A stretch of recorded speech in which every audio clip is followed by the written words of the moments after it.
Dress me in starlight. I am the starlight.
This is the sound of VCT Pacific 2026. Earn everything.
We've got two esports endemic brands coming together to create a series of products for esports, for the biggest stages. 퍼포먼스랑 컴페티션이 주요 키워드다 보니까 레이싱이라는 테마를 잡고 거기서 이제 영감받은 그래픽 요소들이나 다이내믹하고 날렵한 그런 실루엣 같은 것들을 저희 FS1 마우스에 적용을 해봤고요.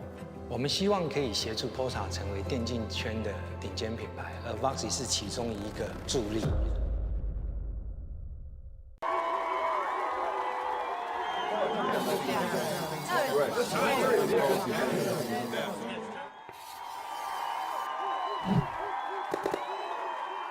Red Bull gives you wings.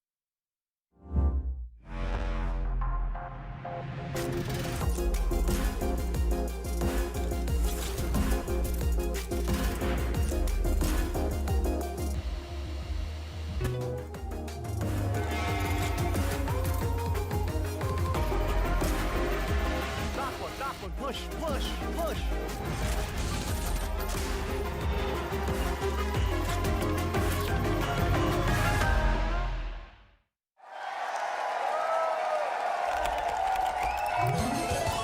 Red Bull gives you wings. Red Bull gives you wings.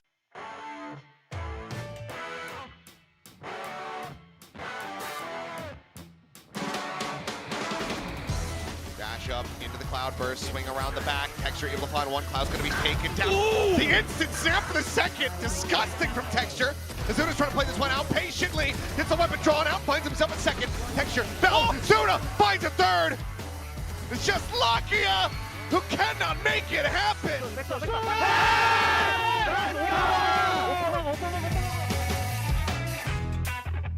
Like you mentioned, the rest of the team all flanking. Cosmic Divide perhaps to try to draw some of the attention away. Now Forsaken has to contend with Buzz, but there's the flank now going through. Overdrive popped. Stack able to hold. Complete and up. Let's go!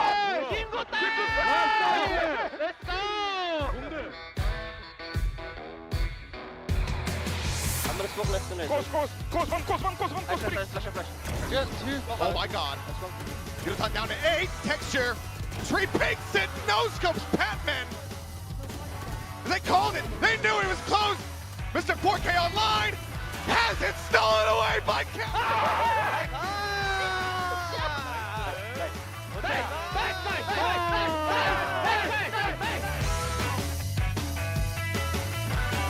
Unfortunately, DFM are completely prepared. Cess, May, all fighting one apiece. It's just Leviathan left on the other end of that smoke, and even at that point, all you can really hope for are kills, perhaps, but seems he's able to isolate the duels. Singular taps, and he's found 3! Just Yutska left onto the operator. You've got clothes, you've got flashes, you've got something that you can definitely do. He's trying to fake it, but Leviathan checks!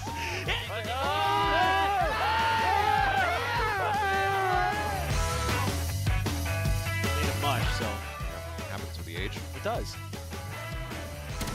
Looking, pulling them in. Feel up, tailwind forward, right to his demise. Oh my god! Oh my god! 원탭 말해봐. 마이크로폰 제거 백업 게이 제 임막 베이스 제대로 얘기해 많은 사람들이 수없이 지나가길 위해서 나 오케이 아야 그만해 じ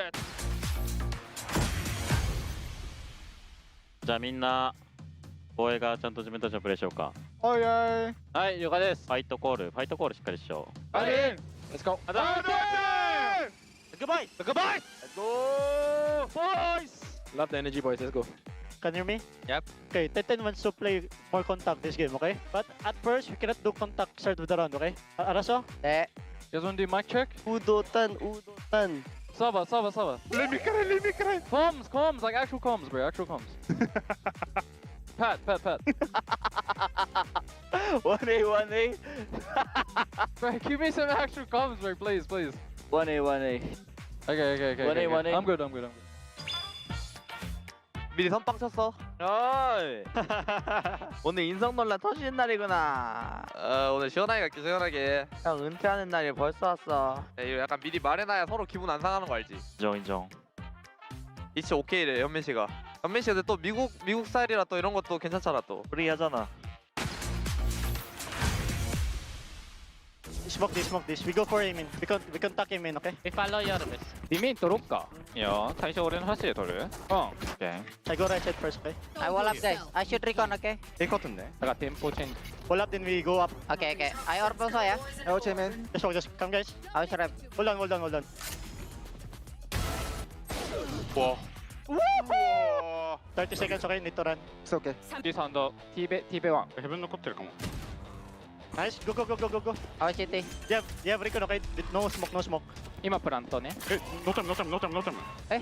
おうね手前ハントでみんなで行こ待って俺バックサイから俺バックサイ倒しに行くね出てね上左上 One more. u Hunted for you, okay? はい They don't know you. みんなやつじゃないでもあるかもナイス俺はフェイクしないよ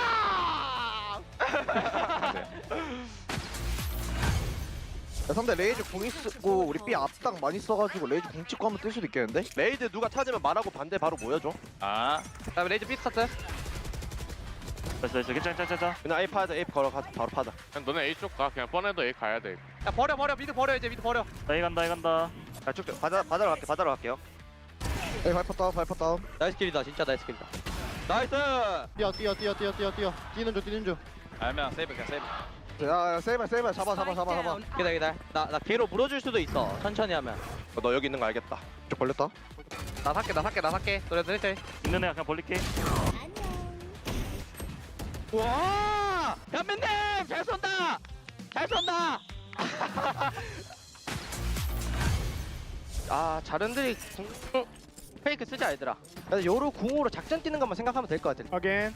쓸게 이 뺐다 일단 얘네 또바이 ACT로 A 리테이크 상들 A랑 요로 궁. 나 A 땡길게 이러면은 킬조이 공 하면 돼 A는 A 킬조이 리테이크야 PC 남아 해봐 스모까지 확인 그럼 A 가자 다시 흔들게 가라지 플래시 할게 이거 가라지 플래시 나 막혔어 얘네 가라지 홀드 중나 벙커 채울게 시스모크 하나 쳐줘야 돼 입구나 어디 입구 쳐줄게. A 갈 거야 얘들아 숏 조심해봐 숏 같이 클랜 다 잡아 천천히 얘들아 침착해 얘들 언제 사이트 다 먹어놔 킬조이 공 있어 우리 깰 수 있어 못 깨지 깨긴 해 이거 그럼 나 일단 B 홀드 할게 자 완설 형 그 케이지 꺼진다?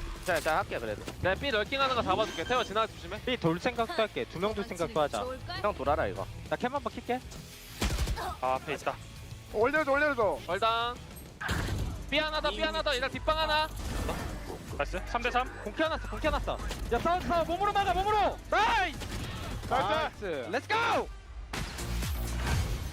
And my goodness, what a round to pick up for Nongshim, the thrifty. Spectre v Phantom, but RB should have been favored. Privy, the last one standing, is not ready for Ivy. At Heaven, the drop down into his full sense, get another thrifty. เฮ้ย3 ตัวดัน3 ตัวดันเอา B เลยเพื่อนเอา B เลย คิวหาตัวในท้ายดีคิวไม่รู้อ่ะกัด잡아 삐공 요로 삐공 뒤치기로 많이 가자 뒤치기 야 요로 CT까지 다 먹혔어 CT. เข้า B เลย เฮเว่นเฮ้ยดันมาไป2ตัวรอดันมาไป2ตัวอย่ารู้ว่ากูได้ A ว่ะ แค่ระวังหลังนะแค่ยื้อเวลาให้บอลตุ๋ยหลังพอเพื่อนแล้วตอนนี้มีตุ๋ยไปแล้ว 형 이거 먹어봐 여기 둘이다. 나 궁 써줄게 나 궁 써봐 이렇게 사이트에 박아줘 써줄게.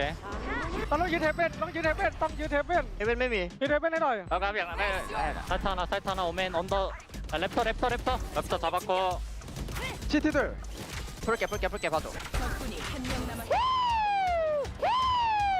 저랑 엄마 5번이야 นาทีวะ 멘트가 뭐야 그냥 야 저거는 궁 썼다 나이스. 얘들아 진짜 제발 우리 이상한 것만 안 하면 이기니까 진짜 제발 So what do you want me to do in a minute? Just recon Just recon? Okay. Go guys. 3 let's smoke together boys. I go right later Jig I'm gonna go B. If nothing, we can reclear also, okay? Guys I clear okay We are ready for here. Ready smoke okay pick after close KBR okay fuck coming Zach Recon host. Nothing. Share no dash. go I'm gonna squeeze there. Flash. wait chill hey 4 here I think we go back boys. Go back. don't go 4 Guys, no one in, okay? can we reclaim Wait, I have nothing. We need to go together. can you pull stuff I mean I'll dig Nothing left. Here's spear I think let's run boys. Let's just run. yeah run only tayo guys care close check corner please Have a close eye. I'll clear the box. they're gonna push careful you just one HP yeah Don't die gong. Go back on. Care secret. can't be secret Joru in ready Run for city. she's holding I'll fire to go together one more Let's pick, yeah? One enemy. I made side Ace. I'm picking. don't they go together Hey, just go together. Kersat carry pot nice Hey, my ace.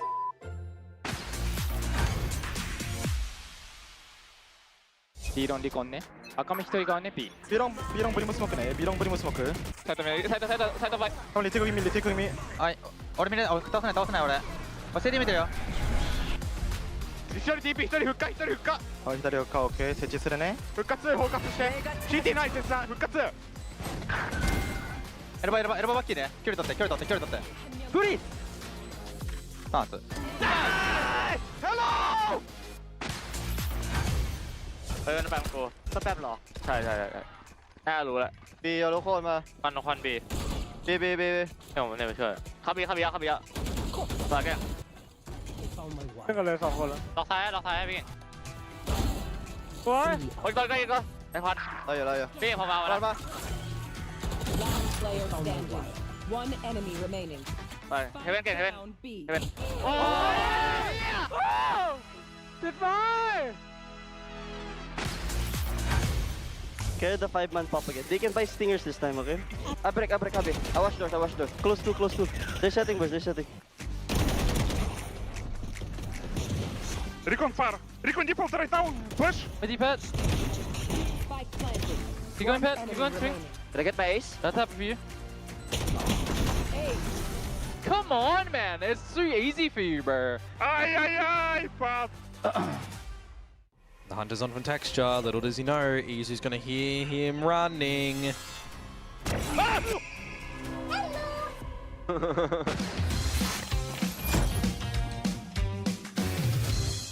And now there's one round remaining in this half. Couple of items for Varel to make it good as well. GE, they're gonna drift in towards the A site at the moment and spot out 2 players over here. Maybe it was just the one. Looking a bit better for Varel, but where do you think GE? 빨리 kill CDU though. CT one side. 나 A는 몰라. 밴드 사운드. 확인. 하나. Two side, I guess. Yeah, I'm just gonna smoke CD. Nice, go. Zexy has got quite a forward to him as well. Paint shell, satchels, everything. 와볼래? 해볼래? 나 CT 그래야 나갈 수 있어. 들어봐. 야, 우리 폭 있어. go get him. One ramp, CT still. Okay, go back. One ramp, yes, one ramp. There. GE though trying to buy that time away from the spike. Here comes Javi. Silent movements, but it's not needed. Crystal!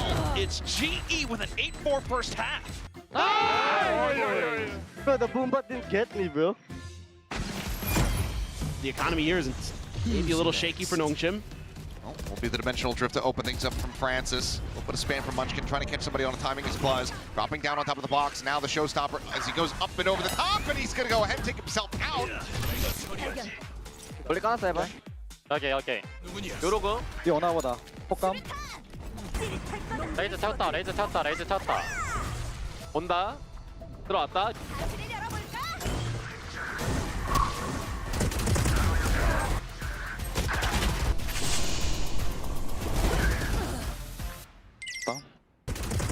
레이저 피해. 연막 안에 피해. 잡았고. Has to go for the target that's right under his feet and take some damage. 1v2. Some very hard angles and trying to clear, but ooh, he gave him the opportunity. 아쉽네. 봐봐, 얘들아 싸우면 우리가 더 잘해. 좋아. There are any guns bought. No classics. No bandits this time. Abbott out of the hat. Soul, finding him. 30 seconds left. Camera mid. Maybe Cypher를 some area guys. The camera above me. Så det är CT का heaven där smoke take him. Cypher beam. Cypher beam. 나이스. 네, 실제 셋으로 유리. Any damage? How much damage? Any damage? Minus 50 Cypher. Okay, minus. Will just die on the bamboo though. Yeah. Just that ghost. I thought maybe he'd just go in there and see if he could root him out, but they're not. And Kinky. It's okay, Sabay. Relax, bro. It's okay. You're doing the emote again, dude. Just calm down, bro. No. It was fun. On the flip side, right? Buzz and Texture, those are the ones to look out for. Last player Just standing. trying to hold on to the Zop for now. The hunter's on from texture. Little does he know. 우리 나랑 돈데 원태형 좀만 기다려봐. 깜짝이야! 안녕하세요. 나 개 깜짝 놀랐네. So there's a way for Gen G to start to snowball back in towards this one and make this. There's that showstopper, and there's the frag on a Buzz. Will we see another save from Izu? 우주 냉세할 생각도 해야 될 듯. 우주는 냉세하자 이거. 바이퍼밖에 없긴 하네. 그냥 트라이하자 나머지는. 나 총싸움 해야 돼. 총싸움 해야 돼. 나랑 나 이거 그냥 가서 바로 총싸움 먼저 할게. 오케이 총싸움 할게 이거. 나 디폴트 스모크 가능한데. 야 그걸로 길막 해줘라 그냥. 길막 해줘라 그러고. 바로 간다. 막는 거 조심, 막는 거 얘들아. 스패밍. 막을 수도 있어. 타이밍 해야 돼. S 할게. 내가 S 할게. 가비. 나이스. They do the body block on the gravity well. They get it half. 반 했다 얘들아 이거. 내가 스팸했어 괜찮아. 야, 앞으로도 스패밍 잘하자고. 스팸 먹고 싶다. 뭐야? 서 있어. 오야. 2주 타임. 또 죽었네. 아 진짜. 1데스 추가요. Trying to get a little bit of the slower style up in here, unfortunately for Crystal and for Autumn. Patman, because if he goes through here, I don't know about this time. Just gonna go down to the guns and the trades. 아까면 나이스 또. Watch me.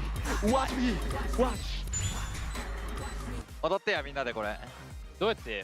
武器を見る。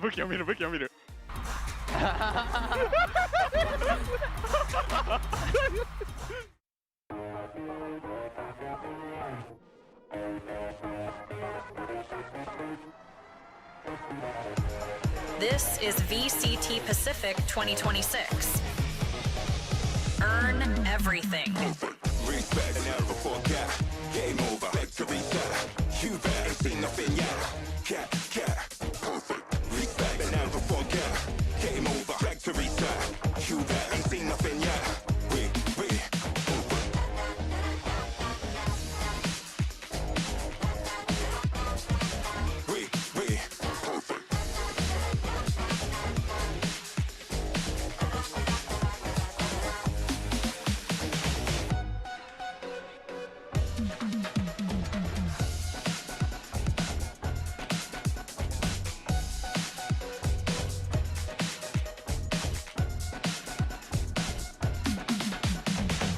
Respect and never forget. Game over. Victory set. You bet. Ain't seen nothing yet. Cat. Perfect. Respect and never forget. Game over. Victory set. You bet. Ain't seen nothing yet. We. Perfect.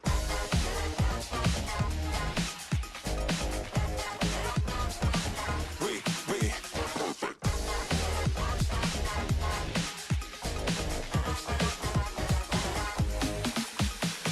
What we got, you wish you got it. Bust the cheat codes, drop the logic. Twist the tail and recode your sanity. Beat the boss and bring the brutality. Break the barrier, always on it. Full speed, I'm here supersonic. Never fail to shake your reality. Fire in the boat, fatality. Respect and never forget. Game over, victory set. You bet, ain't seen nothing yet. Cat. Perfect. Respect and never forget. Game over, victory set.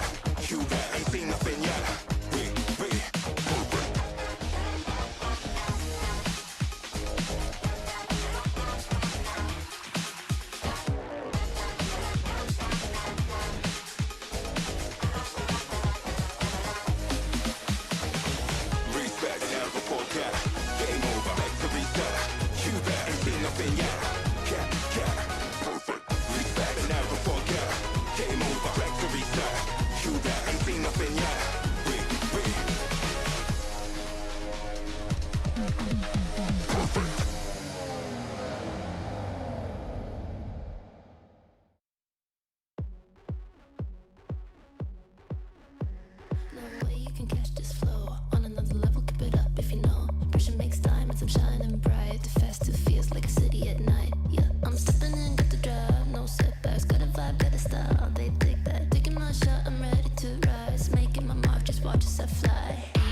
establishing pyramid.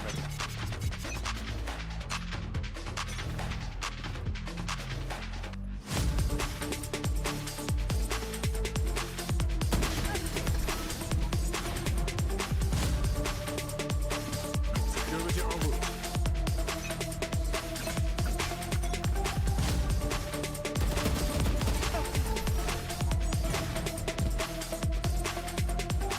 Brick by brick.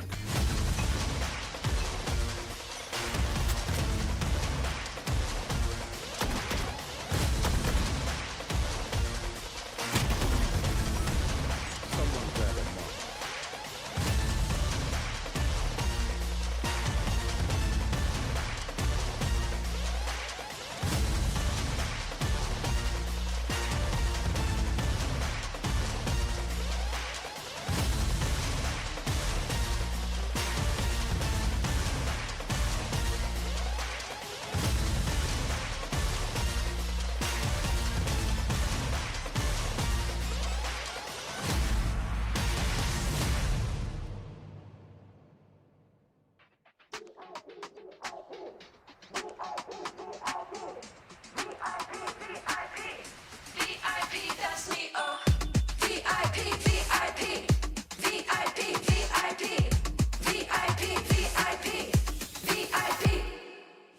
I'm packing my bag, getting on my first class. My t-shirt says vive el momento.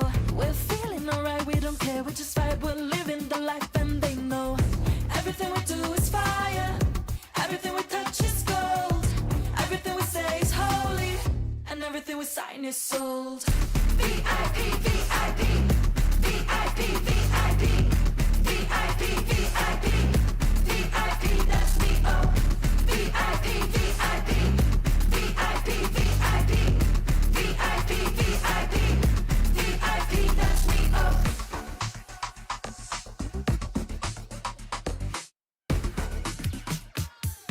Welcome to the final week here at VCT Pacific Kickoff. We have 6 teams left, 3 slots to Masters Santiago, so that means a few new faces could be going over to the first global event. But first, we have some fan favorites in danger of elimination today. I'm your host, Mika Fabs, joined on desk with Big Time and Pilski. What's good, gentlemen?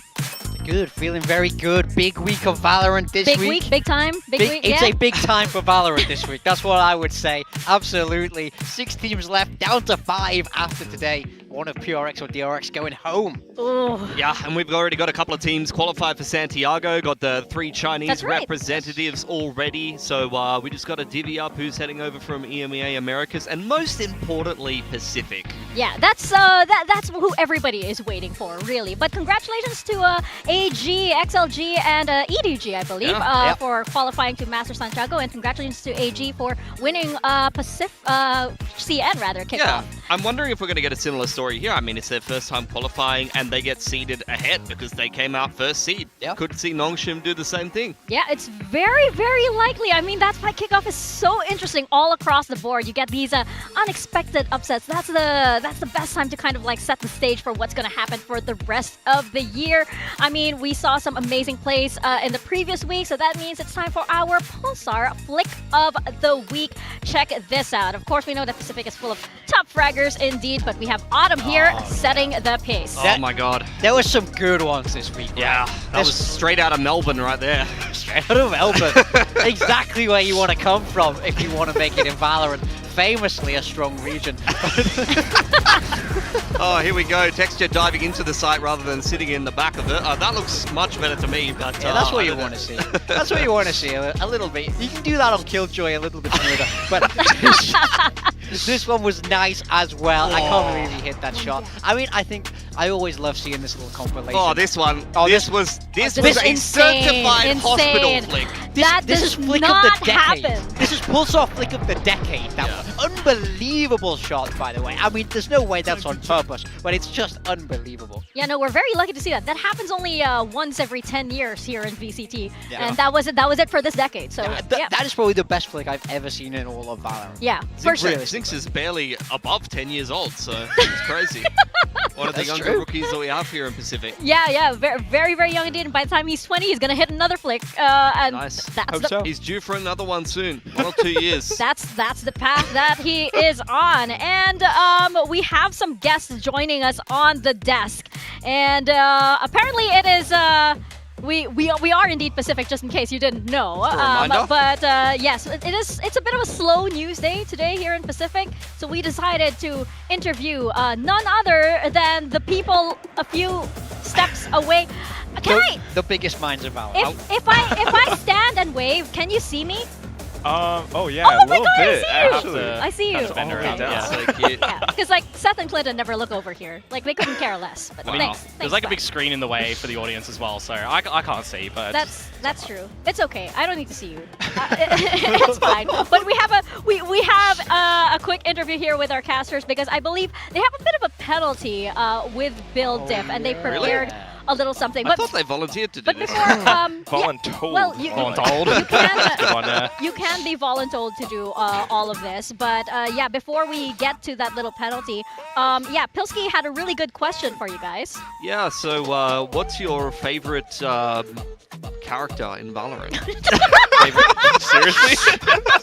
I didn't have a question prepared. No, what are you throwing me under the bus for? No, you said that like they wanted to be part of Build Diff. Oh yeah. So how come you guys are at the bottom of Build Diff after begging How to come we're at the bottom? You wanted to be here. I wasn't told there was a penalty on the day, and I've been doing some pretty out there predictions. I nearly won the last prediction, to be fair. It was like 0.4. I was in the lead the whole time, and then that final one, I didn't win. I didn't got a point. I mean, we never really have to explain our build diff on the desk, so we kind of just do wild things sometimes. This is your chance. This is your chance. I mean, like, what was going through your head as you were coming up with Why are you so bad at this? Why do you like to What's lose? gone wrong? I do. I guess I like to gamble.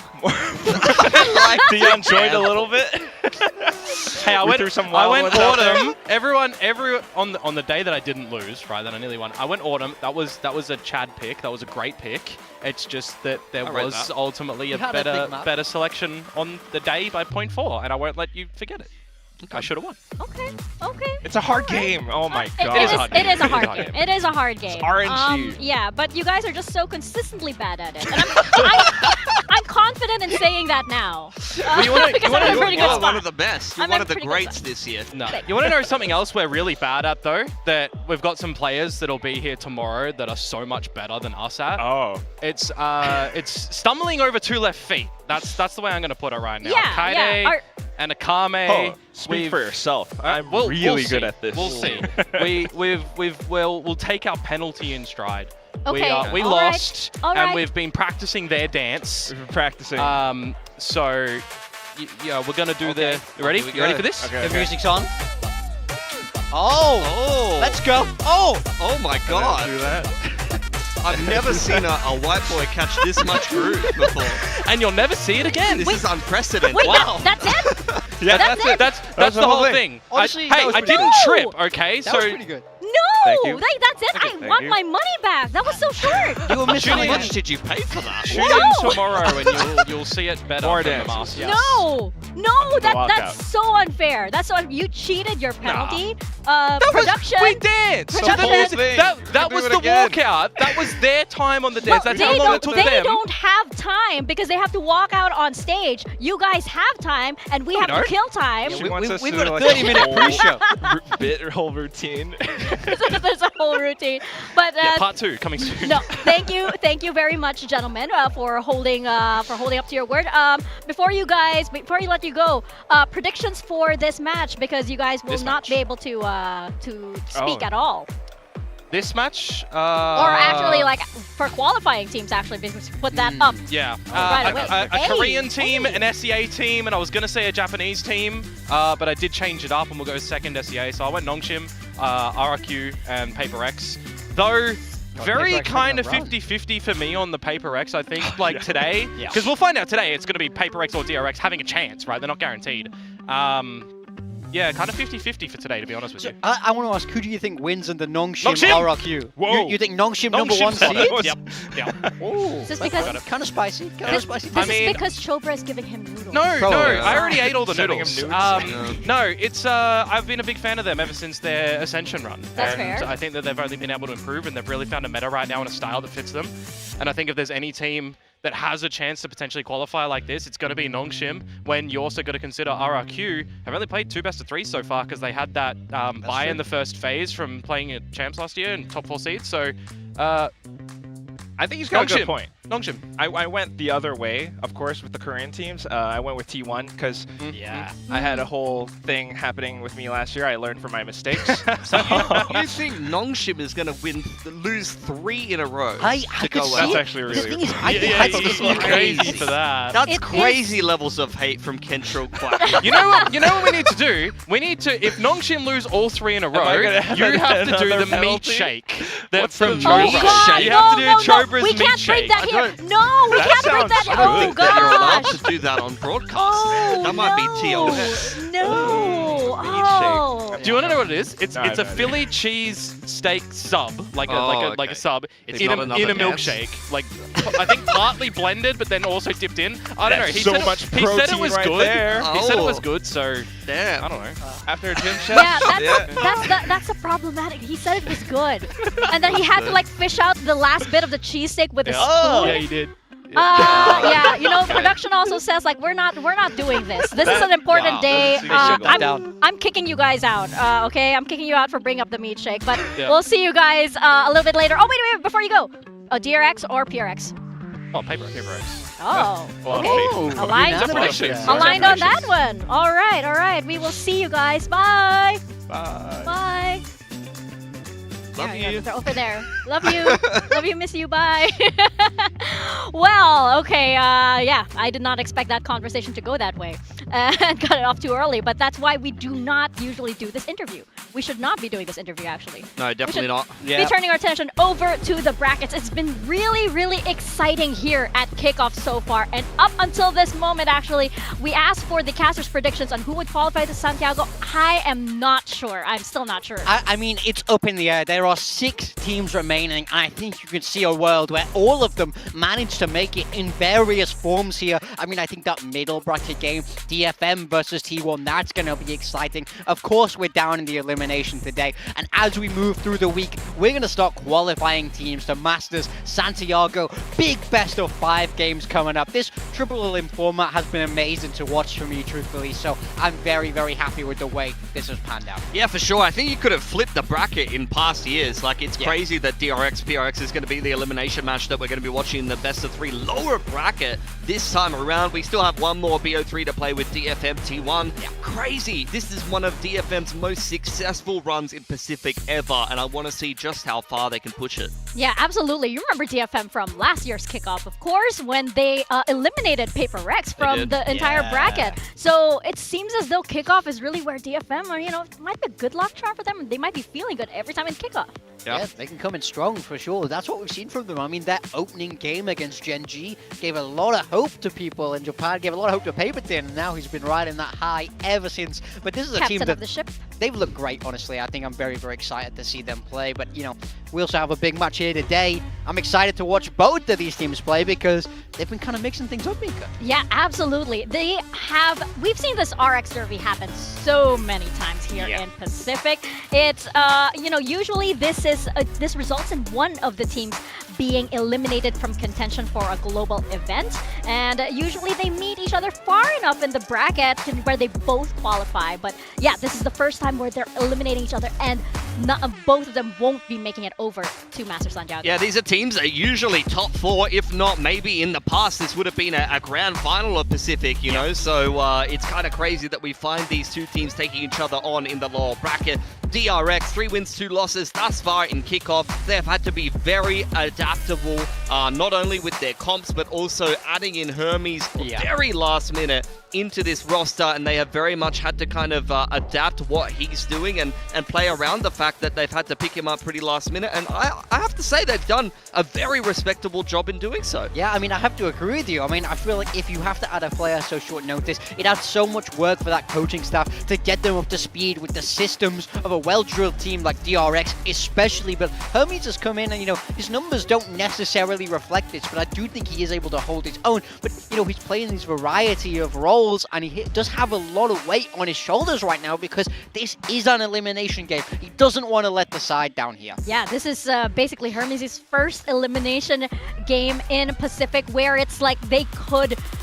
they're actually in real danger because there's such this rivalry between DRX and PRX. And as you mentioned, Pilsky, Hermes, he joined the roster actually with such a short amount of time, and he's been performing. I think with that in mind, he exceeds expectations here. Yeah, so previously, I mean, you had Flashback on the roster who was playing a flex of Sentinel and secondary duelist for this team with the Unmin. I thought that it was going to be just Yoru all day for Hermes, but you've seen his role evolve week to week of going from only playing Yoru to, okay, now he's picking up Viper on some maps to, okay, now we're playing Viper, Cypher, and even KO to flex into a secondary initiator to give more room for someone like Freeing to play Viper or to play Cypher. So I think Hermes' ability to be flexible and shift around roles is actually allowing DRX to be much more flexible with their comps as well. Yeah, I mean, absolutely. I think there's a lot of ways that you can use this guy, and I think in their most recent game, putting him on that KO, I really quite liked it. KO is his most played agent across his pro career, so he really looked comfortable on that agent. So wouldn't surprise me if that's partly why they started moving across to this double initiator style, to help him feel that little bit more settled in these high pressure games, and he isn't having to try too many new things. I mean, yeah, you can mix up what kind of double initiator you want to play, like I said, because sometimes they are playing Bane as well as Freeing, whether it be the double info Enit or they also play the Breach KO, and then you can throw Freeing on something like more of a pseudo Senti, whether it be the Viper or an actual Sentinel, and play, as you said, Hermes on something like a KO, and then Bane IGLs from the info Enit position. There is so much flexibility in this DRX roster. They can even go into double duelists, so really the world is their oyster, and it makes them extremely difficult to prep for. No, yeah, I absolutely love how they're innovating this kickoff, because like last week we saw them hard committing to the double initiator, which seems to be to the comfort of a lot of players, right? So as you mentioned, it makes them very exciting and a bit more unpredictable. But when you say unpredictable, usually it's PRX that comes to mind just because of the sheer aggressiveness of their playstyle. Of course, they did have a little bit of adjustment adding an Envy, and as we saw in the first few matches, they needed a little bit of time to get their stride in. Yeah, I mean, absolutely. With this team has slow starts. We know it as they come into the year. They often take that little bit of time to get used to it, and this year is no different. Making those roster changes, bringing in new members of the coaching staff. There's been an adjustment period. There's no two ways about it. This is a team that's found themselves in the final six while really not looking like their old selves. They've not shown that typical PRX dominance that we would come to expect from this team, Pilsky. I mean, I totally agree. I think PRX is basically playing like their D or their C game in this kickoff, and that just shows how high of a ceiling this team can have. We've seen them be one of the best teams in the world at multiple periods and points in time, but something about their slow starts to the year and the slow starts in kickoff has been very detrimental to their performance, and may mean that they get once again eliminated earlier than an international contention as they started out last year as well. I think a lot of the individuals are not in their prime form, and I feel like they're kind of struggling with a little bit of identity issues as well. The double duelist is not working as well for them, and you're starting to see not only individual players playing agents that they don't really have reps in officials on, but also they're leaning into things like double initiator, which for me just doesn't really fit PRX's style. Yeah, they're leaning into like droning the op onto an angle and like slowly default. Like, what do you mean we're slowly defaulting, legit, guys? PRX is like, oh, we don't have information. Let me send my drone in. Oh, our sector clear. It's like, no, bro, get in there and push. That's not the Go clear the way. angle by pushing down mid or something like that, you know? Like, that's that is what I PRX. Yeah, you don't pull out a skill to do that. You just press W W, which is like that. Your guys are holding up the sign right there, right? The W sign. And of course, when we do talk about PRX, we have to talk about something because we have, criticized him quite a lot on this desk because his role is changing. But the thing is, his playstyle seems to be changing as well. Yeah, I mean, we criticize him because we know just how great he can be. You look back to 2025 Stage 2,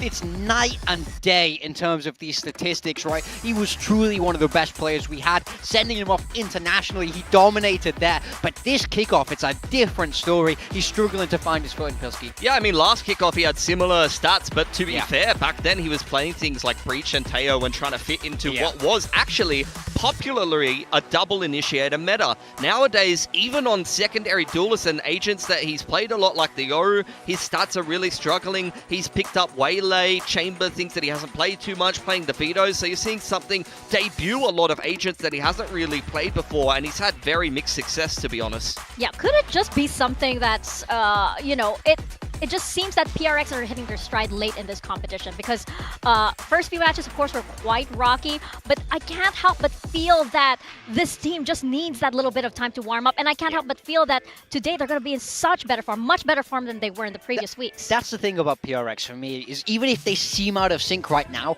in my mind, it's only a matter of time until it clicks. These players are good enough where we know they can hit their stride. We know that they can really start to take over this entire league. It's just about, can they get those parts to fit together? And if they manage to make that work, I think we would expect them to run the lower bracket. We would expect them to be a top team. But it's just, can they find their footing? Can they find that synchronization in time? They've done it so many times before. They've done this match so many times before. When we look at Pacific's past, we have the Pacific El Clasico, which is the RX Derby. We have DRX versus PRX so many times on this stage. Actually, every single time we have Pacific, we've had this matchup every single time, every single year.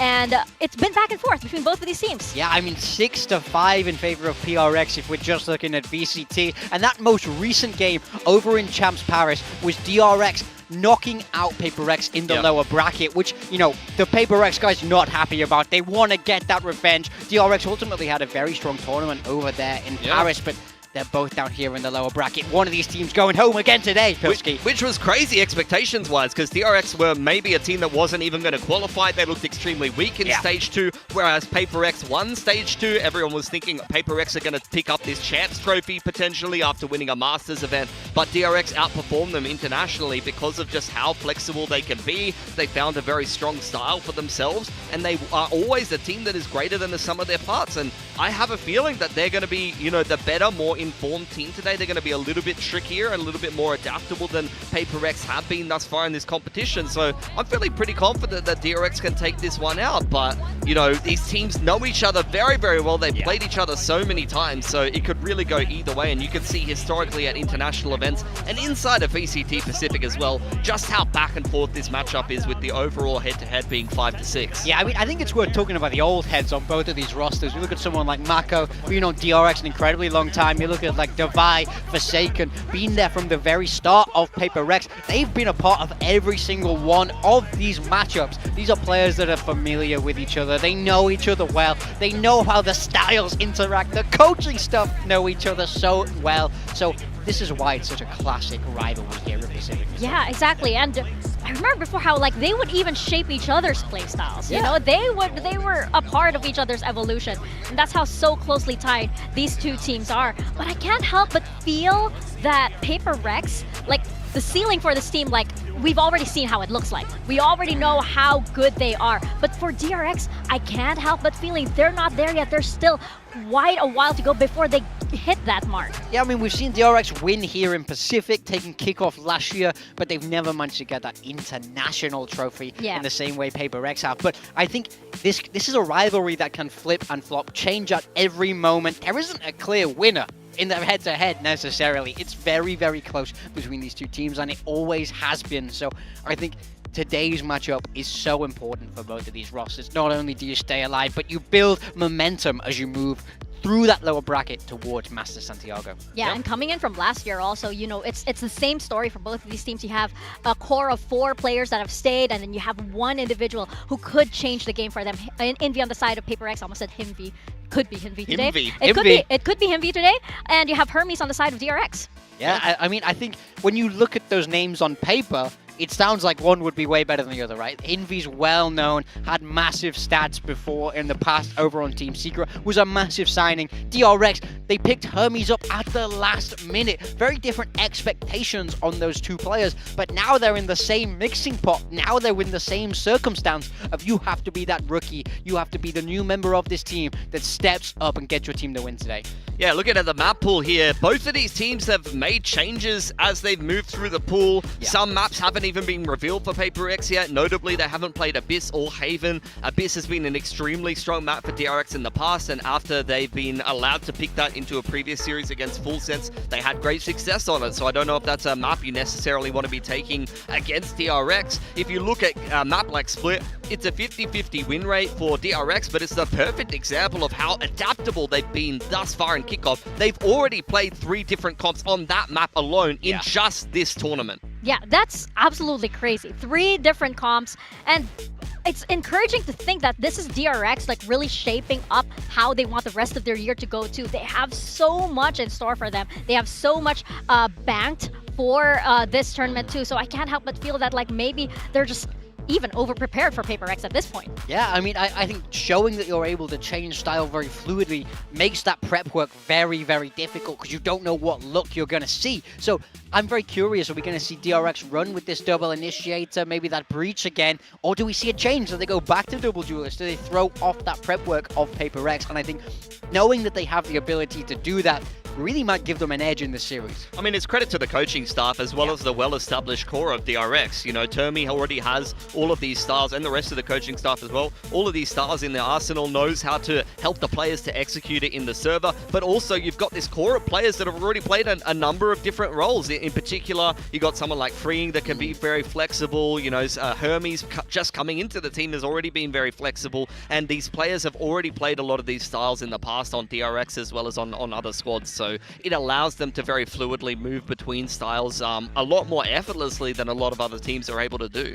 Yeah, and when we talk about the RX Derby, of course, it's interesting to look at their skirmish because we have Mako and Forsaken stepping in. That just pays off. Yeah, these guys played each other so many times at this point. PRX not putting forward Wendler when it really matters. Oh my god! Started with a knife. The shanks are out! Oh, Mako's got got hell, him. Man? Mako's got him there. Oh, okay.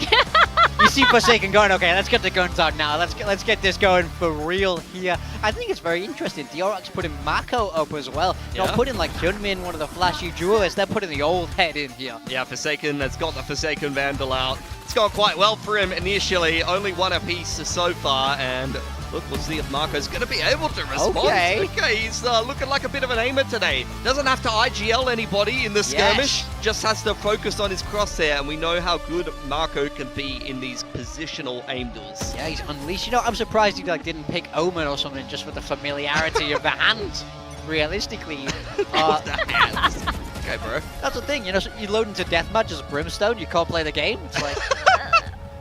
Brim has no hands. I mean, it's going very well for Marco. This could be very much a 5-1, which is crazy. I definitely would have backed Forsaken in a skirmish like this, but Marco's just sat him down. So that means that is going to be a map advantage, or at least a veto advantage for DRX. They can choose which way it's going to go overall. A lot of mutual respect between both of the players. But I think the veto is going to be a pretty big deal in this series, to be honest. I have to agree. I think there's lots of ways both of these teams can take it. So I'm very, very curious. I think the big question for me is on DRX, what are those compositions? We see PRX selecting Haven as their map choice. This is a map they've not shown yet all of Kickoff. And last time we saw it from DRX, it was that Breach Teo. So that is a very, very targeted pick from PRX, smelling blood in the water on that kind of old school style. I think it's crazy that DRX has picked attack there. They're playing the Breach Teo comp. When they recently played it, they did have a 9-3 attacking half side, but if you go back to the off-season, PRX with the comp that they were playing previously dominated the defensive sides and then won pistol bonus in both of the series that they had to play and didn't really have to show very much attack, whereas their defense offense was extremely strong. So I'm quite surprised that DRX has opted to start attacking side. That gets me questioning if they are going to start attack and play the Breach Teo again that they've had some success with. Corrode being the pick for DRX. I loved DRX's Corrode against Full Sense when they brought out the KO. It completely destroyed Full Sense on that defense. They did not have an answer for that style. But then the question is, do you play that KO again? Now, PRX have had time to see it, had time to read it, and I thought PRX's Corrode was decent, especially on that defender side. They were trying to attack into a Sage. I think that's kind of makes the numbers look a lot worse, but I like their Phoenix on that Corrode, so very, very curious. I like this veto for PRX for me, but this could honestly go either. Yeah, for the side of PRX, I think there's still a lot more that they can do to like clean up some stuff, like little things here and there that would like bring back that old PRX W gaming style that we all love. But we're gonna toss it over to Jen really quickly as she managed to pull the two coaches aside for a very quick interview.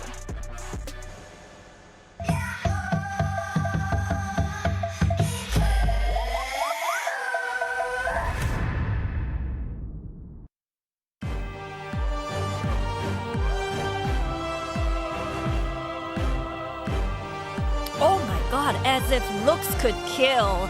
Well, welcome to Pacific Guys. Thank you, coaches, for joining me. I'm gonna have you over here. Well, today we have the RX Derby going on. Now, you guys both have new styles, new comps. So what do you think of the recent changes that your opponents made? Yeah, I mean, the switch comps mid-season, you know, I mean, mid-kickoff, I think it's nice to see that they've gone to two initiators. It's very unique to Pacific right now. I don't think many of us play it, so it's good. It's going to be a good game. Yeah, I don't know what he's doing. Reach in 2026, that's like something in 2023, you know? So, yeah, that should be easy. That was very nice, Alex. Thank you. And tell me, 터미 감독님, 최근에 페이퍼렉스도 DRX도 새로운 변화를 도입했는데요. 페이퍼렉스의 변화에 대해서 어떻게 보시나요? 우선 페이퍼렉스가 굉장히 여러 가지 맵에서 좀 특이한 조합들을 많이 가지고 왔는데 그 조합들을 페이퍼렉스 스타일답게 굉장히 잘 만들어낸 것 같고 새로운 시도를 하고 있는 것 같은데 좀 좋은 모습을 보여주고 있는 것 같습니다. 새로운 시도 중에 지금 썸띵 비토하고 있는데 좀 별론 것 같은데. Well, thank you, coaches. That was very wholesome. And good luck today. Yeah, very wholesome indeed, unless you have telepathy, which apparently we're all granted as of today. Yeah, thank you, Jen, for letting us get into the minds, literally, of the coaches over here. Pulling up our predictions, and we see I Spy with my little eye, 54%. Yeah, I'll join in. Okay. I think Big Time has great opinions. You know, he's usually correct when it comes to the predictions, but he's just getting a little unlucky. Some of us predict for the world we want to live in. Some of us are creating change with the British. I'm not a passive player in this universe. I'm making things happen. I mean, it's not quite come true. Not yet, but it will eventually. He has a 54% chance of making stuff happen. That's most of them right. Yeah. That's most of them correct. Yeah, you're right. Let's look on the bright side. side. I say this just because like I'm not last. You know? It's like I'm just happy I'm not last at this point. Look, he went for PRX today, so that's probably not a good sign if you're a PRX fan. That's all I'm saying. Hey, half the time you're right, right? Half the time I'm right. Yeah. All right. Well, we're 50-50. gonna see indeed if we are indeed right as we head into this RX Derby. DRX is taking on PRX for today's match. Let's send it to the stage.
DRX. It's the Pacific El Clasico once again. PRX taking on DRX. Only one will survive this series. Will it be DRX? As we saw last week, DRX are evolving and adapting and looking to be one step ahead of all the teams in Pacific. But are they one step ahead of PRX? Can last year's Kickoff champions claim their trophy once again? Yeah, we'd love to see them go to an international event. They've had so many trials and tribulations to deal with a last-minute roster change, but they are always a team that performs better than the sum of their parts, and particularly when they make it to the international events, they are always doing damage, so we want to see them at Santiago one way or another. Yeah, no two ways about it. This is a team with a lot of potential. Hyunmin's holding the wingman BD there, so channeling the power. Oh yeah, he knows that that's a good luck charm for him, so he's brought it in. But of course, they are taking on PRX. Will PRX take us up and down the PRX roller coaster of emotions once again, give their coaches and staff all the anxiety in the world to win this match and eventually return to the global stage? That's what everyone's hoping, but can they do it? Yeah, I mean, this is a roster steeped in expectation. We know them to be one of the very best in Pacific. Bringing in Envy for this kickoff, for this year, expectations were at an all-time high. They found themselves, though, down here in the lower bracket, on the brink of elimination, having to put yet another lower bracket run together if they want to make it to Masters. They really want this revenge match against DRX as well, or it will be the same story as champs. You do not want to get knocked out of the tournament by DRX before you reach your goal 2 times in a row. Absolutely. Both of these teams know each other so well. At this point, they've taken on each other numerous times here on the Pacific stage. And now, with new additions to their roster, they're hoping that these slightly different flavors are going to give them an edge going into this series. Yeah, absolutely. We take a look again at this veto. I predicted PRX, and I love this veto for them. I feel like they've targeted the maps. They've managed to do quite well to get both Haven and Corrode in my mind, where we saw DRX make these changes, bringing the Breach out on Haven, the KO out on Corrode. I feel like they're going to look to hope DRX play them again and have those counters ready. See, I feel completely opposite. I'm feeling good about DRX in this veto in particular. I'm kind of questioning why PRX haven't brought out the Haven earlier when it was only banned against them once by T1 when they've had such success in the offseason. Why haven't they been confident enough to pull this out against somebody else? This is a map where DRX, starting out on the attacking side, they are choosing to play into the strong side of PRX, and that tells me that they are confident in their attack with the double initiator, and they have a good game plan for PRX's comp here if they play the same comp that they played in the offseason. Yeah, I mean, that's the question, is will they mix it up from what we saw from them in the offseason? Will DRX mix it up? Will they go back to double duelist? We really don't know, because both these teams have proven to be very flexible, showing a variety of styles already at kickoff. So it makes the prep work for both of these coaching staffs very difficult, but it makes Haven very interesting for us. Yeah, for sure. Are we seeing?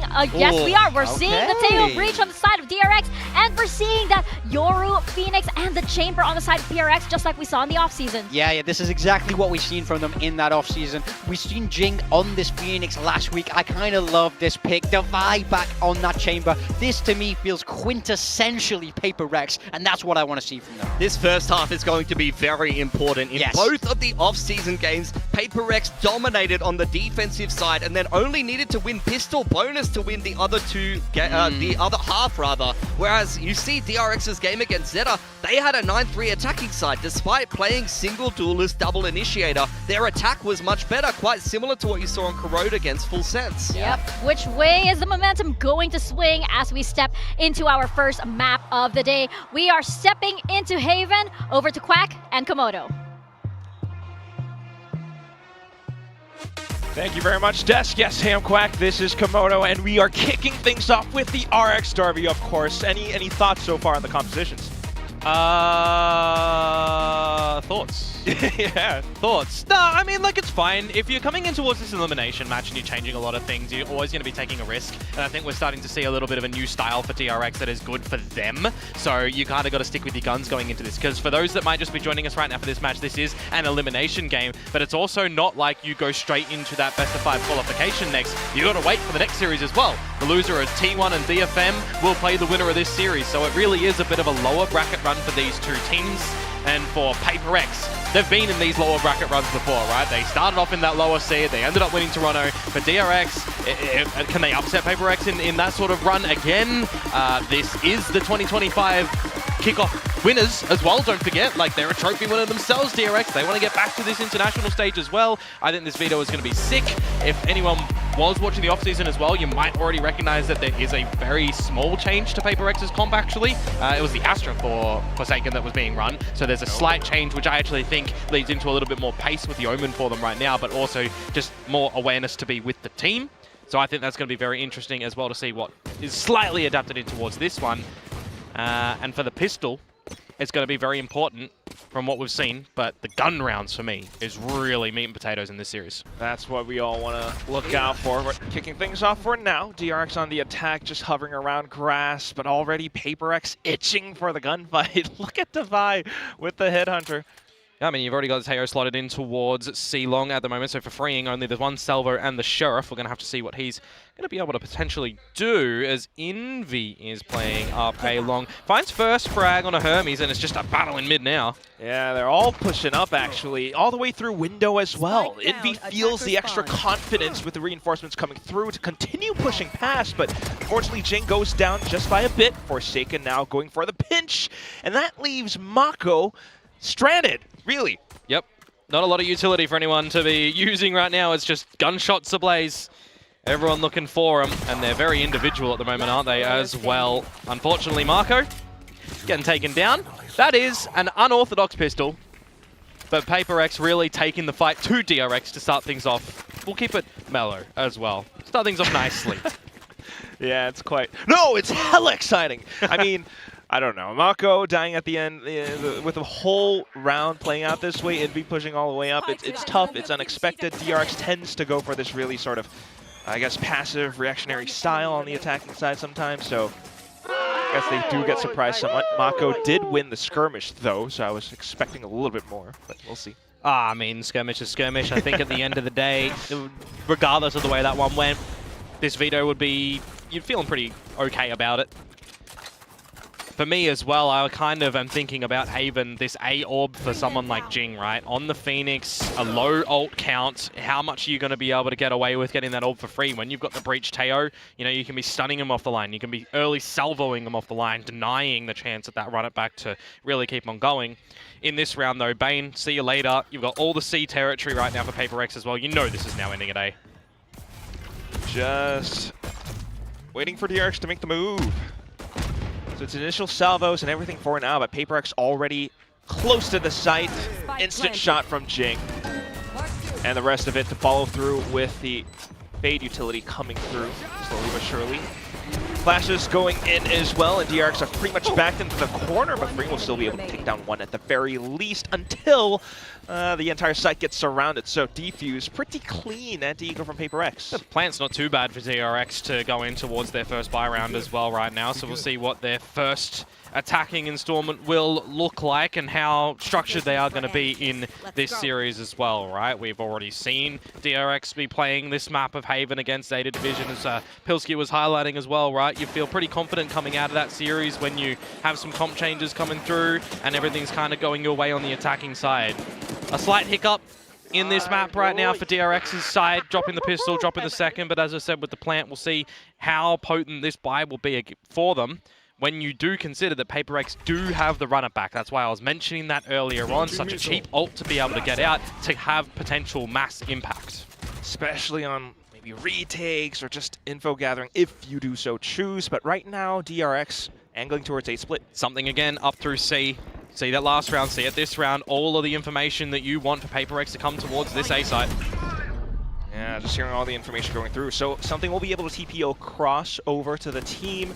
Envy, though, kind of pinned down for now. He's still looking for a couple of shots with the Sheriff still. Jing does arrive just in time to do enough damage. Everyone will be waterfalling through from the top of the window now, and that's exactly where PRX managed to strike back, picking up the bonus. Yeah, flooding in towards the site before the plant can even be established. That's just the power that something on this Yoru is going to be presenting on this map for us right now. And again, for something who has had a very shaky kickoff as well, right? Our star starter player of the 2025 season is in the middle of the pack, essentially, when it comes to players in Pacific this time around. So we're trying to see, you know, comfort levels and really shot levels at the end of the day to come out from him. So if he's able to be having the impact, finding all the information right now on this Yoru, getting dirty in the kills as well, that's going to be mass confidence coming forward towards PRX in this best of 3. And now we'll get to see the big state of Valorant. When you find that bonus, how much do you snowball with on this defensive side? Yeah, because technically you should be snowballing so much. I mean, it's I'll call it a broken state of affairs of Valorant at the moment that we probably maybe need to see some changes coming in a little bit later on. Right now, though, plant for DRX. They've got in towards this A site yet again, and it's just going to be a 5v5.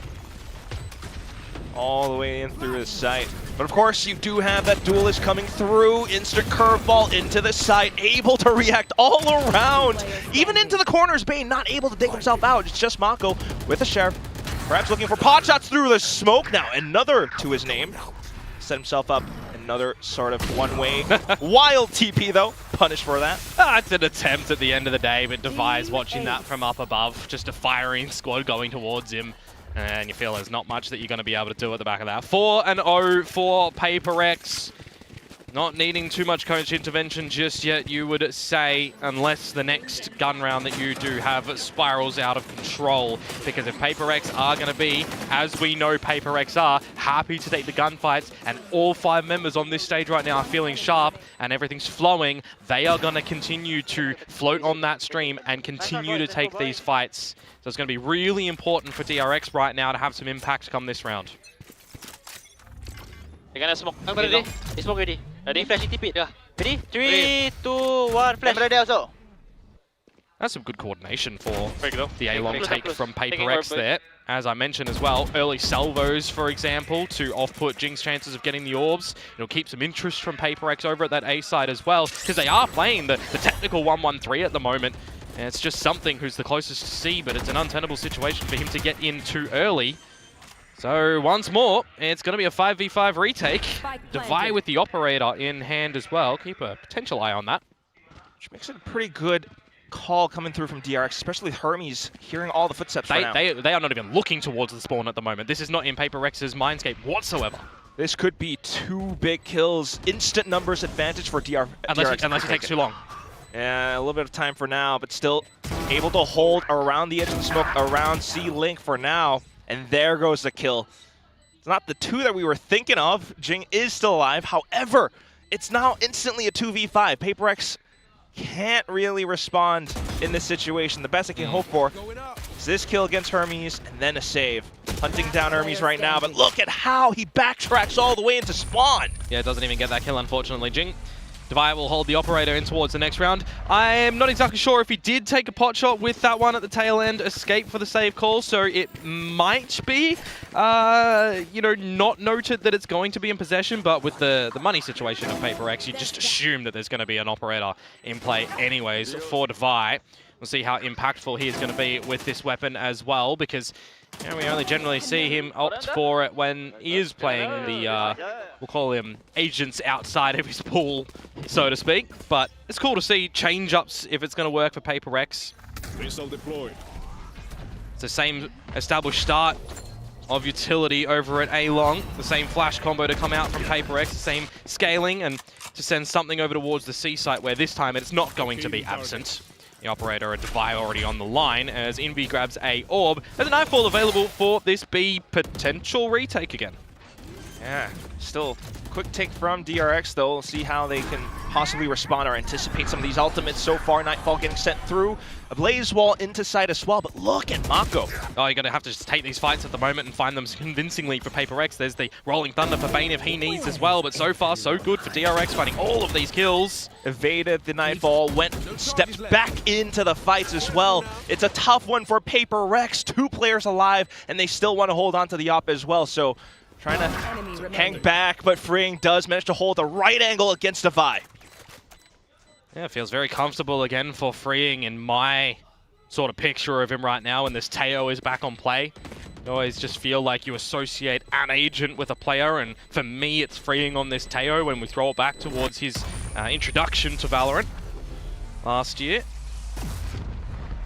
I'm sort of kind of meandering on this for DRX as well, right? Because this composition can be very telegraphed. When you drop that breach utility, when you drop in that Teo utility, you're generally trying to execute on the back of it and not wait for any refresh time for the breach, because Teo has none. So the fact that DRX are kind of able to get in towards these sites over at A, over towards B, over towards C, get these plants down, and unless PRX are already there to take the fights, they're going to have to either decide to flood retake early or quick retake after plant, and not really being able to do so too much now, you would assume, for DRX in the 2 rounds that they've gathered. Will this be a change, though, over towards C? Ooh. Nah, not really. Immediate decapitation. No, sir. This is not even parliamentary procedure. This is just DRX going in, especially when PRX don't quite have the guns. Except for Devi, though, off the back site. And steps away, eats paranoia, but still tucked into the smokes. Looks for the right opportunity to possibly thwart the spike plant. Managed to take down Mako as well. Still has ammo to go for a little bit more. They haven't planted just yet. They know the retreat from Freeing has gone through the garage. He popped that trademark as well, but a 1 versus 2. Freeing does have a drone and the Armageddon available with crosshair placement that you would assume has to be superior right now, because Devi has already showcased that in this round. Mate, he's got a 4K. Devi is looking for the ace. Yeah, it's on a heater for sure. Could even potentially play for bait around with Envy. Freeing, though, into the right spot. Devi could lose to a heads-up duel, but it's not going to happen. Elevated angles. Shot to the torso as well. PRX with an ace will go up to 5 rounds. I believe that's the 11th ace coming through in Pacific at this kickoff so far. So well done, Devi, being able to pick up that one on the chamber, because, you know, for me, the chamber is all about being able to tap heads and shoot your opponents on this Sentinel line, and, well, he's just been able to do that. So well done for the Predator ace coming Devi's way. And around back towards PRX, where you think maybe DRX would have, with a 2-player opener, by the way, a 3 versus 5 for PRX, be able to establish a plant, defend it. Unlucky for DRX.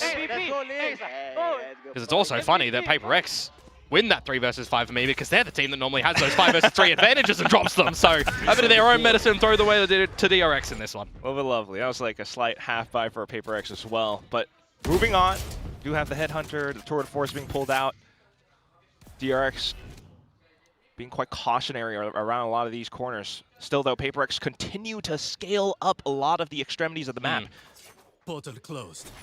DRX trying to go with a full 5-man punch right now. Managing to take down something. It's a lot of information, though. Yeah, do they use the Armageddon to get in towards the site or not? Envy stuck between a rock and a hard place and a retrieval mission. Now they're going to put him 6 feet under. 3 versus 4, with a lot of this utility being invested early on for DRX to try and get this plant. Whaley ult, the Teo ult right now, but it's the tour de force from Devi that he can't pepper and finish off Bane. Another situation where PRX are here before the plant can go down, and they're just taking the fights, trying to off-put DRX, but now when the dust settles, it's Jing. Yeah, losing some members in the whole process of it, so 1v2 now. They know exactly where he is or where he could show up from, so the cage comes down, makes it a little bit more difficult. He's out of utility as well, just has to come down to how he slices the pie. Unfortunately, neglects to check graffiti, so Hyunmin will be the one to take the round for DRX. If Jin got that kill, got one of them in the 1 versus 2, he has the ult, the runner back, and it would have given him another life to try and make that retake happen. A very dry contact play for DRX over towards the beginnings of A, and then turning up the pace with the trades coming out from Hyunmin, getting in, getting out, and 2 heavy ults invested in this round as well. Not in tandem either, by the way. 2 different lines of sight coming out from the Waylay ult and the Teo ult. But they do manage to get in towards the site and hold it as well, DRX. So keeping this one in some good form, some good challenges. Still similar-ish approaches, though. Different players coming down A long for now. Yeah, spotting out the further information from the Prowler as well. Be worth it for Hermes to try and draw a lot of attention towards this spot, make him think that they're still hanging around. It's risky business, though, to hang around the cage when it drops in the open against an operator, perhaps, though, as Devi will find him in that very moment.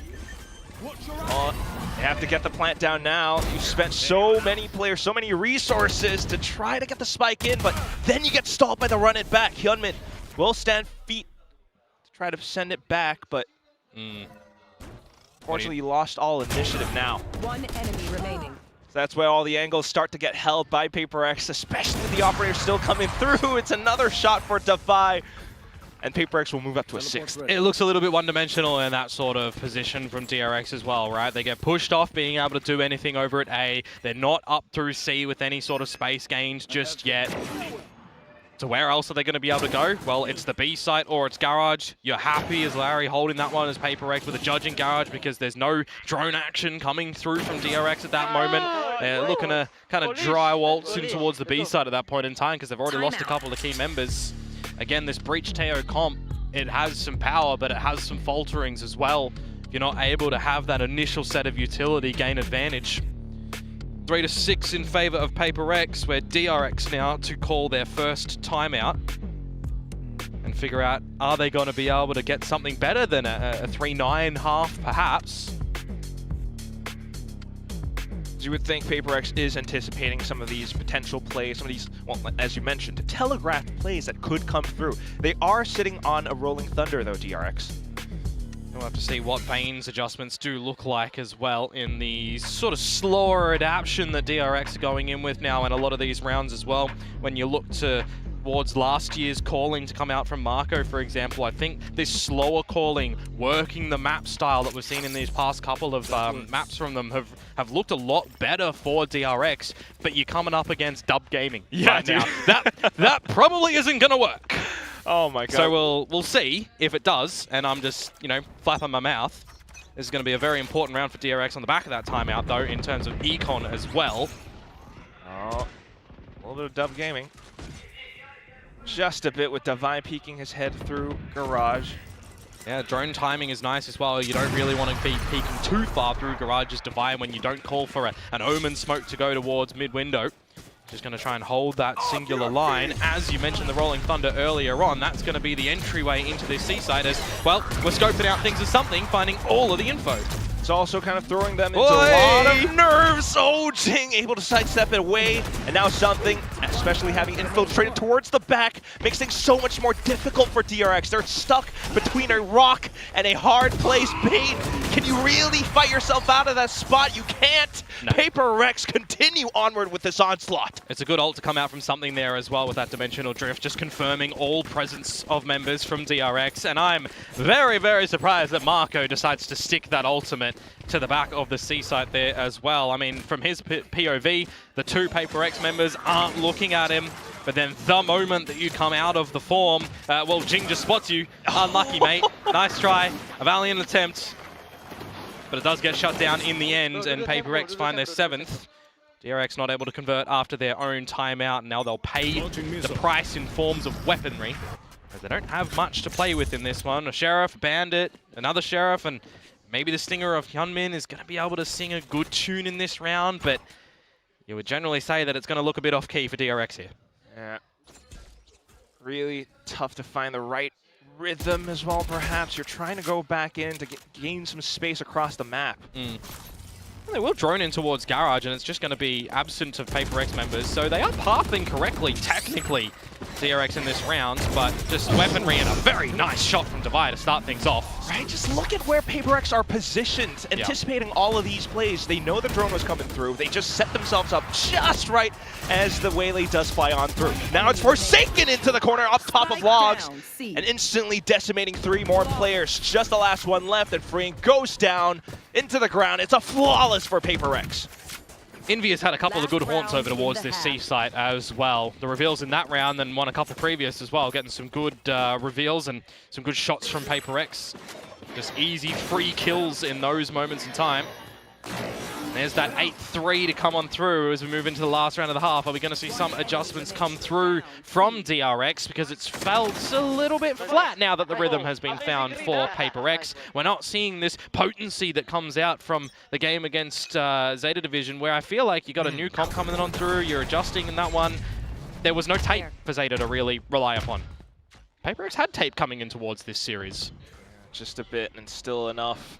Not to mention, I mean, the proficiency of some of these players on these agents too. Jing on the Phoenix, but still, this time a different result. Into the smokes, Hyunmin able to take down one, but the hot hand still able to burn him alive. Bane to trade back. Yeah, it looked like a bit of a loose spray at the end there from Jing. Unlucky that he wasn't able to win that one, as it's a 3 versus 4. Forsaken has gone into where the opponents buy their guns. A little bit of a lurk from Bane on 5 HP with the 25 regen shields. See if he can activate a little bit later on. It's insane positioning if he's able to actually activate. Devi has no idea! Oh my goodness, now it's at 2v4.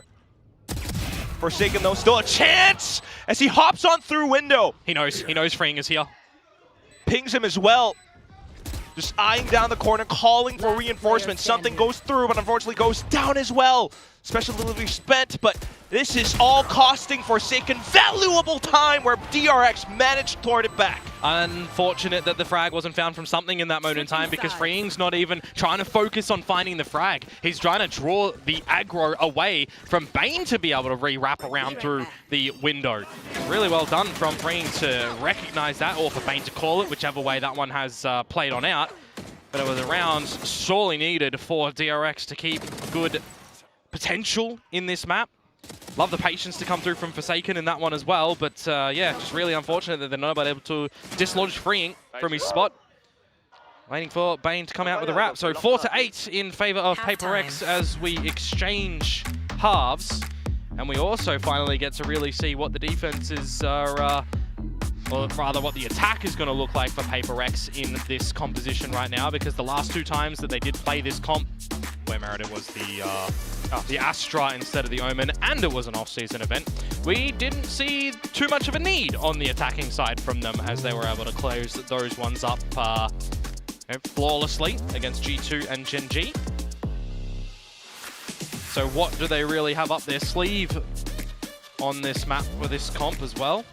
Perhaps different showings, but some good floods, some good flashes, you know, trying to facilitate something to dive on in with Jin being the second layer perhaps. I think the way that we've seen him pilot his Phoenix at time, he is really starting to learn the Blaze Wall and the utility through that with the team as well. There's some really good timing that I've liked from him on this Phoenix utility, and honestly, just being a nuisance with it.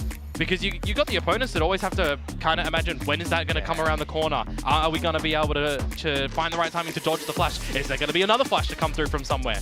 I think it's a very versatile composition that PRX are running on this map right now. And you've also got the consistency from Devi coming through on the chamber. I mean, it's just been gorgeous. Speaking of, he does get traded, but he comes out with a shot first as well. Yeah, so it's rather even for now, but still, otherwise, for DRX to try to rethink if they want to double up reinforces onto A, they will continue clear on up. They see nothing there, but they hear all the footsteps up close towards, well, C-Link right now. Hot Hands gets tossed. Mako hangs back. Gotta be careful of this flank that's coming through from Hyunmin as well up at the front of the mid window. Is this going to be read in from PRX whatsoever, as they look to extend territories towards A to clear that first and foremost, as something removes Marco. Oh, and another! Hermes gets taken down. Now Hyunmin's been spotted out. He's still able to take down another as well, but unfortunately not enough up against something who will survive with 15 HP. Yep. All the kills in this pistol round for him. Well, it's lovely to come out from something in that round, and I'm getting flashbacks right now to the GE game for PRX as well. You find both pistols, you started to snowball, but the rifle rounds is what we needed to see delivered from you guys in that series. That didn't happen too much. They still get the job done at the end of the day. Skin of the teeth. But in this one, we've seen a lot more decisive calls come out on that defensive side. So the second round, not going to be present with weaponry for DRX, so we'll wait for 15 perhaps, unless we see a Thrifty come out here. But then it is for PRX, what do you have up your sleeve on this attacking side? And I think for me, more importantly, it's for DRX. It's for this team that has been around for the longest time, for these players that have tasted victory on the brink of elimination right now on this map of Haven. Do you have more than 4? Certainly need it. Or you could just bank everything on the upcoming map. But right now, sticking together, trying to go Midas right all the way through the flanks perhaps, but there is that little trademark on the ground as well. Envy's protecting with the Guardian. Quite a lethal weapon, especially with his mechanics as well. Will get overwhelmed though. Everyone peeking to him at the same time, but now it's something's turn. Did he just smack the table? That's good timing actually on that dark cover as well, because it makes it a little bit harder for Bane to get the utility down, to get the team on in, where he just gets removed from the equation as well. You do need to die at the tail end of this round. Something is just doing them without vision at the moment, killing them and making a fool of things.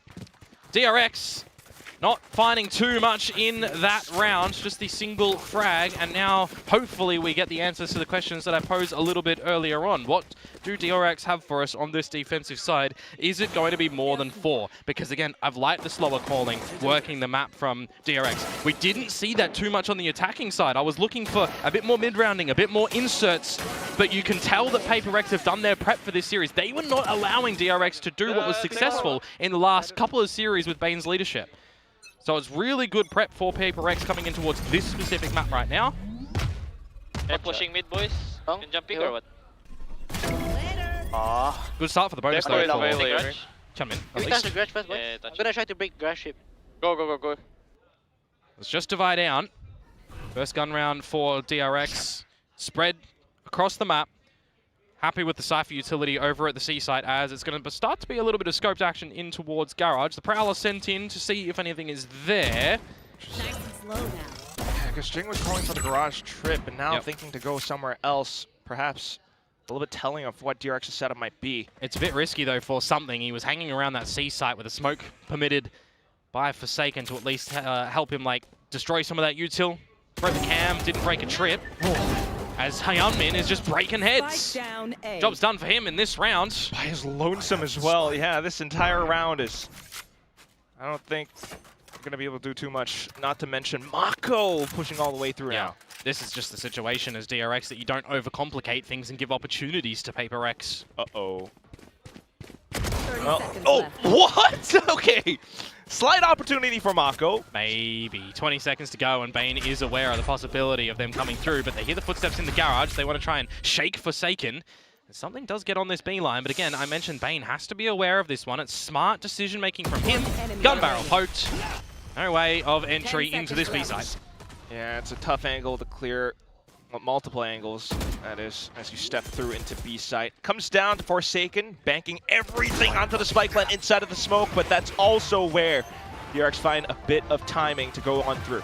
Yeah, you get the plant down as Forsaken, so I guess you'll take that as a sliver of a prize at the tail end of the round as well. But a good pass mark for DRX, holding on to the 3 weapons, picking up convergent paths as well for Hyunmin. On the back with some individual brilliance from him when the Phantom is in hand, so trying to maximize what they can do for their chances in this lower bracket run. A nice flick to come through from something. Oh, that's rare. And it's a rare reaction from Alex, because it's not desk slamming. Yeah, thank you for explaining why I said that. Yep. But still, we'll see if PRX does manage to recover. Now on to the operator for Divine. Yeah, on the C line, we'll see if Hermes is going to fall prey to it. You got something with the dimensional drift as well. Can draw attention away from the team, or you can start to sniff out if there's any opponents. Ooh. The double swing called dry is ambitious, don't get me wrong, from DRX, and now they might actually pay the price because of it. Bane will fall after finding one. Yeah, it's just so strong, especially with the ultimates coming through as well. PRX managed to seize control over the site. 2v3. Hyunmin? Well, Hyunmin might have the ult, mate. Free might have a bit of utility, but you got no smokes. You're against Jing with the runner back. He's still got 2 flashes and the blaze. You got something with flashes as well. And more importantly for me, you've got Forsaken. You got one-way smokes available that I believe he's just even thrown early. So this is just going to be untenable for DRX to get a retake happening. They probably should go for a bit of a save. Yeah, realistically speaking, all the timing as well for Forsaken to possibly plant himself around Garage. It's another spot that you have to worry about. So turning all around, unfortunately, you throw your bodies into the site and it just goes down into the abyss. PRX move up to 11. You do draw out the runner back, so I guess you'll take that a little bit as DRX, but you are missing substance in this map right now. You're missing rounds, mate. 5 of them so far. I understand the risk to go for the dry swing there, but with no confirmation of, you know, opponents' positions and no favorable circumstances, it is a very risky duel to go in for that swing. And PRX were kind of just ready for that as well. No one had brought out utility just yet for PRX. They were ready with their guns for some sort of play from DRX. It's an elimination match as well. I can only imagine the pressure that some of these players might be feeling. Yeah, of course. But it's not like DRX have been in these situations before, right? They've been in eliminations positions before at the highest of moments too, right? Champs, for example, most recently. And they come into this map, into this veto, you know, Haven, we hadn't seen it really picked from PRX just yet. It's been floated a couple of times. They've gone elsewhere, for example, picking Breeze when Haven was open, and we've seen some instabilities from them. Maybe we could say that they were happy with it because of their scrim results, something like that, but they do opt for Haven in this one. And you're thinking DRX, all right, Corrode, nice choice. I like that for you guys, but we've also seen growth from PRX too. So when you do think about the veto, I do think, PRX, it's nice for you guys, but for DRX, it's not too removed from them as well, you know? So this timeout that they've just invested in has to come up with the goods in round 17 here. You've got the Rolling Thunder, you've got the Convergent Passes to have access to as well. Freeing is probably requesting a weapon in some way, shape, or form. He's just charged with holding the A site by himself, as there's a walk down C from Hermes, and that's a roughie. Unbelievable. The weapon so far away as well, so PRX instantly TPing across. And now you feel you have to do something as Freeing as well. You've lost the territory over towards C. You send Hyunmin over there that gets smoked off in a progression-style smoke. You feel you have to do something here for the team, but it's going to be Marco to start off over in mid. And now it's going to be Bane, and maybe a second layer of Freeing over at A. Still has the utility as well to kind of play around the spike plants. Convergent paths will initiate. Bane does come through as well with the frag, but there goes the Vice, still hanging back. The spike, though, might be unretrievable, especially with Rolling Thunder going through. Bane still continuing to hold the angles, preventing PRX from coming online, but the Vi will push through. Freeing finally makes his presence known, and then it's Jing's turn. There's an opportunity here for Freeing. He was the one with only that pistol, remember, but some damage done and a reposition as well. Jing with the plant. Do you think he wraps towards Spawn when this angle is found? It doesn't even bloody matter, mate. Freeing comes out of the sewers, and he is just going to drown Jing. That is a lifeline of a round for DRX. Yeah, mate. Oh, my goodness. That was crazy. The way that Freeing managed to swing around the different spots made it so undetectable for Jing, so incredibly well played. It will save them from that map point. Yeah, an operator to be brought into the next round as well. It is a bit of a lifeline. It's an investment of those two ultimates that I mentioned coming in towards the round, but you had to dig deep to find that round. It was essentially a buy round, right? The 4 rifles purchased for DRX, it was just because Freeing didn't have enough money to get the proper weapon up there in his own hands. You gotta have to be playing with rounds, with potential swings on Econ as well. Tour de Force is going to be brought out for Dubai here. Marco off. Yeah, Marco is charged with the Orpit, so we'll see what he can snipe out on the Omen. Opportunities. Careful now. Well, PRX tries to poke around B right now. That's just going to be a reset on the timing in this one as well. Opportunities for DRX. And they start to have a bit of mid-round calling that goes their way. Marco is on right potential line with the sniper. See if he can find something if he gets a little bit too ambitious. Otherwise, it comes down to this 8-hit going through. Perfect timing on the flash, but unfortunately it hits. The reactions from PRX still sharp. Yeah, a lot of trading of utility at the moment, and PRX is going to feel a little bit too pressured here, too hot under the collar. They're going to call an audible to retreat for a minute, insert Divide. Maybe we'll see a call to come back a little bit later on, or maybe we'll see just complete repositions from PRX and try some different locations. 30 seconds to go. Up the guts of mid towards B, where Hyunmin does have a saturate, but that's all. Still could potentially be enough. Unfortunately, PRX does anticipate it, but spots out Forsaken by the top of his head. Hermes comes through now with a huge double kill. And that leaves 2 players left on PRX's side. 10 seconds left to go as well. Makes this 10 seconds pretty much left. Unwinnable. Swings through from DRX, and Divide left alone. Trying to gunsling himself out of the situation. He's managed to do a bit, but not enough. You got to be careful with those sort of smokes as well from PRX. I do believe that was their elevated smoke, and their Tootsies are seen underneath it by their opponents. So you got to be very careful with this utility if you're not taking the further space. That's the generic TP from Forsaken that goes up above. But here you go on the replay. Hermes capitalizing on his opponents. Caught lacking a little bit. Second round in a row for DRX right now, and they're starting to feel a little bit more confidence, you'd assume, on this defensive side. Enough to have a drawn-out timeout from PRX. They can taste victory on this map. A couple of slip-ups, but they haven't needed to use a timeout just yet. This is their first. Still needing to be able to close out the map after all. So still knowing that they're going to be going up against an op in the next round, with the way that DRX has been able to rotate all across, holding B and C, A and C link, that makes it a lot more difficult for PRX, especially with their game plan of trying to really pull all the players from DRX all across. And something that something was doing over on that defensive side was prodding and poking with the Yoru over at C, right? If we're not seeing that from Hermes, for example, on the Cypher, who are we seeing it from DRX, or are they going absent in that approach? This is what they're doing right now in a 1-4. This is a bit of a read on the game plan from what you've seen, perhaps. Just setting up the Cypher utility over at A, so they're not going for the full 4-1 stack. They will still send Hermes over towards the C side to look after that one. It's going to be a poke down the sewers. I need the replay on that one. Devi is certainly magic with the sniper in this round, or this map so far. My sentiments exactly. And you've removed Hyunmin as well. He's been the guy that you look to for DRX to put up numbers. Mako's still around the corner, though. And all he needs is one shot. Can't really TP himself out safely, though. Will eat a paranoia as well. But off to the shorty and another wallbang. He managed to take down 3. Yeah, feel bad for Envy in that scenario, too. He didn't get a real chance to play here. We'll see if Devi can kind of pull off some magic as well. Unfortunately, it's not going to happen with Freeing around the corner. It's just Jing with an op retrieved. Maybe lurking around for possibly another kill. Yeah, the drone is just going to figure out where he is at the moment and keep the DRX members happy to sit on this A site at the moment, try to shut him down. The 1 versus 3 as the Phoenix with the op.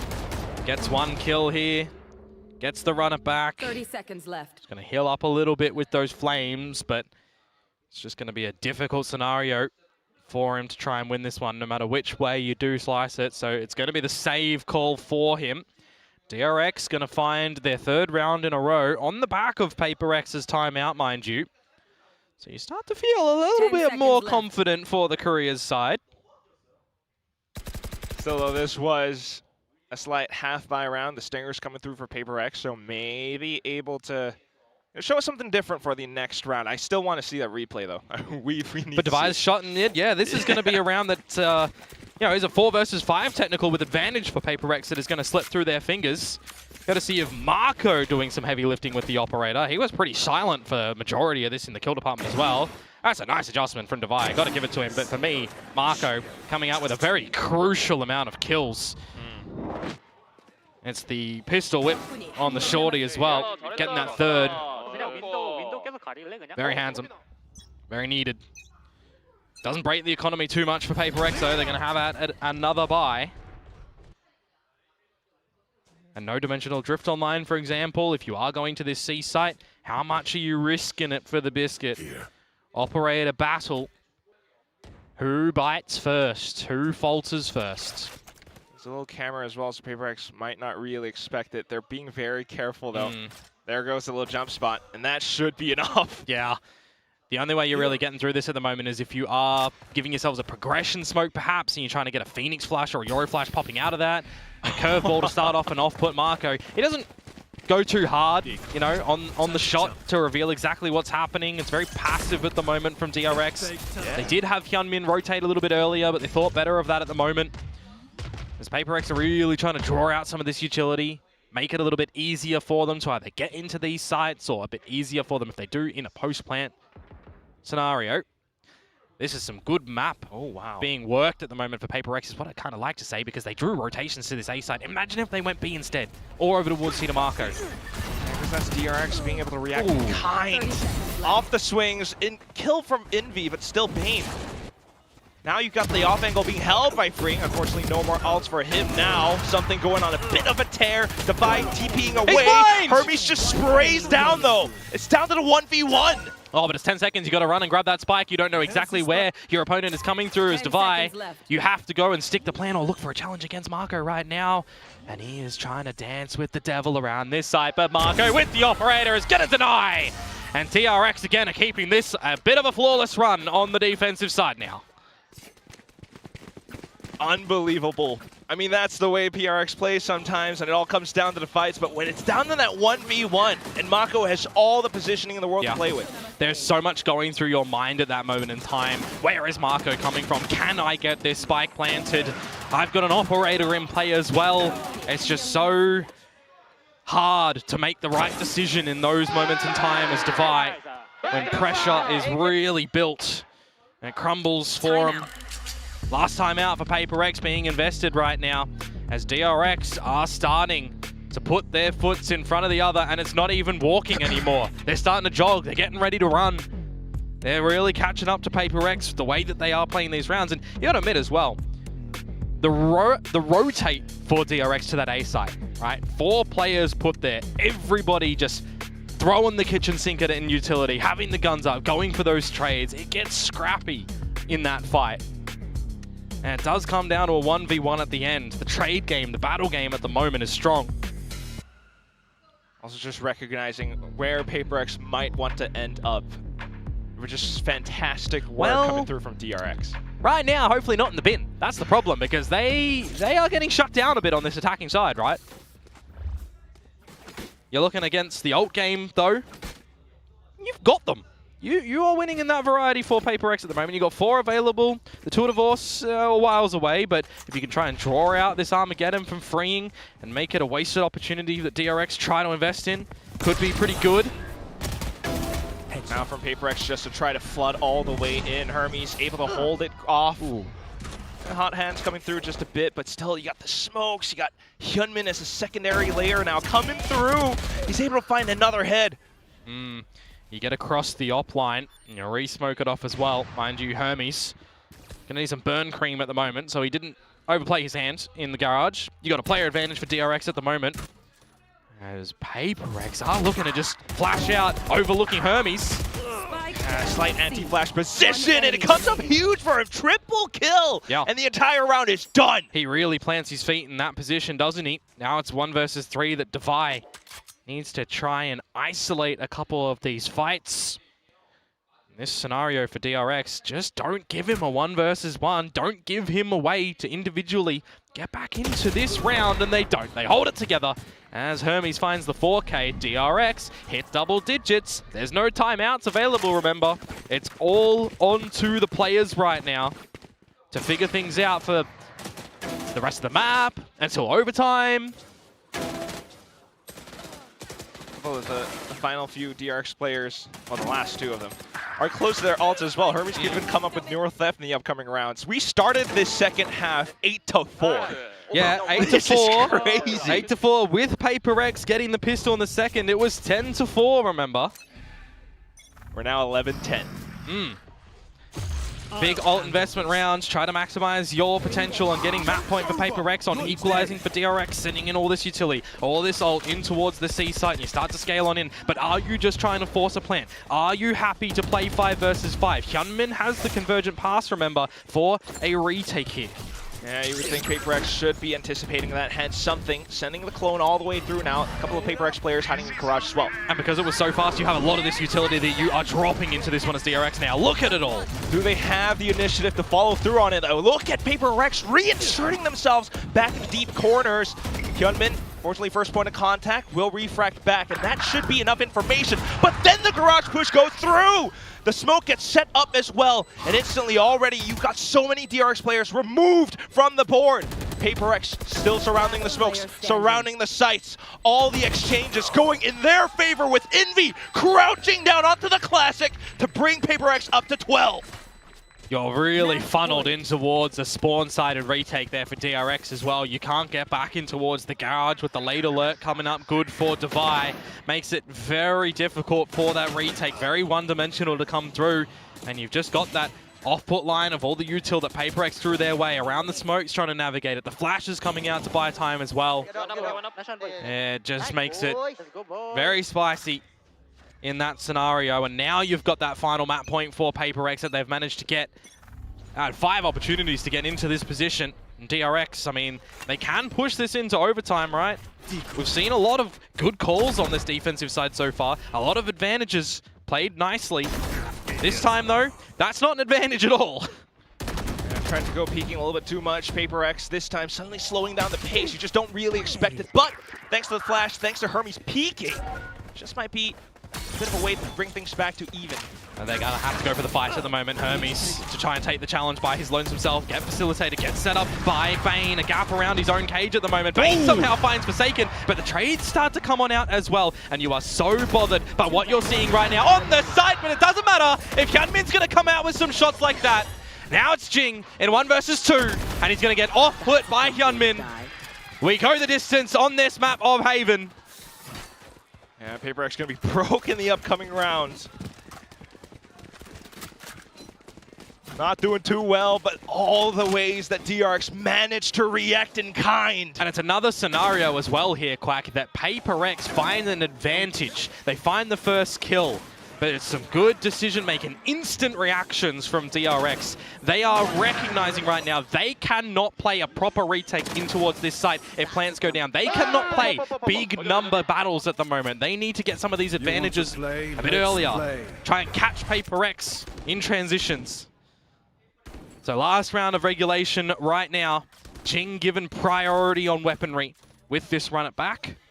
The progression smoke to the Sea of Long. This is what I highlighted a little bit earlier, right? You can plow this one down. You can layer yourself throughout the map. You can wait for the util to refresh, and you can dump all of your util in. You can even have Forsaken ult to the back of the C site here as well. This is a set exec.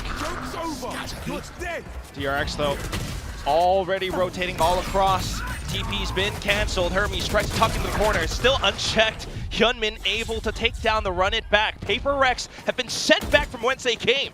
And now you kind of question in your minds as DRX, have they rotated back towards the other side of the map? We saw big numbers, but they've got an advantage. There's gaps around, and there's too many gaps around the map at the moment for DRX. Do they think that someone's snuck in anywhere? It's a sensational shot from Devi as well. Yeah, Marco and Freeing gone. Yeah, it's down to Hermes and Bane right now, especially Bane into this spot, but unfortunately he goes down. The heads up duel from Jing. A lot of initiative being seized by PRX. The spike planted soon enough, and it's a 2v5. Yeah, this is going to be an extremely difficult retake to come in for Hermes and for Hyunmin.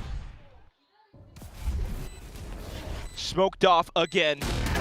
It's just Herming for the swing. He's able to take down the first point of contact, but then PRX starts to suffocate him all around. It's claustrophobic, and PRX close out the map finally at a 13-11 scoreline.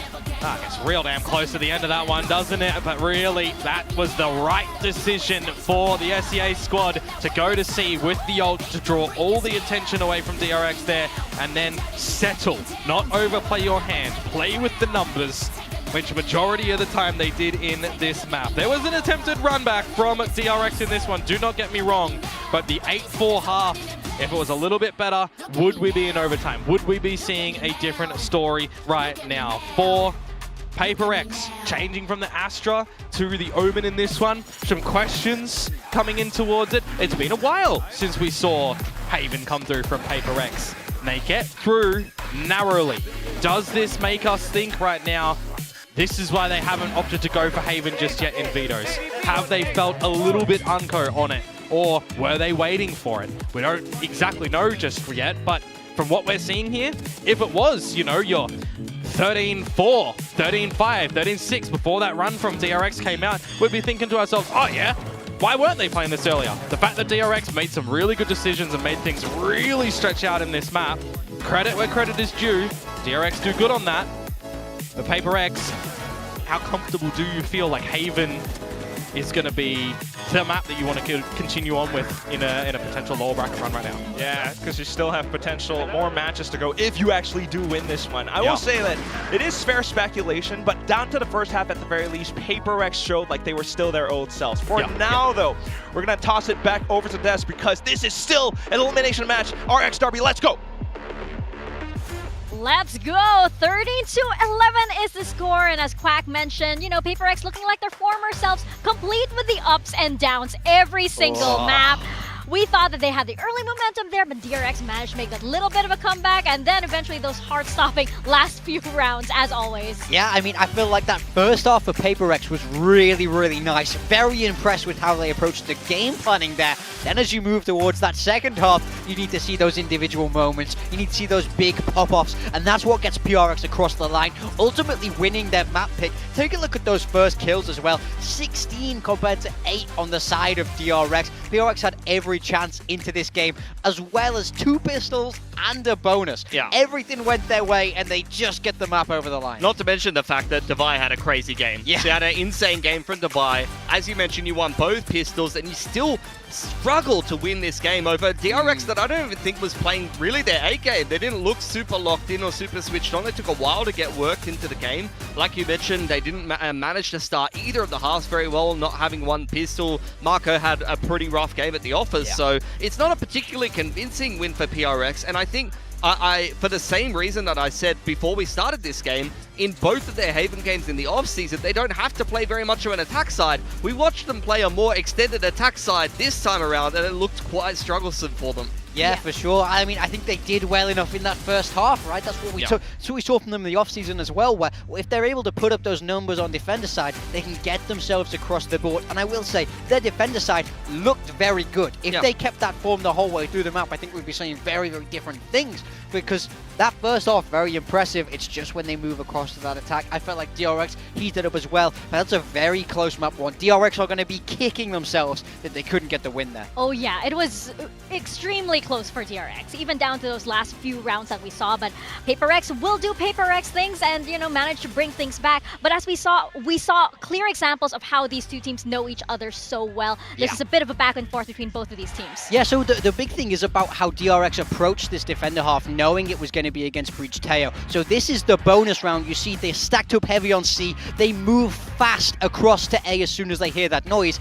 They bait out this util from the initiators, the stun, the paranoia, the Teo missiles, and then they fast flood into the site. They use that run it back that they've managed to gather. So right now they're playing on a timing where DRX don't have a lot of util to stop that flood. Was very, very impressed by that. Yeah, but you see DRX actually responded quite nicely. They recognized that A wasn't working for them, and they used the camera to be able to feel out what the setup is for PRX. So they see that whole A take, they speed up towards C, leading with the Teo drone there, and then they set up a very difficult retake for PRX. This really was a chess match of positioning in this first half. If PRX gets a good flood off and is able to hit a nice timing, they're going to roll DRX in that post plant. But if DRX is able to outmaneuver them in the mid round and set up a post plant where they can disrupt PRX with this initiator util and not have to use as much getting into the site, then it's a lot harder for PRX to get back in. Yeah, this round is the prime example. They managed to get into the site without Bane having to use his stun, so he can save it to stop that flood. I think PRX understand how to play against double initiator, and equally DRX understand how to play against double duelist. So especially in that first half, that was a very, very close, very good match, but it's PRX that got it on the board. Yeah, it's a perfect matchup here, and those are very, very clear examples why. And of course, these kind of matches bring out the best in a lot of players, and one of those players in this match was Devi. I mean, we saw it was 16 first kills on the side of PRX. Half of those were his. I mean, my goat here. Unk still got it. He has indeed stepped up in a major way. This round, by the way, probably saved the game for them. They were 3v5 in this with a low buy. He takes over the round, gets an ace, and really, as we saw in a 13-11 score line, every single round matters. So massive step up from Devi compared to what we've seen from him previously in this tournament. Yeah, you really want your chamber to have a hot performance on that defensive side. It sets the tone for the rest of the game and puts the fear of God into the other team. It forces the double initiator to have to use their util so much more moving through the map, which, as we mentioned, is something they want to hold down into the post plant. Almost a 30 bomb from Devi. If he doesn't play up to this level and deliver this many first bloods, this is a win for DRX for sure. Oh, absolutely. He is locked in today. And we see, of course, like a lot of players on the side of DRX. Hyunmin did put up a very good performance also. That is pretty consistent for him, though. We need pop-off moments like this in an elimination match. So I hope Devi keeps this up. And on the side of PRX, unfortunately, we didn't see a lot from Envy coming in. So I hope that going into this next map, we actually see we see Envy heating up a lot more. Yeah, I mean, we know he has the potential. We've seen big weeks from him. And same with like Mako on the side of DRX. Very slow game, as we pointed out. That's not like him. But in a series that is this close, when the players know each other this well, it really is a game of fine margins. So it's all about who wants it most, who's ready to step up to that next level to keep their team alive here. DRX, this is their last chance. They lose Corrode, they're going home. That is absolutely right. We are heading into Corrode next. What are we expecting here? Are we expecting a little similar from DRX? Are we expecting that Waylay Phoenix on the side of PRX? What do you think? Yeah, I think for PRX, I wouldn't expect any changes. This is a map that they've won in the past. Their defender side, once again, looking incredibly strong with that Phoenix. So I think they're going to hold true to what we've seen from them there. I would definitely expect so. But I think it's all still up in the air with this map because there's a reason DRX will have chosen to pick this. Yeah, so DRX, I mean, we saw them play it initially against Varel with double duelists. It didn't go well for them. They lost to Varel's Brimstone comp back then, and that was one of the games that was a little bit underwhelming. Following that, they showed some great prep for full sense, putting Hermes onto the KO and playing double initiator, and they really just worked them on the attacking side. This time, you're going to see, actually, DRX starting on the defensive side. So if they choose, once again, to play just solo Waylay with Hyunmin on the duelist and double initiator again, they haven't actually had to show that much of their defensive side. So there's not going to really be that much film for PRX to actually watch. And therefore, they're going to have to, once again, rely on, you know, their own approach and feeling their way around the comp just intuitively and just the general game plan they're going to come into the game with. Yeah, I mean, I think on the flip side of that, there was a whole attacker half for PRX that DRX will be able to watch, where it was 9-3, I think, in the favor of GE. But I also don't know how much they can learn from that VOD because they were attacking into this Sage comp, so it does change how it plays. So I would expect PRX to look stronger on the attacker side than we saw when they last played this map. Yeah, or we could see changes entirely. I don't know. Probably not in this high-stakes game. But as we send it to the stage, we are looking at Freeing with his 10th clutch here in Pacific. All right, congratulations to you for that.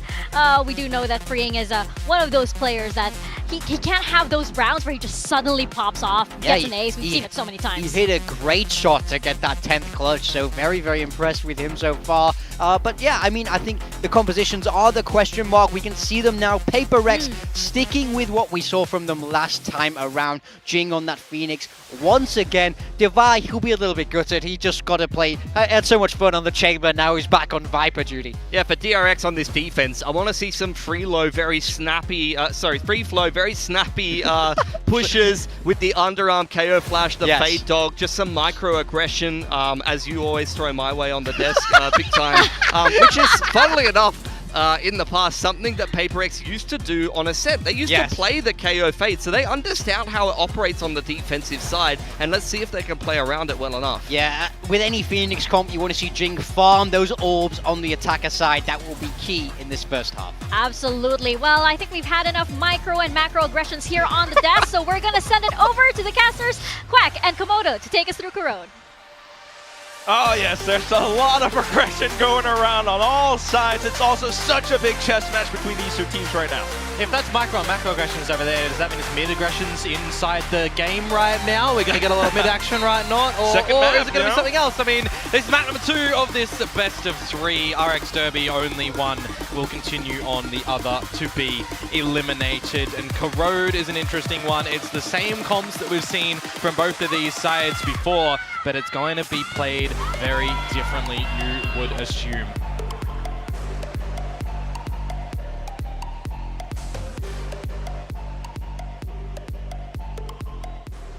Pistol round is going to be quite important in this one as well. Of course, both pistols so far going over towards PRX. They have opted to start on the attack, and I guess I was right with the mid aggressions. Oh, but instantly the shot from Hermes, though. Top mid down through the screen. Yeah, dodging the 0 point over towards B main as well, as they are just going to scale up towards B, but immediately, DRX going to re-clear over towards mid and be happy to stay there. Now, for freeing, you don't necessarily want to be staying here individually, so you will retreat a little bit, try and give yourself some better angles and allow this plant to go down. You do have the player advantage as Forsaken gone. Wow. I just continue to peel off. The flash dodge. He's still good for at least one. That's still such a big advantage for DRX to work with in this retake. Yeah, wall up for Devi. It's going to off-put Bane for a little bit at the moment, but you're kind of standing pretty around the site for PRX at the moment, expecting more to come out through from spawn. Just a bit. Working around a lot of the chokes for now, but still. Instant shots from DRX. It's Hermes once again, and he walks away with 3 in this round. Yeah, certainly very important for DRX that they dispatch of Forsaken first and foremost as well. It makes the gathering of the B site a little bit more wonky, so for freeing, recognizing that he can just fall on back and try to play numbers with the team, happy to switch immediately into a retake for DRX. This is going to be a very big difference of a defensive side that PRX go into as opposed to what they had to do against Global, right? Yudotan on that veto to try and remove a lot of that abilities, and the Sage stalling as well are things that you're not going to be seeing present here. There will expectedly be a bit more gun battles that DRX are going to come through, but also a little bit more coordination on this utility coupled together as opposed to individually that the GE comp can kind of come out with on the defensive side. That's kind of where PRX does need to watch out for as well. I mean, some of the gunfights, you start to lose heads, lose members. You can try and bait things out with the 0 points as well. If you have, for example, rifle rounds where 3 get pinged, you can kind of prod a little bit over on the other side of the map. You can try and toy with the information that your opponents get and try to, you know, make it more misinformation than not. I'm kind of interested to see how PRX want to try to tackle Hermes on this KO and what information they have. If you're trying to bully your way into this A site right now, though, however, Hyunmin is going to be here with freeing. So that's still the objective for now on the side of PRX at least. Try to break in, try to get the spike down, get as many kills as possible. We'll start things off with Devi, but still Bane alongside freeing. Into the corners, you still have automatic weapons. Freeing goes down though, it's Bane with the kills. And they are going to not force the plants immediately. They're going to go for a fight over towards spawn, and Hermes is just going to sit them all down.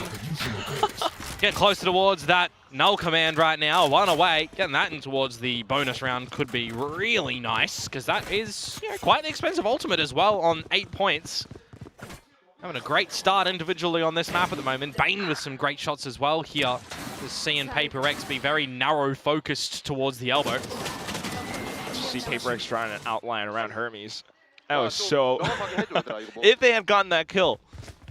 But yeah, otherwise... I mean, if they got it immediately, they could have had advantage and it would have been a different ball game, right? But unfortunately, the ball was always in DRX's half court there. And Hermes does get the slam dunk. Now it is going to be the rifle round present for PRX. And all 5 members are going to be grouped outside of a lobby, freeing to just play spot at the moment. Does have the screen to work with as well. 0 point immediately used from Hermes as well, so no information. A re-clear in mid from the Prowler. Start to get a bit of an idea that you want to get some further information for DRX on this comp, however. So start to rotate over towards B. This is an expected play for DRX that they're thinking PRX are going to end over at that Bravo location, and that's not exactly what's happening. Yeah, minute mark. At least this is some information for the side of DRX to work around. So all the rotations kind of called across except for Mako. Might be a little bit worrisome. PRX not going to slow down anytime soon, but still, the fragment! It catches Jinx square in the face. Hyunmin and Hermes still holding down the angles as well, and Hermes is unstoppable! It's just something left in the round. Can't retrieve the spike. As soon as you peek out, you're going for a fight. Mako could be right behind you as well, so feels completely buried 30 seconds up left. around elbow right now. Yeah, something's just barren. Barren wasteland right now. Nothing that can be done. Hyunmin is just going to remove him very swiftly. But my oh my, Hermes picking up the fragment kill because the shots are looking woeful from PRX in amongst that one. Great timing on the C's from Bane, mind you, as well. Some good coordination. Tandem plays from the utility coming out from the initiators. Absolutely do love that for DRX. Not even using the null command, having that available where you need. can certainly hinder the affairs of PRX in going for these either executes or barrel roll affairs into these sites. This is kind of the best start that you want for DRX on this map. Similar how PRX started on the previous one. Where are you? But on to this round, a haunt down middle. PRX kind of toying around with it. DRX continuing to try to retrieve more information with refract spent already. Yeah, good exchange, a firm handshake, and using them on each side. But still trying to have a bit of presence over towards mid at the moment, while freeing in a bit of an off angle over towards A is just going to lock it down for now on the Viper. Not too pressured at the moment, knowing that it's the pistols that PRX do have in possession. And just playing extremity control at the moment is the name of the game. Just comes down to me, I think the timing in mid that Hermes has to be very careful of if that was tried to be exploited by PRX, which is not anymore, as they tend to A. Still though, now that the positions have been revealed, a little bit telling, Hermes will begin to make his move! I talk about the pistols knowing that's what's here. You forget that sometimes they can be potent. Yeah, especially when they're in the hands of PRX. Suddenly picking up the pace into sight. Oh, they just didn't Still clear though, back and through around the toxic screen. Hyunmin able to shut down Divide. Hermes has arrived backside as well. Hyunmin still alive, makes things a little bit more difficult for PRX, but something hops on over and he'll get the spike down. 10 seconds, the timer gets reset. Null command in as well, you gotta wait for this one to expire. Perhaps no utility for PRX to drop into it, and it's not even really go time for DRX, though they off-put them. Some good utility stalling at the moment to try and isolate these fights. Hermes, Marco, come up with a clutch in a round that should be theirs. Oh, the smoke felt a little bit weird, but still enough for them. His stays tucked inside of. They knew where Jing was, thanks to the fragment from before as well, and now Forsaken trying to spray into the smoke. Unfortunately, the swing out from Hermes gives DRX a 4-0 start. Such a headache as well for PRX, because they would have been feeling like they could get that round. They had a 3 versus 2, so it's the right time to drop that util as DRX to try and maximize chances to pick up a bit of a sloppy start in this round as well. Some sharp shots to come through from the pistols. Spike denied as well. You're thinking, all right, this could be good, but it falters a little bit. Forsaken cannot deny the defuse from coming through in the end. Flawless start so far for DRX. A timeout now invested. We literally are kind of copy-paste from the last map in scoreline start. But earlier on in terms of a timeout investment, last map used at the end of round 9. This time, Alex and Wendler calling it super early. Almost feels necessary with how the way the rounds have been going. PRX on the attack, but not quite able to find their footing. Granted, it was a slight eco round for the previous one as well. It's kind of the same start, though, to a degree of worry that we saw against Global Esports for PRX as well, right? They got the pistol in the second, and then the defenses start to really come out. You're not able to get in towards the sites. You're trying to draw out what util you can to make your end game a bit better, but you're still being locked down in near every case. And for this one right now, you would assume you can see a little bit more on the attacking side, but these defenses are being played very nicely in my mind from DRX. They're not overplaying their hand, they're not over-peaking a lot of angles. They're kind of just going through a step at a time, clearing with information, playing a very large macro game, and not being too risky individually, I think right now is quite crucial for DRX. Now that Bane has the Odin. Yeah, this is risky by himself, getting caught in transition to utility. Forsaken, a nice frag to open up the affairs for PRX in this round. To kind of hang back as the smokes all get set up again. Hyunmin will re-peek, unfortunately goes down to Jing as well, freeing. Felt the need to take a little bit more space, though. He wants to go into the corner. Yeah, it's a little bit slack for DRX in this round. Near every fight so far has been individual from them. Freeing, though, might be able to catch them with their pants down. They are clearing it, but at the wrong time. The trade at least is there. And now it's Marco and Hermes again to see if they can make the magic happen. Hermes has been on a heater, so perhaps, but still 2v3. Spike gets planted for the side. But Forsaken just holds the angle. Instant taps. Yeah, that one is a great round that PRX sorely needed to start things off on the attack. Again, you look towards this one, right? GE, this is the sort of litmus test, I would say, for PRX on this map right now of Corrode.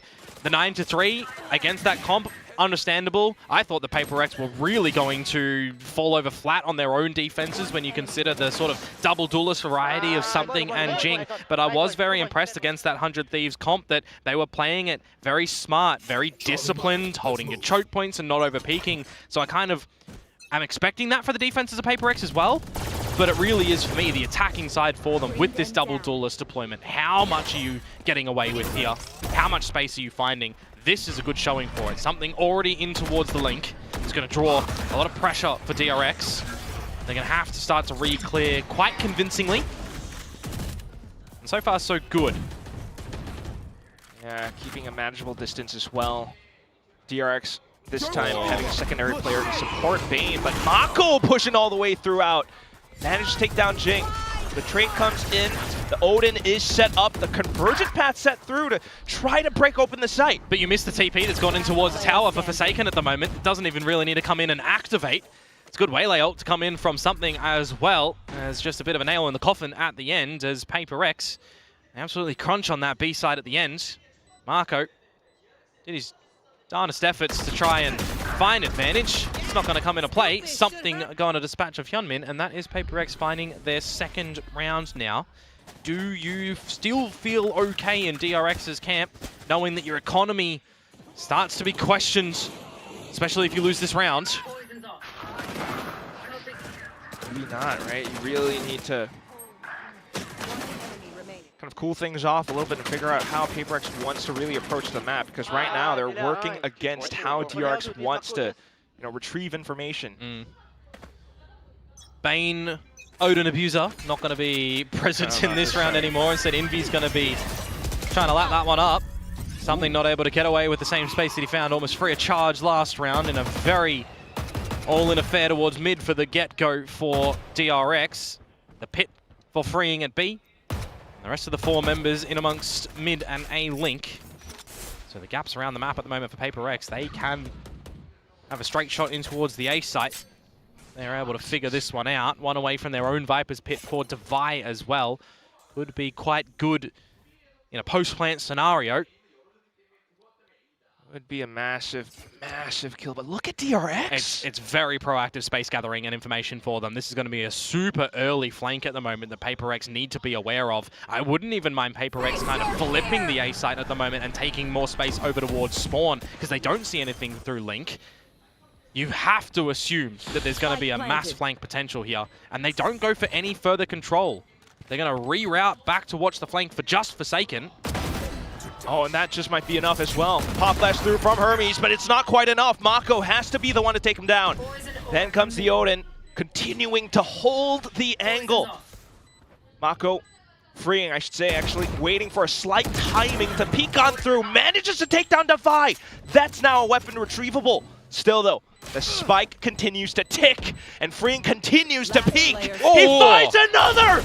Triple kill in the round, and it's all down to Envy to try to hold it off. The snake bite. Is it enough time? I should think so, just for freeing to stick the defuse down to the very end. DRX up to 5. 0.29. What a trade to come on through, and what a ferocious play from Freeing, honestly. Plays the right timing with the classic for the bait in towards the Link play, the Judge and the gun upgrade, catching Jing on a timing looking the wrong way. It looks like from our kind of third-person POV on that one that he had a sensational flick. That's a great adjustment on towards Something. And then the trade at the end, that is a great round to bring some stability for DRX now in this map. It's not even the greatest amounts though, as Hermes does have a stinger. I'm gonna TP. Let's go. Go left, flashing. Go, go. Flashing now. Let's go. Okay, let's go right, boy. Yeah, color free, guys. Oh, Devi falling in mid by his lonesome self, trying to find the timing of the lurk. That's not going to come out. Good 0 point, and a Nightfall going to stall the proceedings of PRX at the moment, so you have lost a lot of space around this map. You have lost the timing that you're trying to play ramp in towards the A site.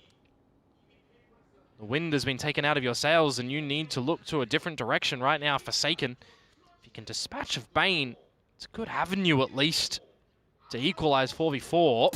Oh, but he walks the wrong timing, the wrong way. Yeah, thinking that he might have been closer towards spawn. At least Envy will be here to pick up pieces, but still 3v4. Not to mention Hyunmin with potential convergent paths. Yeah, you just switch to a retake here if you need to as DRX as well, right? You mentioned that ult. You can be quite happy to wait for the rest of your team as long as you don't overcommit to a mass fight here, because you are the only soldier at this A site. 30 seconds It is a left. 1 versus 3. The PRX start to make some noise known. Now the plant to go down for Envy, that it's just going to be an early scenario for Hyunmin. That's actually not going to be a capitalized upon ultimate for DRX here.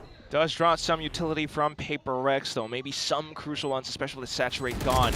Now PRX feels the need to continue to pressure against DRX, prevent them from getting into position out towards the back of site.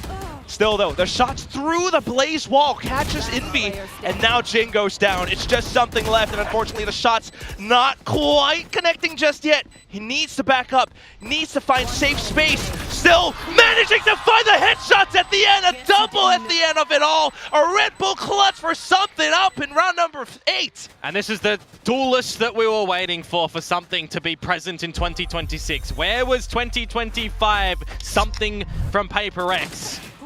Coming out with the goods in that round for the 1 versus 3. After the team loses initial space, initial game plan action, you can see the thought process from Jing at the end there as well to try and play anti-flash, right? If there was the underlog to come in from Hermes. Gotta give respect where respect is due on that one.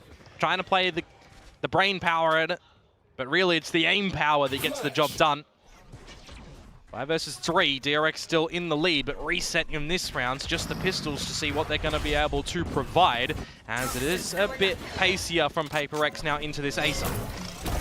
I just want to get the spike down, end the round as quickly as possible. Minimal losses, possibly, if not. But still, so far, so good. Yeah, next I wouldn't mind seeing Envy go for a bit of a fight, same as Jing. Get a bit closer towards your ultimates for the next round, where the guns will be back for DRX.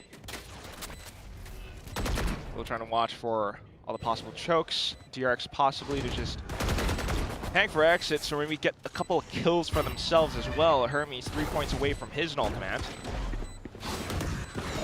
Trying to assert themselves through into the smokes. Jing will get the first, a couple more, and now he's gotten his ultimate. Well, you're going to have a great stacking of ults for PRX coming in towards round number 10 right now. Not really present there for DRX, but you start to need to see them recover on this defensive side rather now. It's going to be a timeout going in towards the next round that you might assume is on this defensive side as well.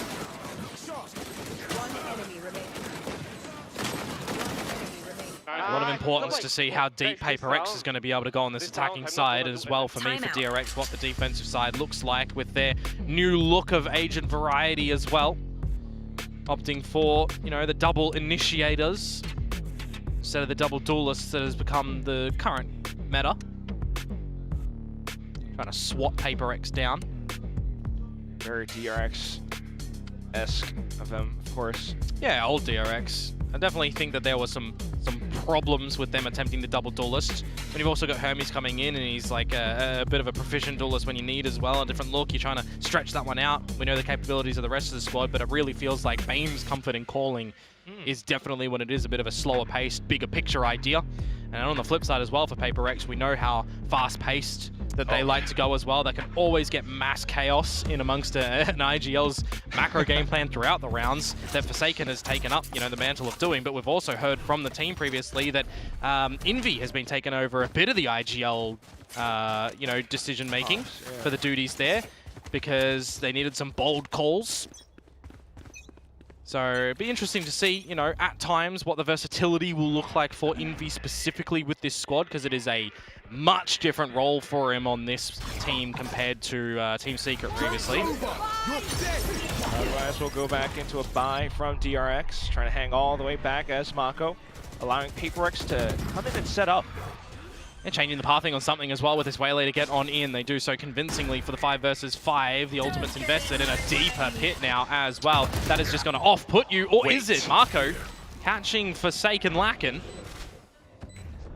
All the way through to the other side of stairs, unexpected, but of course it's just going to be Jing, quick to respond. And he's still got another curveball to throw in as well if he needs. Still though, a bit of space up towards heaven, being taken by a couple of DRX players. A couple of kills going through. PRX still trying to be extremely cautious. Devi will shut down just a bit more with the shorty than the Phantom to try to tie up the score. Yeah, Devi is a shark of the waters in that moment. You cannot get into the pit, but also you just don't feel like you've got an exit strategy as DRX there. You can't retreat back to your own spawn. You can't drop into the site. There's just no way that you're getting back into that round, unfortunately, with a great smacking to come out from Jing. Some good patience in the post plant as well for PRX. They tie things up now 5 apiece. We've got a little bit more depth from them on this attacker's side. But is it going to be something of a tight scoreline? Or who will go 5-7? 7-5 in advantage? One might think, no, don't. One might think it's going to be PRX as it's just the pistols yet again for DRX. Remember, they started off with a 4-0. You'd think that that was a good start, a great start to be able to really tumble through this defensive side easily. But it's PRX, and now getting switched online all the way into the site. Bane has to rely on his mechanics to try to find at least somewhat of an advantage, but he gets completely blinded into the site as well. We do have Hyunmin up around the corner though, but look at Jing. Yeah. How relentless is this? I mean, it's 2 maps in a row that he can just play the Phoenix, right? Those shots don't look too good. Freeing will find Forsaken off wing as well, so he will pick up the pit. He would have picked up the pit regardless if he died at the end of the round, but picking up the kill, picking up the gun, it'll back you up a little bit better in towards the next round as well. Okay, PRX will find 6 here. Got a lot of power in going for the hunt. Doesn't really matter if he tried to as well. They just removed the gun, which is not the worst, but they are in a different postcode compared to where Freeing is. So PRX, they will take the lead now on this second map of Corrode. So move into the last round of the half. We can kind of think towards the more key ultimates. I mean, Bane close to his Nightfall. Envy has his. Jing a couple of points away from running it back as well. It does definitely feel like the direction has shifted in this map, though, over towards PRX, finding early advantages and kind of being too overbearing going in towards these sites as well, then being very passive and patient in these post plants. The mid explorations from DRX and these extremity plays that they're doing as well are no longer feeling comfortable, you'd assume. So I kind of wish that DRX would do something a little bit more decisive as a barrier drop call. The pit over towards the B choke yet again. Okay, you just assume not too challenged. Yeah, I've got to send in a bunch of utility to try and find him. Nightfall and Blaze, for example. Not 100% committing to it. Look at this. A secondary squad in towards A-Link and 2 players from DRX taken down. Forsaken still tucked in towards B side. Really deep positions held. Hermes wants to go in for it, wants to take a bit more space for DRX, but it's difficult despite the null command being popped. Bane does find one. Something responds and goes even further as well. You got the smokes up, you got more flashes, but a bit of a self-blind with the run it back, not too bad. Forsaken playing off contact into it, and now it's Mako's turn. 1v3, he's already taken down the first. Huge paranoia sent into the right angles, right directions, but Jing just hops over with a shorty anyways. It's a 7-5 at the end first half for PRX. That's a great round to dissect for PRX as well, to be honest with you. With the pit going down at the B main choke point, they send in the Nightfall and the Blaze, but it's all a ruse to get Forsaken to TP behind the opponents when they're deafened and pressured out of the pit. Freeing, stuck in that moment in time, has to be told by the team, essentially, has to be very situationally aware that that TP can come behind him and be pushed out of his pit. He gets crunched upon from multiple angles, and that's the entryway for PRX to get into the B site, where, again, they're already showing, just very big smiles in being able to close down that side as well and hold it and protect the spike plant. So, really well done for PRX. Putting a bit of bully action onto that B site. Hell of a coordinated play. I didn't realize you could use From the Shadows in that fashion, but here we are. Down to the 5-7 where kicking things off well in the second half will be quite paramount, especially once again with the fact that this is elimination at stake. Now you got me thinking about steak. You know, we've always talked about meat and potatoes of the map. Yeah, now we need to see that substance again come from DRX. They were off to the races at the beginning of their own map pick in this series as well in Corrode. Now it's been a hot minute between drinks.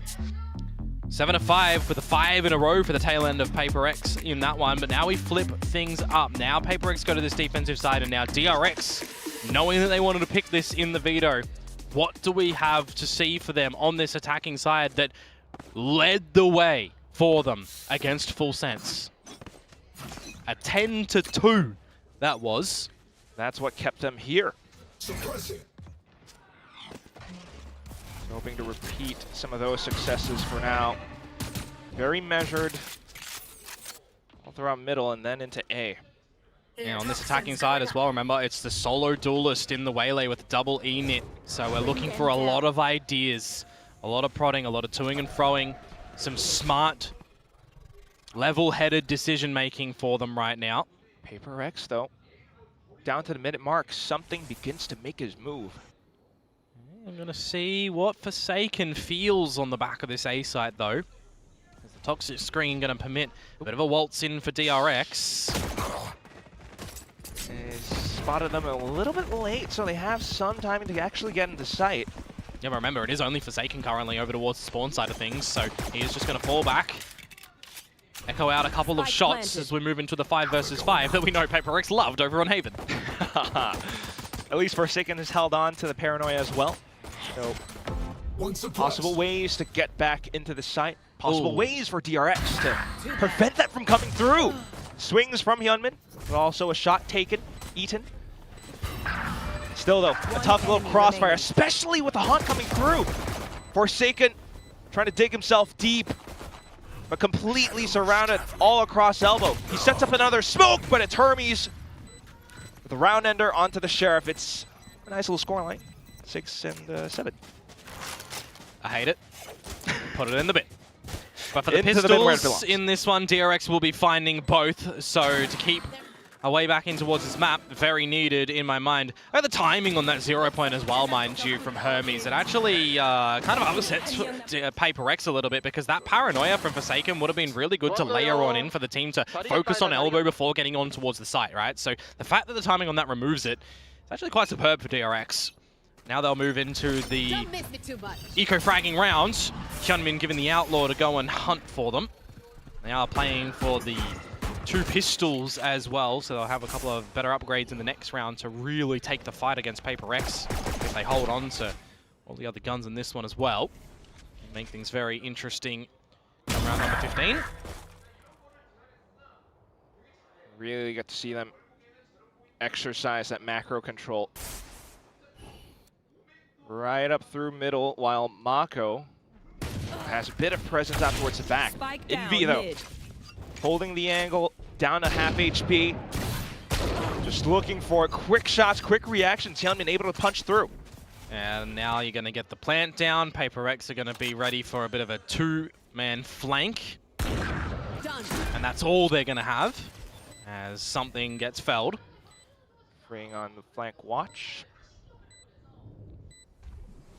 Has a Phantom as well, so this should be his 0 point. Continues to clear out backside, and DRX should have a pretty good idea. Yeah, you always got to be careful about peeking into this as well. Do you think that Hyunmin might be on the other side of this one watching for the eco frags? You've been very patient. Now you're going to be rewarded. You're going to lock them in, contain them in this one, and find some extra damage as well. The Phantom to be picked up and the Outlaw as well instead of the Guardian. So there's going to be some weaponry for DRX to go and try and take a challenge in this next round, but not as much as they perhaps were expecting. Yeah, 2 pistols. In that 4 versus 2 scenario. So DRX, actually, despite losing players, it's minimal losses, but for PRX at the same time, starting to build up on some of these crucial ults.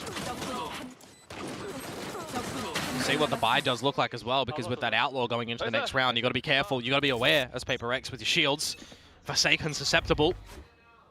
See how he's going to take all these fights. Can I be? Only Omen holding though. I'm gonna go Abu.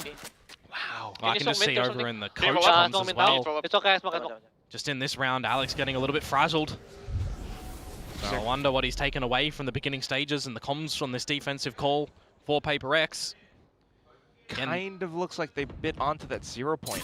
Again, this round is very doable for DRX, right? Lots of rifles, that outlaw as well. You start to scale up. If you want to get in towards the elbow, there's a lot of combos that you can do with this composition as well. But macro game plan, bigger picture for DRX. Who do you leave where? Are you trying to insert someone on this attacking side? Looks like we're leaving Hyunmin to his own... Well, sorry, Bane to his own devices over at the A site. So maybe he will be trying to draw attention over there, make the B side a bit easier for the team to get in. They've also baited out several bits of utility from PRX's side. Forsaken smokes are being spent in towards A, especially with that Prowler from Bane. And this fake that he's trying to sell is not being read by PRX at the moment. They are rotating the right members to this B site, putting something in towards mid, and he doesn't have to move from this position. Sub 30 seconds to go, DRX go into B.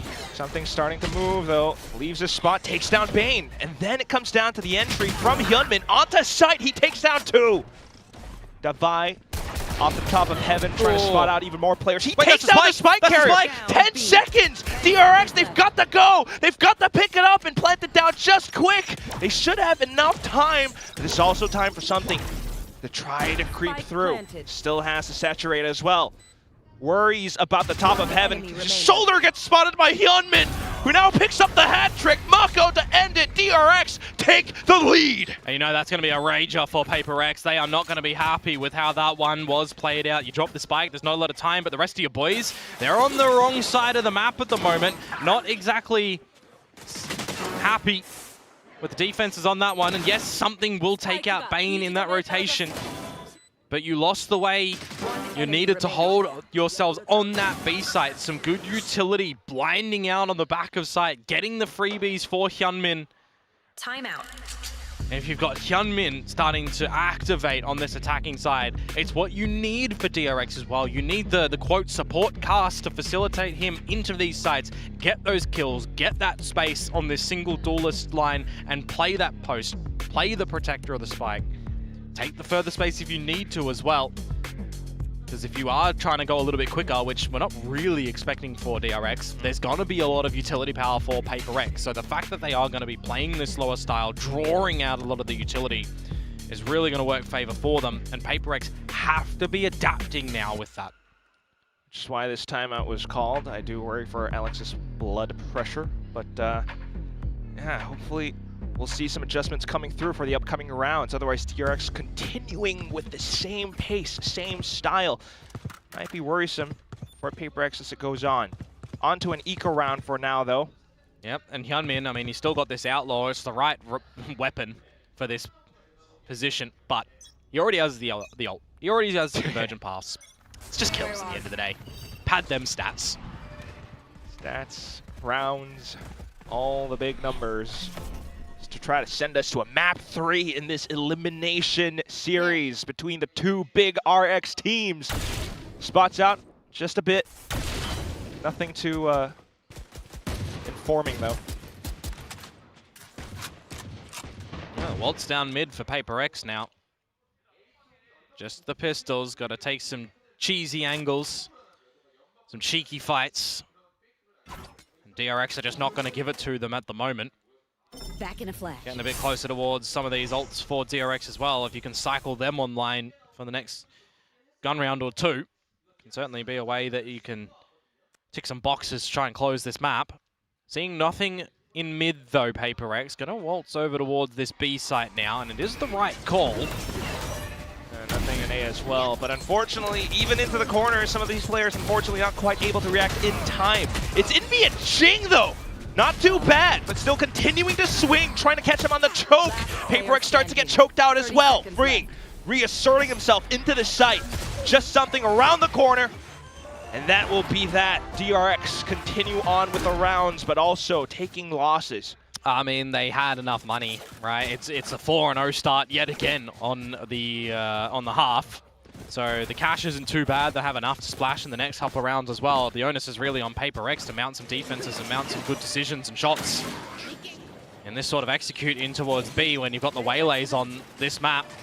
The pathing is generally the same under the hut, right? It was the change that I did like from PRX. I believe it was against GE where they change the path around to the back of the site. We saw that earlier on for Hyunmin too, so having the adaptability to change that pathing and catch your opponents off guard is going to be quite paramount for Hyunmin in my mind. In this round, you still got access to that convergent pass, which you would assume can make things a little bit easier to get into this B side, especially if you're going for your practiced set executes in a round such as this. In DRX fame as well. This time pass closer towards the link area, but at the same time, PRX continue to just flood back in, off of the run it back. Jing onto the rifle, spams into the choke, the snake bite catching onto a player as well. DRX now licking their wounds. You've locked him out of the site, but no one is watching to the tower at the moment. Marco has snuck in here, something that he loves doing on the middle of Haven, for example. Loves TPing into that B site, and no one is just wise here. How much can he get away with? 1, 2. He knows where Devi is as well. This is a 5 versus 3. I talked about it earlier when PRX are in the 5 versus 3s and it gets pulled away from them. So for something to find that kill onto Hyunmin to make it an equal state, PRX are looking to save face in this round.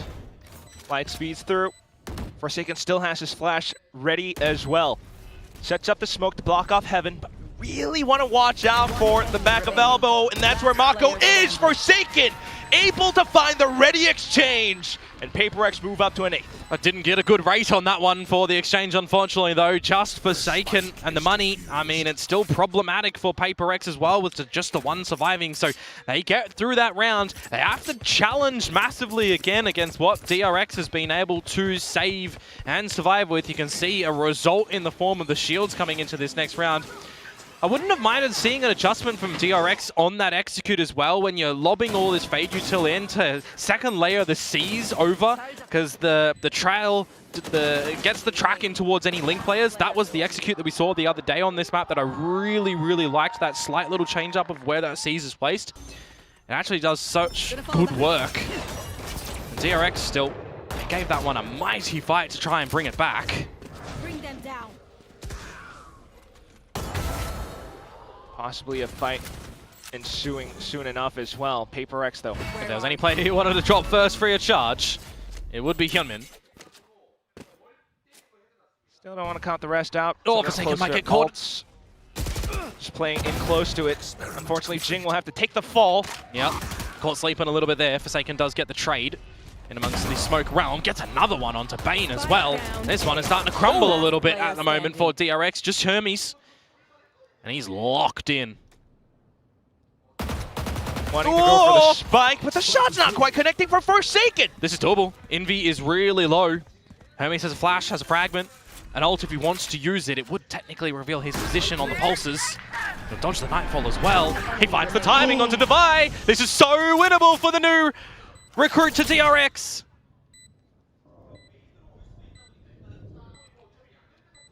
Shop around the corners. Low HP as well. Hermes just waits for the right opportune timing. What's this Envy gonna do? The haunt scent, positions revealed, the 0 point coming through as well. He still can't get onto the spike. Taps onto it though, and all Hermes needs is one shot. Maybe not even, just waiting out the time. Envy can't get it halfway. Gets the kill at the end, but does he have it? I don't think so. No. 10-8. That is such sensational work for Hermes. It's a bit bittersweet at the end that he doesn't get the kill for the 4K there, but what a great Red Bull clutch to come through from him. Finding the right angles, the right timing, and the shots to come out from the Guardian. Mate, I think that gun is absolutely gorgeous for him, by the way. He has just done such destruction on that gun.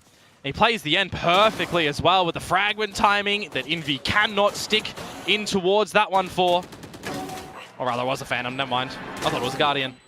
But he has done I'm getting lost in the mix. It was Envy, the one with the Guardian. Anyways, it doesn't matter at the end. Hermes comes out with a mighty clutch. That might be the straw that breaks the camel's back in this one as well. You've lost your guns yet again for PRX. It might be 11 at DRX, and I look towards some win conditions for them, Quack. They have a lot of ultimates that you kind of almost just hope that they hold on for that next round. At the same time, PRX continuing to feel the need to investigate. Might just be walking into crosshairs or setting up crosshairs of their own. Possible weapon picked up. Forsaken into the smoke with a shorty though. Gets taken down, but not before dragging Hyunmin through the mud. Convergent path sent into sight. Well, same as an L command as well, so this does start to become a bit of an expensive round for DRX. If they can dislodge freeing, that's going to be great as well, an upgrade of weapons that they can pilfer. And all these upgrades that could mean so much for PRX right now to keep themselves in the map, to possibly close it out 2-0. Hyunmin not allowing for any of that nonsense to happen. Holds the angle, outlaw in hand. Flashes through. It's fully expected. DRX just managed to tuck away from it. A Hans gets sent back as well. And now PRX starts to feel the heat. Onto the spike, he sticks it. Jing, it's something. He turns back around, but lo and behold, Hermes has flaked all the way through. His eyes are on the prize in that round at the moment, Hermes. He doesn't care about the kills, he cares about the round. The team gets down and dirty into the fights on the back of that Haunt reveal. And he catches something in transition, trying to play for the time where the spike is already half defused, trying to play for the tap perhaps. Lots of damage that PRX throw in towards this round, but really DRX, they are holding on at the end. Costly, as I say, from the ults that they invest, but necessary. What wasn't in my mind was the convergent pass from something thrown over to the elbow. And they don't immediately try to aggro behind it. This time, though, they change things up, going for the A main space. Might even lose it to freeing. Especially with the way that he's able to swing all the way through. Unfortunately, though, gets caught, and it's Hyunmin who goes down. And they'll see that there's some extra bodies here. Something gets the kill. They saw Forsaken's TP. They see that Jing gets the orb as well. You know it's a stacked side on A. It incentivizes you as DRX to flip the map over to B perhaps, but you've already got that micro-rotation from Envy. That is a very ambitious mid-peak from something. Not needed in my mind. And it doesn't pay off either, so we're back to a slight reset. And now, because of that as well, you know he's going for it to see if they're there, to see if they might already be up towards the guts of mid. They go patient DRX, and Marco capitalizes. You lost map control as PRX. You had to go and find something, and you find death. Now Forsaken and Jing for a 2 versus 4. They are here early. Welcome to my world. Perhaps a slight opportunity. Nope, not anymore. Not with the pit coming in. Yeah, the flank for Jing. It was just Forsaken that was here early because he uses From the Shadows to get over very quick. But you've already got this flank, this rotation expected being held by Mr. Marco. Just continuing to try to cut off the reinforcements. It's just Forsaken now. Might have slipped through, but oh, look at all the spams, the suppressive fire. It's down to Mako for the quad kill at the end of the round for DRX to get up to map point. Yeah, good work, sir. Well done, Marco there. Some great patience in the way that he collects those kills over at B, knowing that when they find something in towards mid, PRX are going to have to try and find some space elsewhere around the map. He catches them lacking. It's very different now for PRX, where we see in that previous series against GE, as I mentioned earlier, right, showing a lot of discipline on that defensive side, holding the choke points and not over-peaking. This time they fall back in towards something that we've seen be problematic for them a lot during this kickoff. What the hell indeed. Risks not needing to be seen. No reward either. 4 map points now that PRX have to try and come back with. DRX have put themselves in a great position right now on their map pick. Perfectly poised to send us to a third. Hit ready and in place. PRX try. Oh no, but look at Hyunmin. He has purchased the perfect weapon for this situation. Every single person on PRX's side had less armor, not full. It's regen or it's light. The judges makes me quite nervous, Komodo. Yeah, absolutely. Talk about a great judge character though in this round for Hyunmin. Gets the outlaw kill, gets the orb, has convergent paths, and with a lot of time still on this clock for DRX, they have their choice on where they want to end.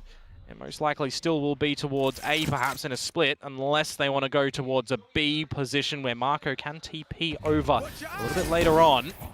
That's not how you want to throw curveballs. 30 seconds left. Unfortunately for Jing. So to A we do go. It's like fake flash as well to try to keep Jing invested, but still. Pressure is on into the A site. Jing has arrived. Sets up the blaze wall to try to slow things down, but it's not going to happen. Still Still though, with the convergent pass anyway, it's forsaken onto the judge. Unbeknownst to him though, it's the pincer maneuver all the way from the other side, and that's exactly where DRX plant their flag onto the site. It's just a Vi left. He's got a Guardian, a couple of players low HP, sure, but this is so much work to do. Not quite possible. And we're gonna hold on to our seats because DRX says no clean sweeps today. We're going to a map 3. Just what a destructive half to come out from DRX. On that attacking side as well, very convincing. A different look to PRX as well, right? Where we're seeing a lot of good decisions from them on that defensive side in the last series for GE on this very comp, and they just don't play it the same way. I don't know if it's overplaying what they thought they had. It's just a lot of wrong-timed decisions from PRX's side, but that's not even the be-all and end-all of it. DRX made such great decisions, but you kind of also can't even fault PRX trying to feel like they need to get back in towards these rounds and falling back onto what has worked for them, what they love to do. They love to fight together as a unit, go for these plays. DRX so just very happy to have those happen, to have that come their way. Undoubtedly. You can see why Corrode has been a bit of a happy play for them right now.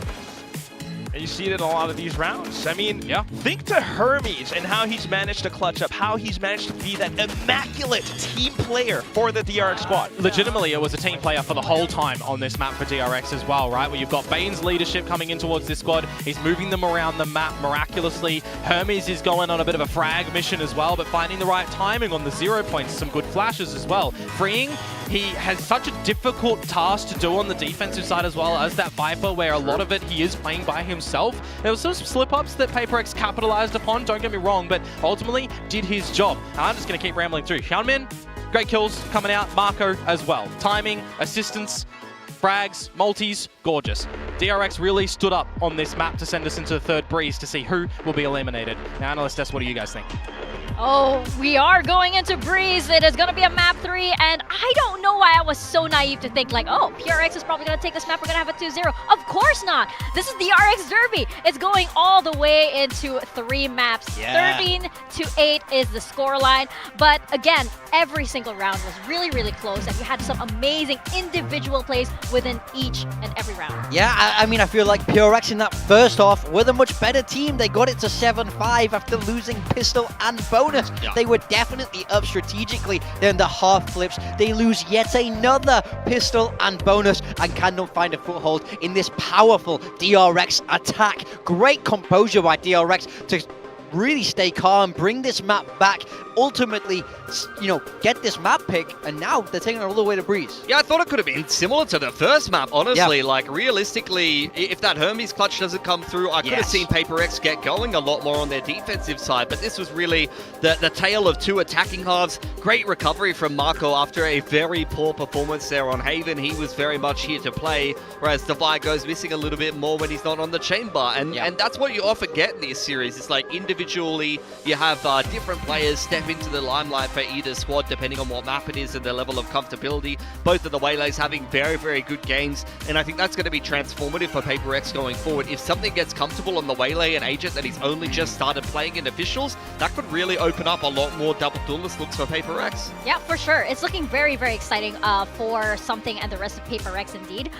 But going back into this match, there were a lot of those moments that you just felt like PRX should have had this round, but DRX managed to make a comeback. But like as we saw, Something was able to put up a really, really good performance. We're seeing some of his highlights here right now. Yeah, I mean, we want to talk about both the Waylays. Both Something and Human, I felt like had very, very strong games. Of course, Something topping the server in terms of kills. This clutch especially really managing to keep that momentum going in that first half. And I mean, I think when you have the head-to-head like this, it's very easy to compare the two on this kind of Waylay. But ultimately, despite Something's power in the server getting these kills, he can't get his team across the line because Hyunmin is a much more team-focused Waylay, I would say, and he really does lead them forward in these rounds. I mean, both of them had better performances actually on the attacking side, and we often say that, especially on the attacking side, it can be really hard to get going on the Waylay. Yeah, this execute was gorgeous from DRX. I mean, if you go back and you watch their last game on Corrode again on Full Sense, they were playing a lot of like that initial wave of util to be able to get control of the mains. They did do that this game, but they actually shoved Hyunmin up mid a whole lot more on the game against Full Sense. This time, they would often throw that first wave of initiating util, and then like you said in that round that you were talking about, they would just contact one of the mains and then kick off and execute, which is not something that they showed very much against Full Sense. So they really did change up their approach on the attacking side, and this is another example of just how adaptable DRX can be game to game. Yeah, I mean, they have such great scripting as well. When they go into that site, it's rehearsed, it's well drilled. They have multiple looks, multiple ways to take each site, and it really does enable Hyunmin to be the best he can be on that waylay. Well, we've always known this team as a team with infinite protocols. They are just so well rehearsed, as you mentioned. They have an amazing playbook and amazing coaching staff as well. Yeah. So it's no wonder that Hermes has been able to fit into this roster so well, and you see how his performance, how his teammates push him to this kind of performance that we have here. I mean, this clutch is really the thing that gets this game across the line. Forsaken has a bit of a whiff, opens it up, he baits out that ult, dodges it, and plays so well for time here. This guy does not look like a rookie when he's pulling off clutches like this, and ultimately this is a massive swing round. Forces PRX down onto that eco. It's worth 2 for him to step up in that 1 versus 3. Yeah, if you look at this graphic as well, worth highlighting, it's been a while since DRX have played Breeze that we'll see as the third map. Actually, PRX has played it more so recently than DRX had, and this was the game where Hyunmin went completely missing for DRX, and they still managed to win. So I feel like now Hyunmin's back in form. This is going to be a different looking DRX on this map, and interestingly enough, if both teams stick to the comps they last played, we might actually get a mirror here, and it might be a Hyunmin versus Jingjet.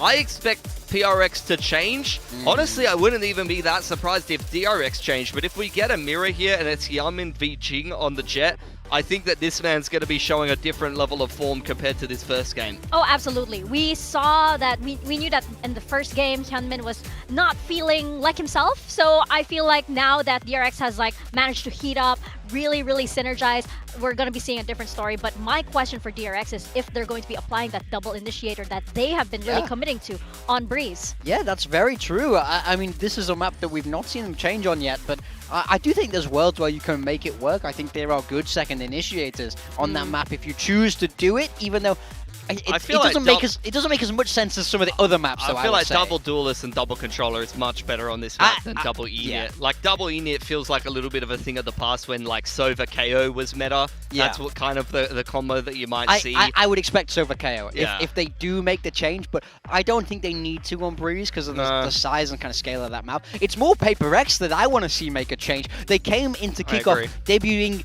Brimstone on the Breeze. They got a win, and then we saw them swap away, standardize the comp a little bit more to what we're seeing from these other teams, and they're yet to win with this new composition. In my mind, take it back to that Brimstone, throw in another mix-up here.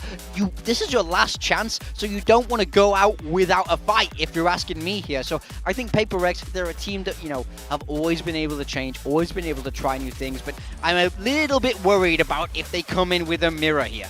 Yeah, absolutely. Last chance for both of these teams. This is the third map, and this is an elimination match. The only match we have today. So both of these teams, they have to give it their all. It's a bit of a handshake in our first 2 maps, as we saw. PRX takes one, DRX took the previous one, but now it all comes ahead here on Breeze. So I think if both teams are going to mix something up to throw the other one off, why not? You might as well just throw that card in. Yeah, I mean, absolutely. I feel like if you played the same comp twice, especially if you're an adaptable team like PRX, and it's not worked, then I think it's time to bring a change, and I think that they're skilled enough to be able to do that. You know they're watching you. Yeah. You know they're reading every single move. They've studied you. Exactly. Right? So, I mean, it's do you go back to that Brimstone? Because I quite liked it on the map. I feel like it gives you so much punch, especially around B. So I would love to see them lean back into that, but I'm just not sure if they will.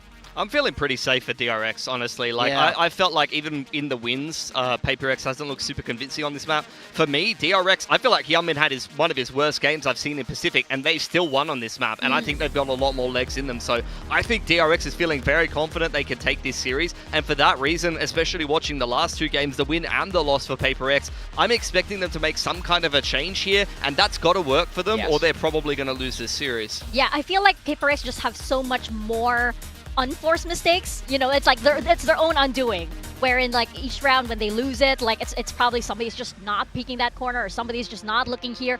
But as for DRX, I feel like they just have those kinds of things covered a lot more.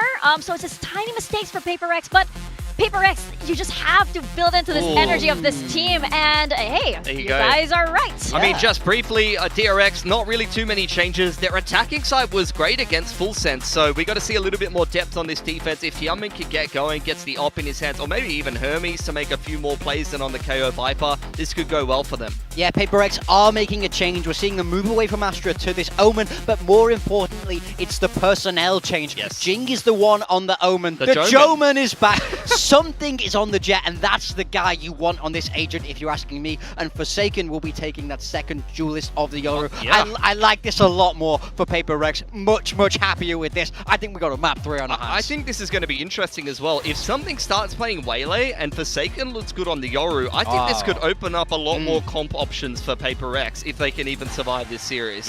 Yeah, this is looking exciting indeed. You're having something a bit more classic come out from PRX and the Joman out as well. But can DRX close this out? Who is it going to go to? Is it going to go to PRX or is it going to go to DRX in this elimination match? We're tossing it over to our casters, Komodo and Quack. Oh my goodness, we got the Joman, we got something on the Jet. This is tournament life on the line. This is Master Santiago on the line. PRX, DRX, Komodo, what do you got?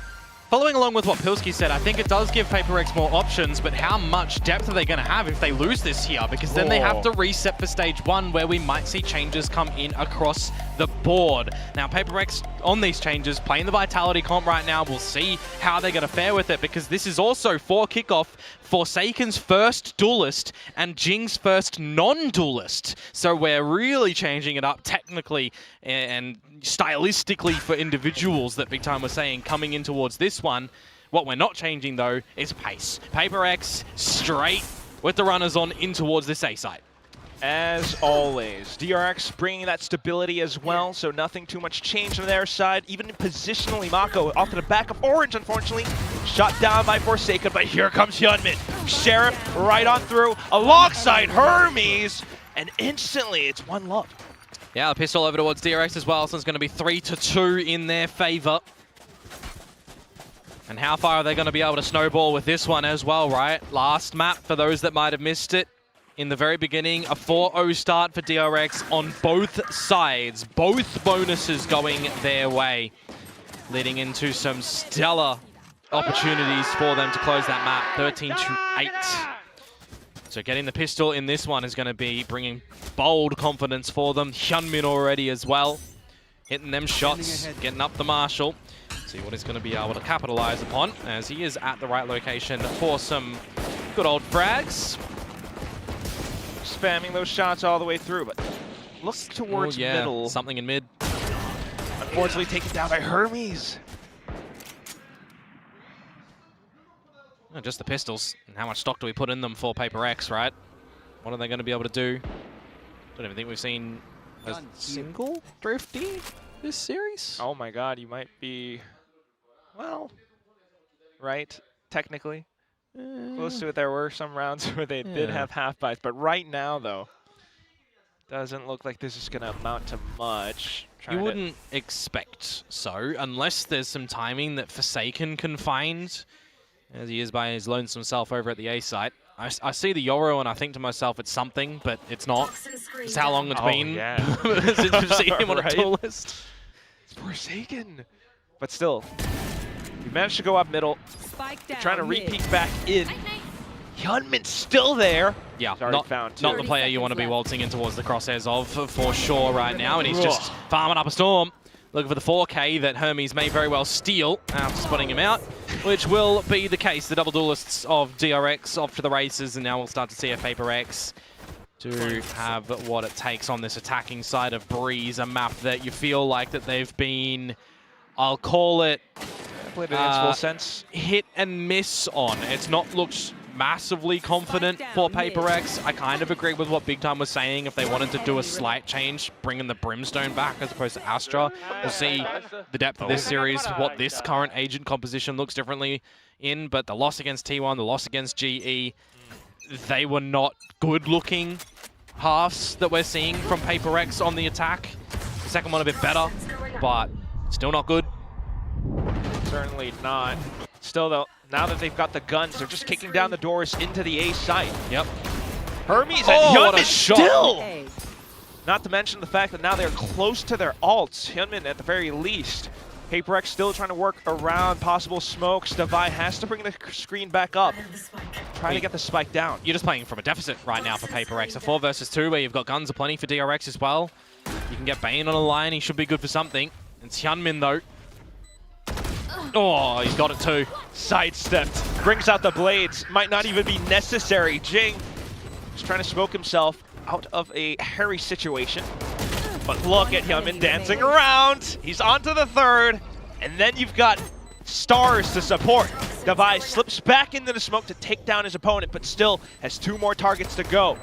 Can he really hang on to his life for the spike? Not quite. Bane picks up the bonus for DRX. That's another bonus for them as well. That is so far 3 pistols in a row, 3 bonuses in a row. How much further are they going to get away with here before we require Alex and Wenla to have a chat with the guys?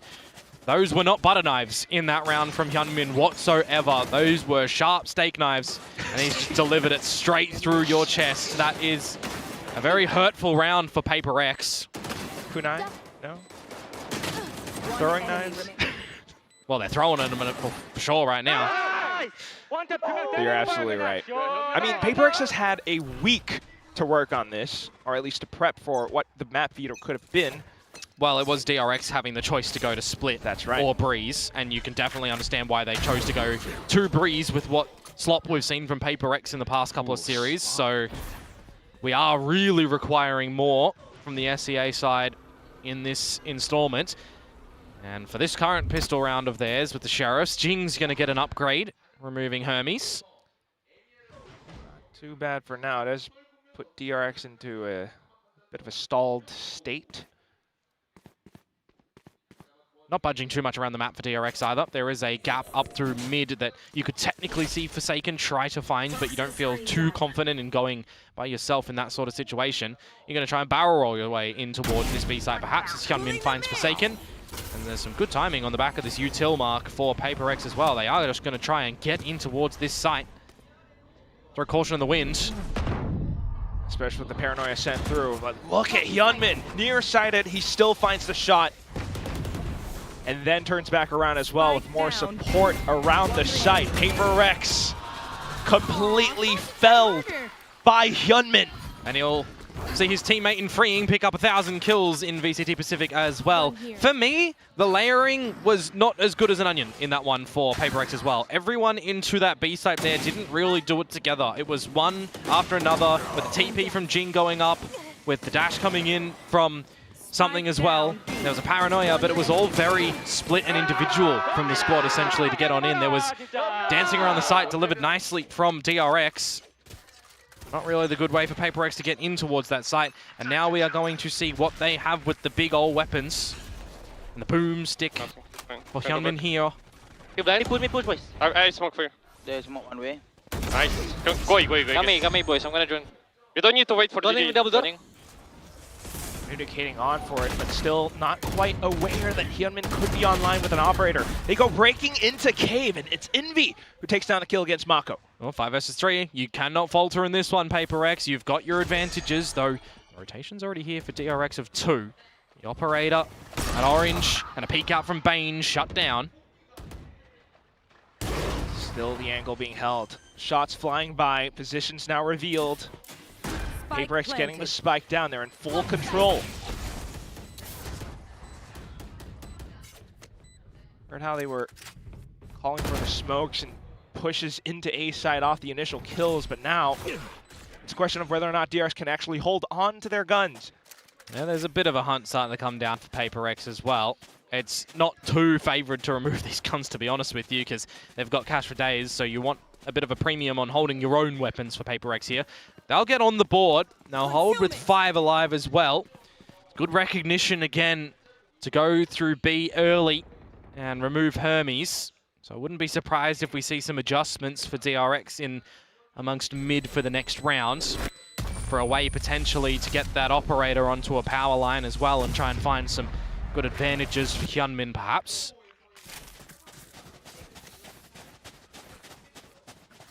still have valuable tools. I mean, the guy's on 12 kills already. He's certainly come to the races on this third map here. A slow, steady start across the first 2 maps. If he continues on this trajectory, be on for a mass casualty affair, you'd assume. Stay safe. Do see Hermes inching to go back in towards middle. Yeah, but this is the adjustment that I sort of talk about as well, right? Putting Bane there instead of over towards A. My ult is ready. You got a little bit of a buddy system as well. You're not seeing anybody come up the elbow too hard just yet for PRX on the initial engagements as well. It's a bit of a stalemate. So we are definitely right now in the position, trying to wait and see what PRX's calling is going to look to be. If they can prod and poke over towards this B site, or if they want to go on the back of the dimensional drift starting to come on in. It brings out the TP from Hermes to get over here. And the doubling down with the Hunter's Fury as well, freeing Dead Rights. Yeah, completely caught. Still though, Hermes around backside, goes for the flash, but it's something quick to respond. As soon as the doors get broken down, it's 2 players from DRX left alive. And that's just an immediate save call as well.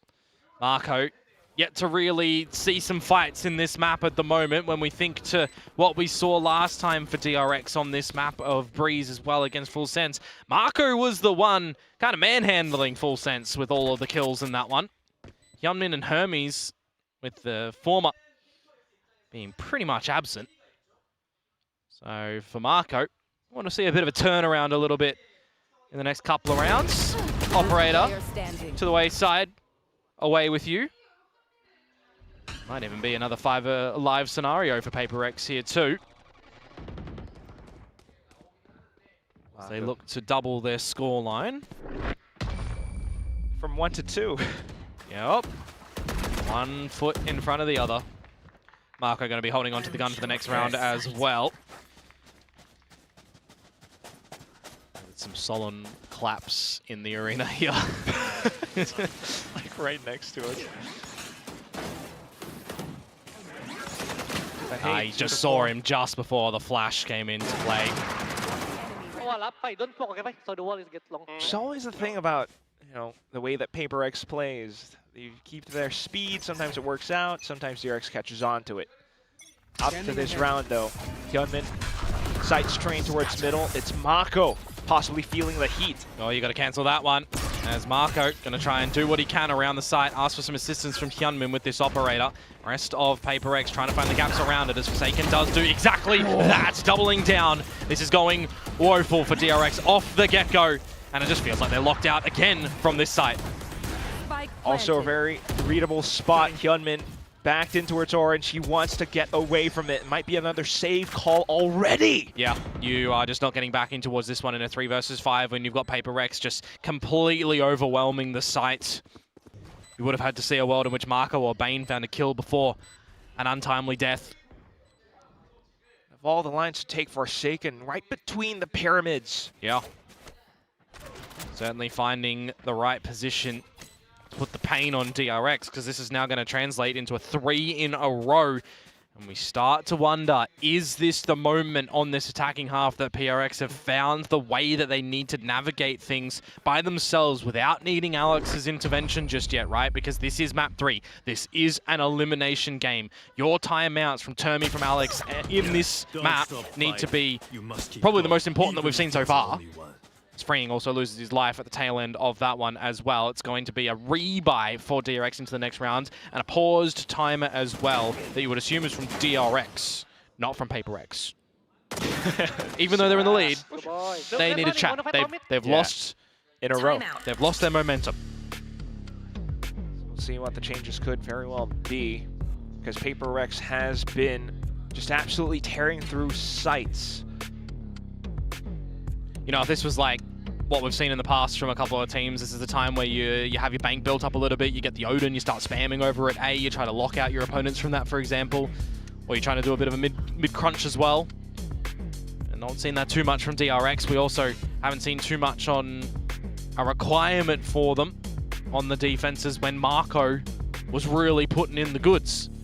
Right now, definitely waiting on that. How are we lifting Marco up as an individual on this one? How are we playing around his Viper util? It's just been disrespected time at a time. Might not see it soon though. As you mentioned, in this current round, it's a rebuy, light shields, regen shields, nothing much to do else for Mako. We've got a lot of buys for PRX to come in fashion, which is going to be good for them to start to gain more rounds in a row, time and time again. How far can they run? Same screen as well coming through, but now Scanning ahead. trying to swap things around a little bit. You do have Hermes into A this time. Yeah, Bane going to be the one to gallivant around mid with no exit strategy either. So he really would need to plant his feet if he wants to stay there. Right here. It's where PRX chooses the right spot. Generally over to this B side as well, you're seeing the TP to an elevated ladder spot and you're seeing the dash on in. It's not going to happen this time, well the dash is, but no TP. Bane puts himself in the right spot but gets droned out. That's a bit of an awkward one for him and freeing as well. The shots go by the wayside. It starts to become a bit of an issue for DRX. Again, feeling quite overwhelmed. Despite the shot from Hyunmin in response, he still has to back off, save it again. You're just locked out of this one, aren't you, Heya? Ill timing for Bane as well, caught in the drone when the execute comes through from PRX. It's a 2 versus 4, where you lose your smokes as well, right? Yes, you do have your your poison orb rather, at the front choke of the B side, but you can't even really use that for Mako because it's such an open site, and you're just at a disadvantageous position with the numbers that you have here. You have to go for the save, and now it really is a position for DRX that they are running away with their tail between their legs. You would think the upcoming round, they can't really afford too much either. Yeah. Which, I mean, PRX round to round, the anticipation is phenomenal. And at least for Hyunmin and Mako, they will hold on to the weapons for the next round. But what are the adaptations going to start to look like on this defensive side at the moment? You've got that drift for Hermes. Are you using it off the rip to try and get away, get an advantage with a freebie to start things off? Or are you holding on to it for the proper big buy rounds a little bit later on, seeing what you can get in your hands for this current round, which is going to be the force-up. Some light shields and a Guardian for Bane, one away from the Hunter's Fury. If you're getting that, it's good. If Hyunmin gets the Blades online, juggle some things as well, perhaps. But this is a very, very crucial round for DRX for their defenses. Bring a bit of stability into their pockets. Oh. Hermes, Mako, possibly Hyunmin as well from top bridge. I like the shot onto that clone as well from Orange. Would scare PRX potentially, but look at how they just continue to barrel through. And they still clear all of these angles too. Bane at least being able to trade right back, but now the site in control for PRX. Continuing to pepper flashes though, and the Hunter's Fury. DRX trying to put some pressure against PRX, and it works a treat. Hyunmin finds the angles necessary, and freeing now shows up from the back of middle. It's just in V left. And he's trying to tap his way through. Finds the first shot. Goes for a slight tap on the spike as well, but off to the 90-degree angle. Slightly revealed. He continues to jiggle back and forth around. Plays around his opponent's Cloudburst. Takes down Bane. And slowly continuing to isolate further angles. Got the dart. Gonna be destroyed. Hyunmin revealed. But there's one more. He's not entirely sure where he could spring out from. He's trying to bait them out into the open. DRX not biting. Envy starting to budge. He walks out into the open, takes down Hyunmin, looks for the ankle, but freeing denies! DRX back in the lead! I knew where freeing was in that moment in time because it was freeing the one, I believe, to destroy that dart. The question was, where was Hyunmin? He manages to find that one in an attempt of what? The 1 versus 4. Very cheeky to get the kill onto the operator as well in Bane's hands in that juggle affair. And it's a round that was desperately needed for DRX. Not one found with an iron fist, however. Very loose handshake affair between the teammates on DRX's side in a 4 versus 1 advantage position. But now you got to try and crack that egg again, don't you? PRX, another buy here. Very pacey again in towards this A site that Hermes is going to try and shut down with Hyunmin. Pathing this time. Somewhat red. Off the different angles and also dimensional drift into cave. Yeah, he's going to exit the ult as well. He does technically have a 1 versus 1, but he doesn't know that Devi is still playing in towards the back lanes just behind him. Devi is going to take the outlaw shot. and get rid of him. So it's advantage no longer for DRX for numbers. Hunter's Fury then comes out, but look at Mako, ready as ever. Takes down another player, but then Jing into the corner. Tries to track on the Hyunmin, but dancing all across midair. Makes it a tough target to hit. A second kill, but not a third. Oh, on towards the Astral thumb. Oh, a kill unfortunate, but at least Bane came up from behind. DRX onto a 6. Oh, that could have been so awkward and so problematic for DRX. Freeing gets caught trying to place a star. He's lucky enough that Bane doesn't miss the shot in that moment in time, because imagine a world where the timing gets the better of you there and you lose the round. That would have felt so bad deep in your stomach. As Hyunmin does what he does best with the blades as well. A good trade from Bane. Oh, but my oh my. Timeout. These rounds are starting to get very weird, very strange. Timeout invested for PRX as they try to chase an equal scoreline at the half. That would help them out a lot as we think to how they might play their composition on the defense. Have to wait and see. Pistol rounds got a little bit sore for them, so you know regardless of halftime scoreline, it's going to be the pistol needed. But there's still 2 more rifle rounds to play in this half right now. Hyunmin, well, doesn't have access to the blades. You can assume that he's still going to have that operator in hand unless Hermes wants to be the one with the Yoru to hold that and change the approach for DRX on the defenses. But that's not going to be the case here. Hyunmin with the op over towards B for a potential early B investment. Ooh. Which is going to be a different look to DRX we've not seen just yet. So Jing needs to be very careful. There's been some timing found from him pushing up through the elbow, so it's a very informational charge play for DRX. And, well, he is going to get away with that one, but not with his life. Passes the first problem of that op, loses to Hermes. Lost one of those smokes. We even spent the shrouded step to actually get across, but still not expecting a secondary layer. Now PRX still trying to find any lead in this round. Yeah, I'm a little bit surprised that the barrier drop call for them isn't to try and play on the back of Forsaken using the dimensional drift to facilitate the team to get on in and go for a bit of a pit play.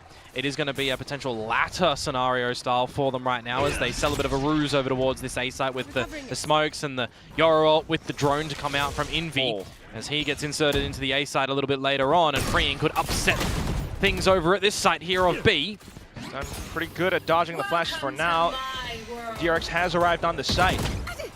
You bank a lot onto the pit, and that's where Envy finally managed to show up. Mako gets taken down, but inside of the pit, spike plant denied. It's Hermes pushed all the way through. Something tries to hang back, but that's where he gets caught. And now it's Forsaken still circling around the pillar alongside Envy to try to hold on to the round. Jumps up off to the ledge, gets spotted by the head, down to the 1v2. Envy looks for a shock dart kill, but it's not going through just yet. Still needs to get the spike down because he's only got 10 seconds left. All around the pillar. He tries to hunt. He takes down one. It makes it a little bit more possible. Still though, spotted out by the top of the boxes. It's DRX continuing to extend this lead. Last round in the That makes things very difficult around that B side as well when you lose Jing first and foremost, but then when the team starts to go on in, Envy. A checkbox for him. He finds Marco off yonder at the A site. That plan worked, but the rest of the plans around this B site did not. Hermes finds Devi in the pit, and that was kind of a lot of the be-all and end-all scenario for PRX. That pit was the play to get the plant, survive in, win the round. And it just becomes very awkward at the end there to try and get things back. The battles around the back of the side as well just looked extremely awkward. It looked like DRX was playing with their food, to be honest with you. As we move into the last round of the half right now, it is all 5 towards this B site for PRX.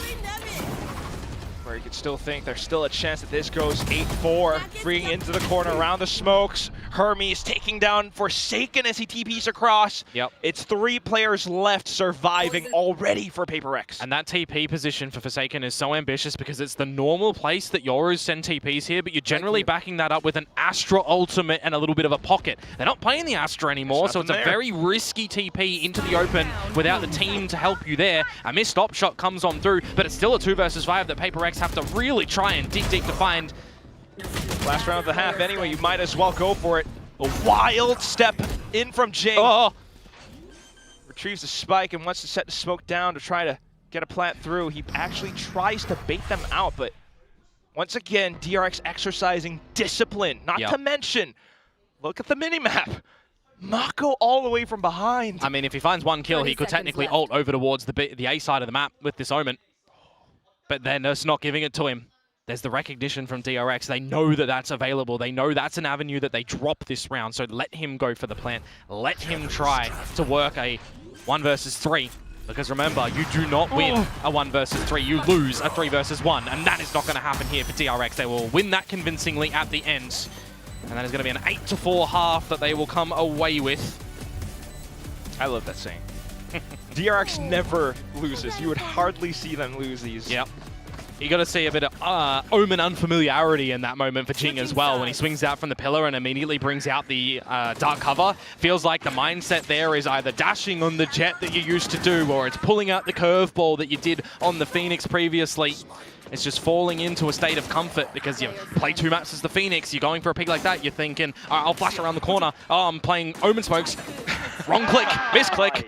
Oh no. Let's go. Regardless, 4-4 to 4. Halftime. That's the way that these rounds have been gathered so far, and now we switch things up. A pistol desperately needed for PRX as they move on to the defensive side of this map. This half, folks, will determine who goes home and who will not have a chance to try and get into Masters Santiago. This is the elimination part of the bracket. This is the lower part of the triple elim format. Still have more games to go, that's right. Yeah, you got another game after this as well.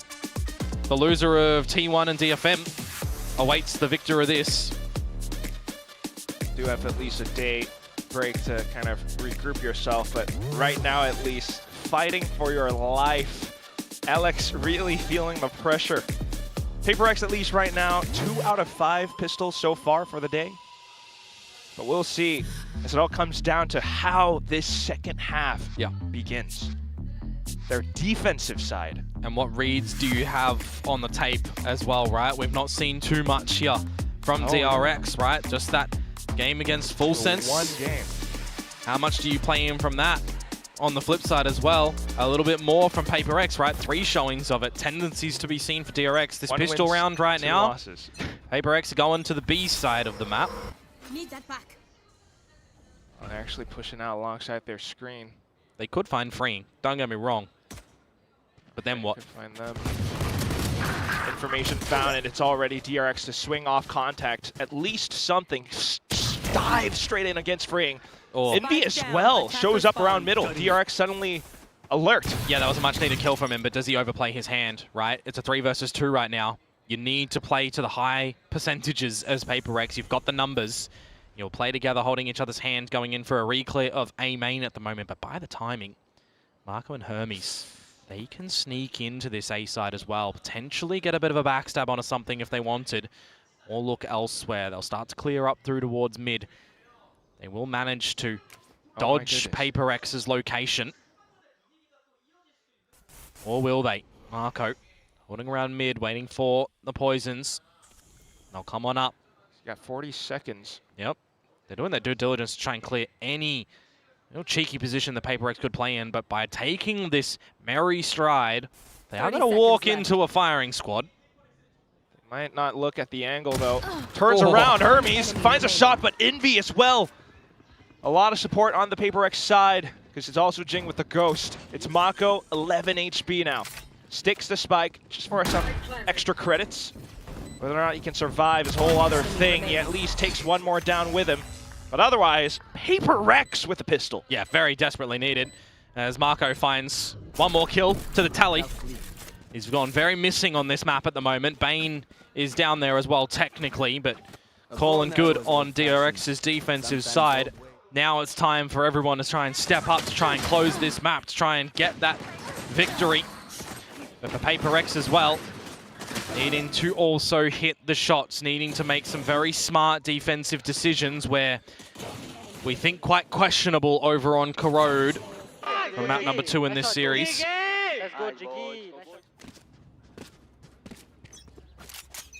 Some upgrades of the pistols for DRX here. Some bandit plays for the duelists. Sheriffs, Marshals, Guardians for the side of PRX. Oh, Devi has the stinger and he could get technically overwhelmed at the moment. It depends on the pathing of DRX. He's trying to hold the way that he can. The pistols, they're looking pretty good for DRX. Don't get me wrong, there's some kills here. For DRX, that's right. Envy they as well. Still continue to push through. They've picked up the stinger. Yep. Taking some damage from perhaps the Viper utility somewhat.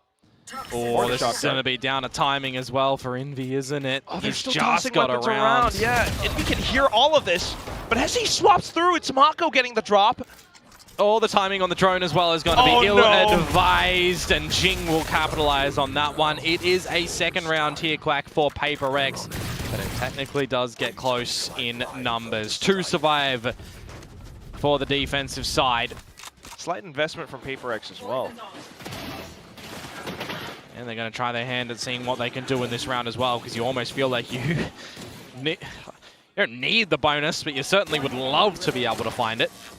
Especially when you were down 8-4, yeah. Might not be able to find it now. You got Guardians, you got Phantoms. Well, 1 Phantom. Forsaken onto a Sheriff. They're looking to peek outside of B again. Jinx setting up for the flash. DRX hanging back. They've gotten all the information they need. Jinx sends it. PRX trying to get a go, but not quite finding too much. It's Envy. How's he found that? He had a dart earlier on. Just absolutely wallbanged him. Take a throwback to that location. Peaked all the time. And Autumn from GE expected it and one-tapped him to oblivion. Oh, that's right. It's a great opener on a Hyunmin, though. Looking to do the heavy lifting for DRX at times as well. Now you can play a little bit further back. You've lost the space of mid. Envy still looking after things with a Hunter's Fury in store if required, but now getting a little bit overzealous and ambitious, but it's rewarded. Okay.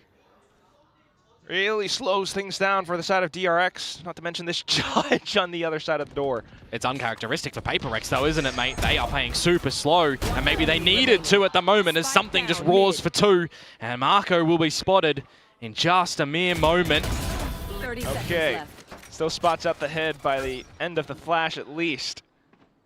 Back into cave.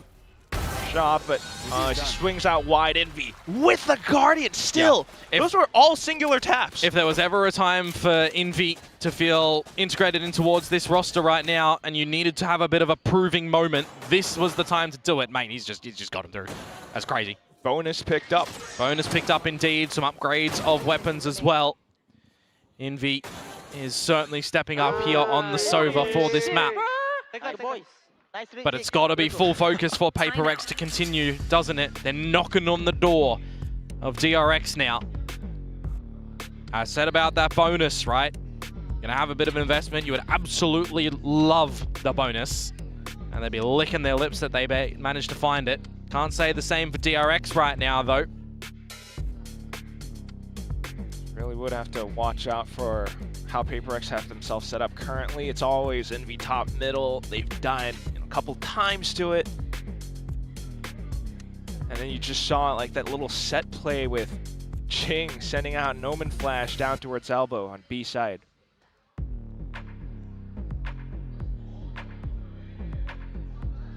Almost feels like it's back to the drawing board for DRX after this timeout, though. We'll see. Kind of needs to be a little bit though, right? You're playing double duelist at the moment. You want to make sure that you're getting very oppressive, but you also need to make sure that you're getting set up nicely from the likes of banging on this Sova, that the timing for freeing on the Astra is going to look good for them. This is an uncharacteristic buy. Okay. This is going to be a window peak if you'd ever bloody seen one. And Devi, if you die, you should only laugh this off. Because if you don't, and you let this get the better of you... Now I kind of want him to die. 5 marshals for DRX. God. Oh. You hear 1 and you think that there's some slight investment. You hear 2 and you start to wonder what is happening. You hear 3 and then you assume that they've bought up a bit. So we'll see what does happen in the adjustment sphere for PRX right now. Forsaken tagged to 50. They're going to try and chip away at PRX's health little by little and give them some 1,000 cuts before death. Pinging out towards tunnel at least. PRX. There we go. Uh-oh. This is where it could happen. Oh my god. Envy here to save the day a little bit. You got a little toxic screen set up as well. Devi hungry for more though. Up to the top of the ledge, he finds a couple. And then here comes Forsaken. Spinning back around. The Marshals won't do too much in this current round. No, they get a kill on the back of Hermes. Some good headshots come out from that Marshal, but the other ones, just a little bit of damage. A tied scoreline now. And by pattern, 4 for DRX next? Very possible. Got to see what they're going to do, though, of course. As so far, it has looked lacking on this attack side for them. And when you look towards what they did against Full Sense, it was the attack side that was 8-4. They started with 5 in a row on their attack. This time they've not been able to do so. They smoke from me. Viper. Hold on. Johnny. Maybe double door, guys. Double door. Split A, boy. I'm with you. In Jet already. Jet's inside, boys. Well, PRX know that they're inside the A side at the moment, but are they going to be able to contain them, or do they have to go for a bit of a retake? Hermes gets out of the drift at the wrong time. Something dispatches a Marco as well. This is what we saw from PRX work great on Haven. The flood before the plant, and they're looking to really cut the knees off of DRX here again. Freeing separated from Bane as well, not to mention.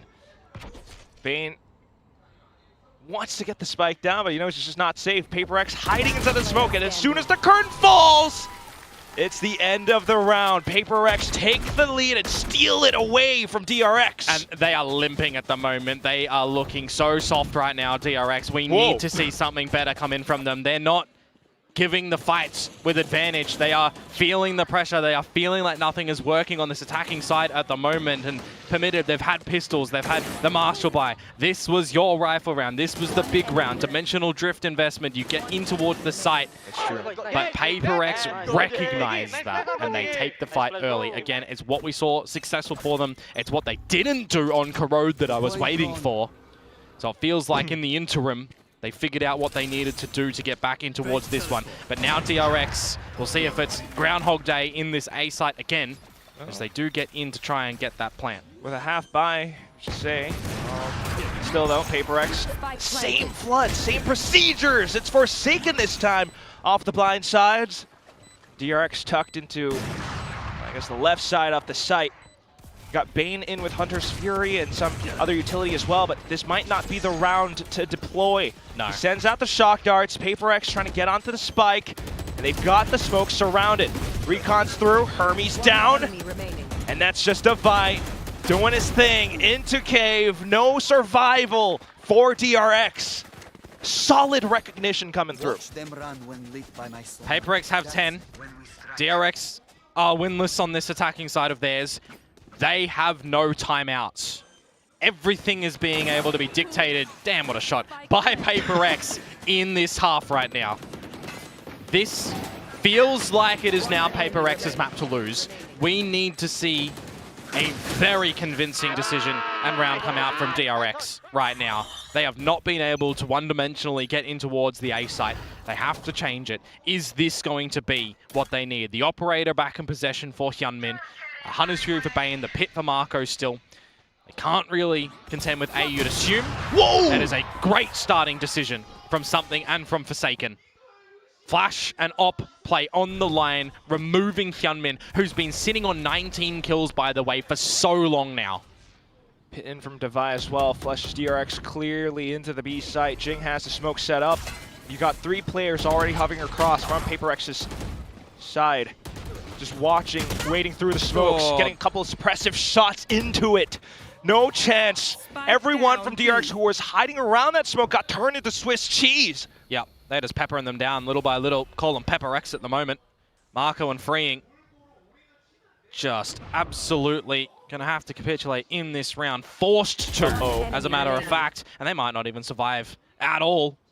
5 alive for PRX. Marco by himself. Backed into the corner. Finds one, but with 5 HP, 30 seconds left. Gonna be pretty darn difficult to hold onto this gun because you just throw caution to the wind if you're PRX, or you throw a shock dart courtesy of Envy. Then there was 11. for PRX. What do you say, drone? Ready It's to been stretch your 7 rounds in a row now for the Southeast Asians. A case in point of a snowball affair. And DRX has not yet found an answer. Yep, and we thought that the Zeta game for DRX was one of the best highlights of a snowball in this game of Valorant that we know right now in current meta. This kind of feels worse. Oh my goodness. Or a better case, rather. DRX, the blades are out, and the drone first, but not spotting something. Do they suspect he's on the line? He's dashed the wrong way! How is he still alive? He's not. Okay, cut down to size. An advantage finally for DRX. This is probably the best chance they actually have, because no one is on this A site anymore for PRX. Yeah, I didn't think to it. Why would DRX suddenly explode off into the A site? But you have to pit. You have to pit right now. You need all that you can to try and win this round. Bane playing the distance game with the Hunter's Fury. Into the pit as well. And you're right, Hunter's Fury is online. Setting up, waiting for it, as PRX tries to surround and get themselves into this territory that's been set up by Mako. He's got a frenzy as well, so this game plan completely clear. Hyunmin, with the Blade Storm, eliminates yet another, but there goes Jing, trying to work with what he can actually find. Still though, the hugest obstacle off the site of this round is just completely blocking PRX's path to success. Mako gets himself onto the board, and it's a thrifty for DRX. Imagine if there was ever a time to step up though, right? It's before your opponents get to map point, series point in an elimination position, and you come online with that pit, with the way in. The blade's working for Hyunmin as well. Gets off 19, gets the kills. That was desperately needed for DRX. Hold up. PRX bring out double off. Yep. It could actually play with their economy if they're not too careful, but Envy's fine, Devi's fine. See what they look to do. 1 through mid, 1 through elbow. With a bailout strategy for Forsaken 2, don't forget. And if you can block their lines of sight, makes the ops a little bit more risky to go for any ambitious peekings like this. Something. Trying to do his best face clan impression, perhaps. But we all know how that went recently. Forsaken, though, on to freeing. We'll find first pick. Will be the second ops only made known. Jing tucked around the back of the pyramids on a site. He actually circles around, trying to get ahead of the wave. It's Hyunmin, managed to spot him out. In with his shot at close range. Devi, though, out from the back of Orange, works with the information retrieved by his teammate and finds 3. Hermes answers back. Pops off the flash, looks for a bit more, but gets shut down by his Yoru counterpart at the very end. It's PRX now at the cusp of closing out the series. And those were some delicious kills to come in from Devi there for that 3K as well. Just catching DRX through the choke of the A site. 3 series points now for PRX to not get eliminated, and for DRX it has got to be a damaging feeling right now that nothing has gone your way on this attacking side. Mate, the only round that you found so far was the thrifty with the pit. And the blades. And the blades being... were our past Kickoff champions. Yeah, 2025 Kickoff champions. Representatives at internationals aplenty. Flown out. Forsaken just reads all of it. Sends a shot right through. A second!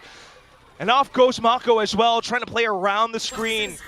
Still has to watch out, though, because opponents all around. As PRX get themselves back into line. Something gets sussed out. Yep, you'll take that kill any day of the week. A 3 versus 3, you need to start to look for the plant to go down. As Bane has Hunter's Fury as well, you've still got freeing. What stars do you maybe still have available as well for that Gravwell? As Mako finds the 3K in the round, freeing finds Envy. This is looking better for DRX to hold on to dear life. Bring it to a 10. Devi, though, still in the game, but gets spotted out by the barrel, freeing's position untenable. And there goes DRX, not backing down. Remember, there's timeout available for PRX as well, but you call that, you give an opportunity. Determined to have a chat. Whoa. And my friends, the timer is paused. I don't know how I feel about this buy, but yeah, we'll see. I feel like this is not the friendly pause. Might not. Alex goes screaming into their ears. It's 12-10. And a single mistake could cost them. A single mistake and we might go into OT. Yeah.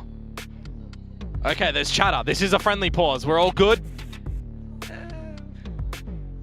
I'm saying that it's not a tech pause. That's why we're friendly.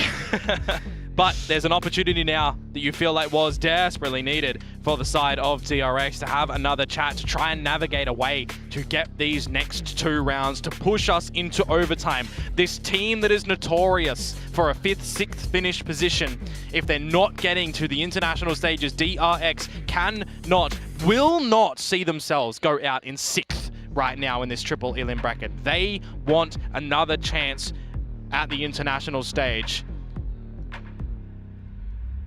My people. I was just waiting for you to send that. Yeah, love to see it. Fans from down under, but at the same time for PRX, both teams truly such storied players all throughout Pacific. The fact that they possibly have to get sent packing at the end of this series, at the end of this map. And this is such a big round for DRX actually as well, because look at the economy of PRX. They could be in a Wheaton state of affairs in the next round. They'll have some guns, don't get me wrong, but not the whole kit and caboodle. But this is a big round for DRX. 4 to the main. A drift on in for Hermes to scope everything out. Needs to come with an advantage here, you would assume, because by the timing that is slipped in for Divide, he finds Hyunmin. He got ahead of the drift, and then the Hunter's Rear gets pulled out as well. Invi fires back as Bane unfortunately gets silenced. Still though, into sight, Mako's managed to take down his opponent. Now, they set themselves up. Bang on for the plant as well. Jing to reposition to the back of A lobby. No one can hear this one. How long does Marco stay around? Jing spotted him, but doesn't reveal himself too early. Plays the trigger discipline right now as Jing scales up, finds Marco. And now you get sent the Paranoia into sight. Hermes has to back away from it. He's backed up by his teammate though, but they get spotted out by something. Jumping through with Forsaken onto the shorty. Bane still stays alive. His teammate fallen, and there goes something with the operator punch through. It's diabolical from PRX to end it in this fashion, 13-10. They surround the site, they plant their feet down, and they send DRX home. And there's backwards and forwards affair in the RX Derby recently as well. Last time at Champs, it was DRX that got the better of PRX, but this time it is the train conductors who may be doing another little run in the lower bracket. We'll have to see if that will continue. I'm very glad that this series got all 3 maps, of course. I think we all are as well, but it's always a bit of a solemn affair when we have to send one team home. And for today, that is DRX. They will not be having their chance at an international once more. Which is quite unfortunate to say. We've seen the performances, we've seen the improvements from DRX. Hermes stepping up to bat, especially in the previous map. And it's early stages as well, right? It's Kickoff when you had to really rebuild this roster at a very late stage in the mix as well, with what we see with Flashback happening for DRX stepping away. Who do we get? Hermes coming in, changing up the roles as well, right? From the Initiator on the KO, I think it looks gorgeous. From getting in this Yoru as well, there's a learning process into this Tier 1 atmosphere that I think really does look good for DRX. I think it's early, and they've got a lot that they can build upon as well. But from us, folks, it's a bit of a shorty one here. We're going to send it down to the stage for an interview with PRX. And it is PRX claiming their victory over DRX tonight. Congratulations to PRX and something. Shall we? Please join me over here. 네, 오늘 경기 승리를 거둔 PRX의 썸띵 선수 만나보도록 하겠습니다. 승리 축하드립니다.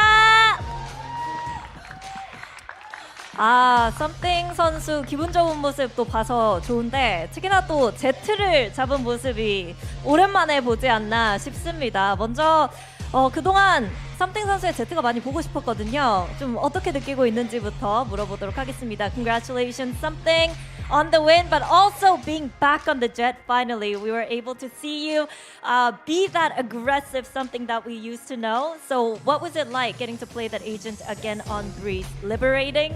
Yeah, I mean, it's been a while I played on Jet. Maybe last time I played in stage 1, I think, basically like 6 months ago, something like that. So it's been a while. I miss Jet. So yeah, it's fun. It's fun to play on Jet. 제트를 마지막으로 한 게 한 6개월 전 스테이지 1이었나 2였나 기억도 안 날 만큼 좀 오래돼서 오랜만에 제트를 하니까 너무 재밌었고 그리웠다고 얘기를 하는데요.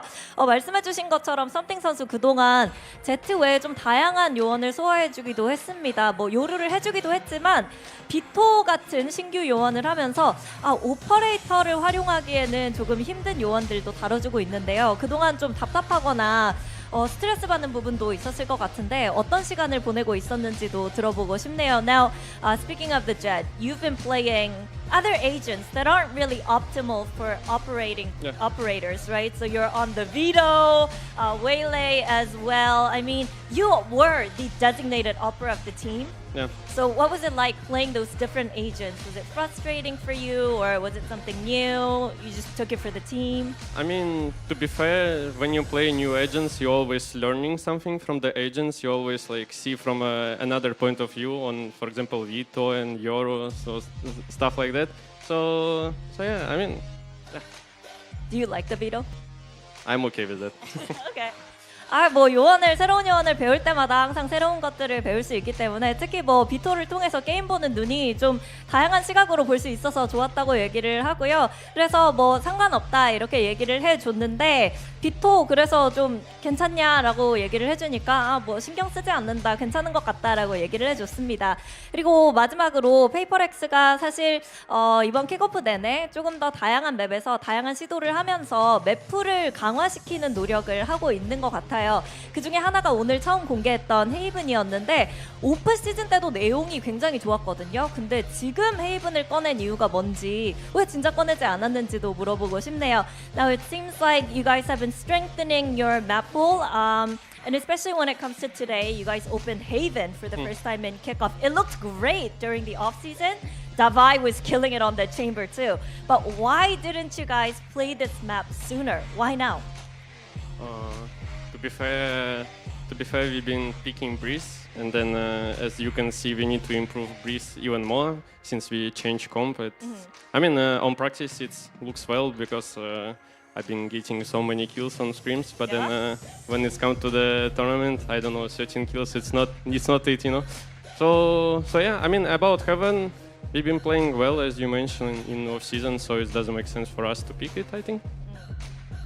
헤이븐 괜찮기는 했는데 사실 요즘에는 헤이븐 대신 브리즈를 많이 픽했잖아요. 근데 브리즈 조합을 계속 바꾸다 보니까 훨씬 더 좀 고쳐야 될 부분이 많고 했구나라고 생각을 하게 됐다고 합니다. 그리고 이상하게 이 브리즈에서는 스크림 때나 연습 때 썸띵 선수가 킬을 진짜 많이 하는데 경기 때 그 모습이 안 나오는 것 같아서 좀 이상하다고 얘기를 하고요. 근데 또 어차피 헤이븐 잘하니까 오늘 픽을 안 할 이유가 없었다고 이렇게 오늘 맵픽의 순서에 대해서 설명을 좀 해줬습니다. 자, 그러면 다음 상대 DFM 아니면 T1이 될 것 같은데 팀원들끼리는 좀 누구를 만났으면 좋겠다 하는 얘기가 나오고 있는지 아니면 개인적으로 어느 팀을 만나고 싶은지도 물어보도록 할게요. So next up will be either DFM or T1. Are there any talks around the team on which team you guys would prefer to face, or is there your personal preference? I mean, personally, I would like to play versus T1 again to get this kind of like revenge. So yeah, maybe versus T1 I want to play more rather than DFM. T1을 상대로 좀 복수를 해주고 싶은 마음이 들어서 개인적으로는 T1을 만나고 싶다고 얘기를 해준 썸띵 선수였습니다. 여기까지 썸띵 선수 만나봤고요. 저희는 내일 오후 4시에 여러분께 다시 돌아오도록 하겠습니다. 함께 해주신 여러분 고맙습니다. Thank you, something. Congratulations once again. We'll see you back here tomorrow.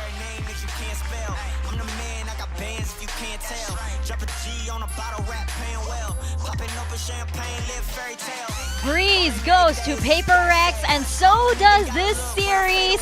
They move forward here in their journey, and DRX unfortunately are eliminated from Pacific Kickoff. And as we saw, it was another PRX experience complete with all of the ups and downs and all of the emotional, damage that this team can cause towards its viewers. Yeah, I mean, it's just standard at this point. I would not want to be a PRX fan. Go get that heart checked out. But, they really put that comeback together in that second half. Hyunmin started off having a monster of a game on Breeze, but got shut down as they move across that attack. I mean, you can see it here on the highlights. PRX get just enough done with a couple of good side executes there, and then particularly their defense. The attacking side was a very slow one for DRX, and it felt like PRX had pretty good reads on how to deal with a lot of these executes. Didn't really have too much of a problem, just being quite patient, waiting for, DRX to peek into them. Never really felt like they were out of control. And particularly here, I mean, when they won the bonus, you could really feel like the comeback was real. Yeah, absolutely. That train starts to get rolling. It gets that momentum, starts to build up steam, and DRX just start to look lost. They can't fight their way back into the rounds at this point, and it will be PRX that are continuing down this lower bracket, and right now we will be saying goodbye to DRX. Yeah, it's unfortunate, of course, because this was such a good series. DRX fought really, really well. We saw so much evolution from them as well.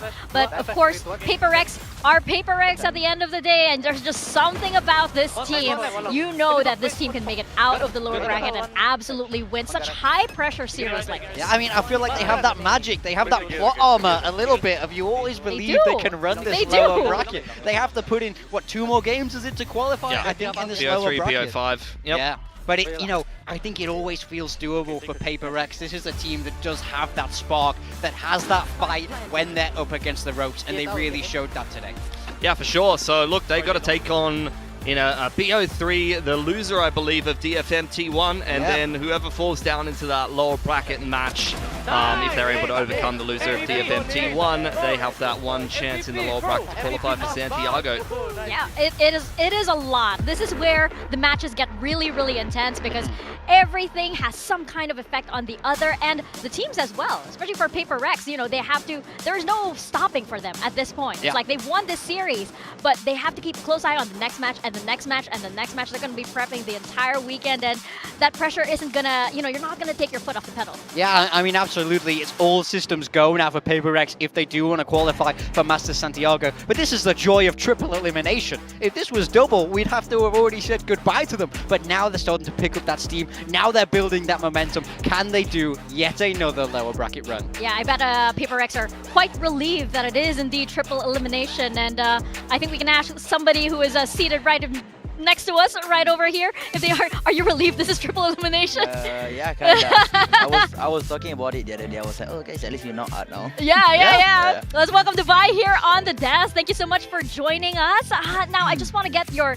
initial reaction on that series. Of course, as we were saying, right beside you as you were sitting there quietly and listening to our breakdown, that it's such an intense and high pressure series. So what was it like, especially after you guys lost Corrode, in that middle? Like, what were you guys saying to each other, and how were you guys making sure that everybody kept calm? I mean, at this point, it's not a surprise that we lost the second map after winning the first one. So we was like, oh guys, nothing new. I guess let's just focus on the third map.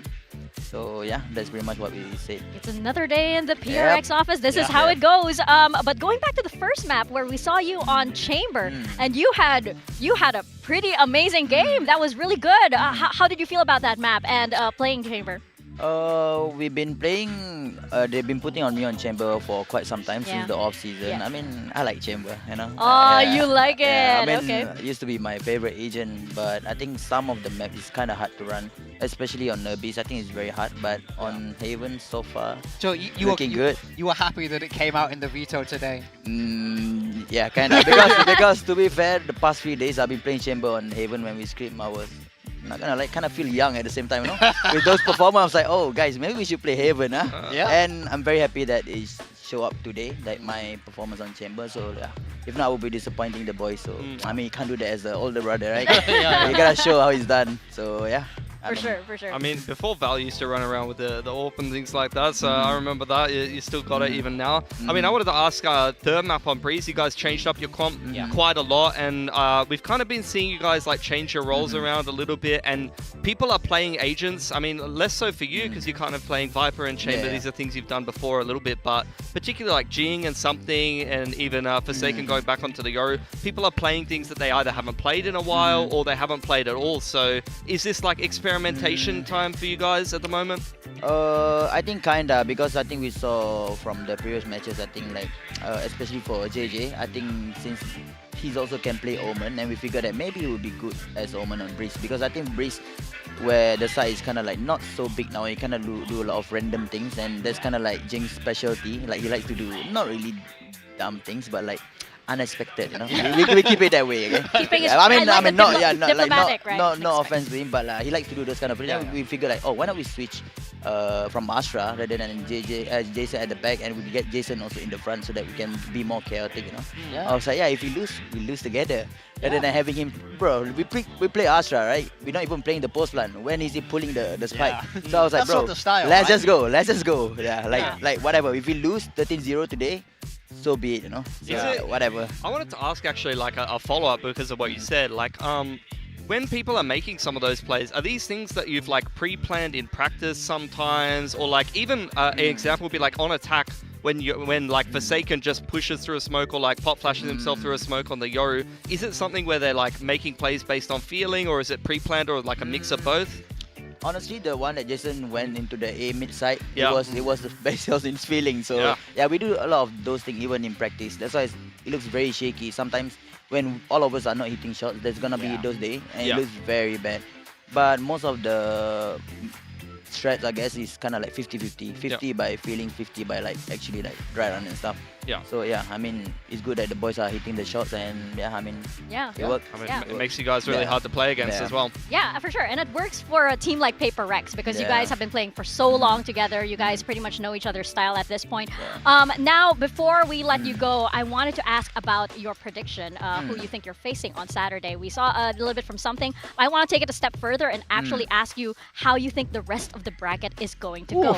We have... Tough question. I'm pulling it up right now. I know, I'm putting you on the spot right now. RRQ up the top. So you have Nongshim RRQ here, just in case, and then you have DFM and T1 over there, and then you have. Let's start from above then. I'm gonna predict, like, I mean, no offense, I think because we're going from the even RRQ game, right? Yeah. I think just because they beat us, and they actually look very good. I think they played very well at the moment. I will go for RRQ. Okay, so RRQ qualifying to Master Santiago, okay. And Nongshim will drop down there.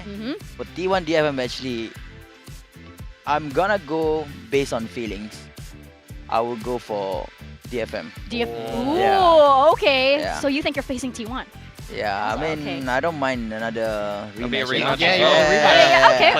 All right, okay. Yeah, so based on my feeling, I would go for DFM, and on us, I mean, I don't know. Yeah, of course. I mean, you have to say, you have to say you guys, right? No, I think if they go down, I would say T1 beat us, okay?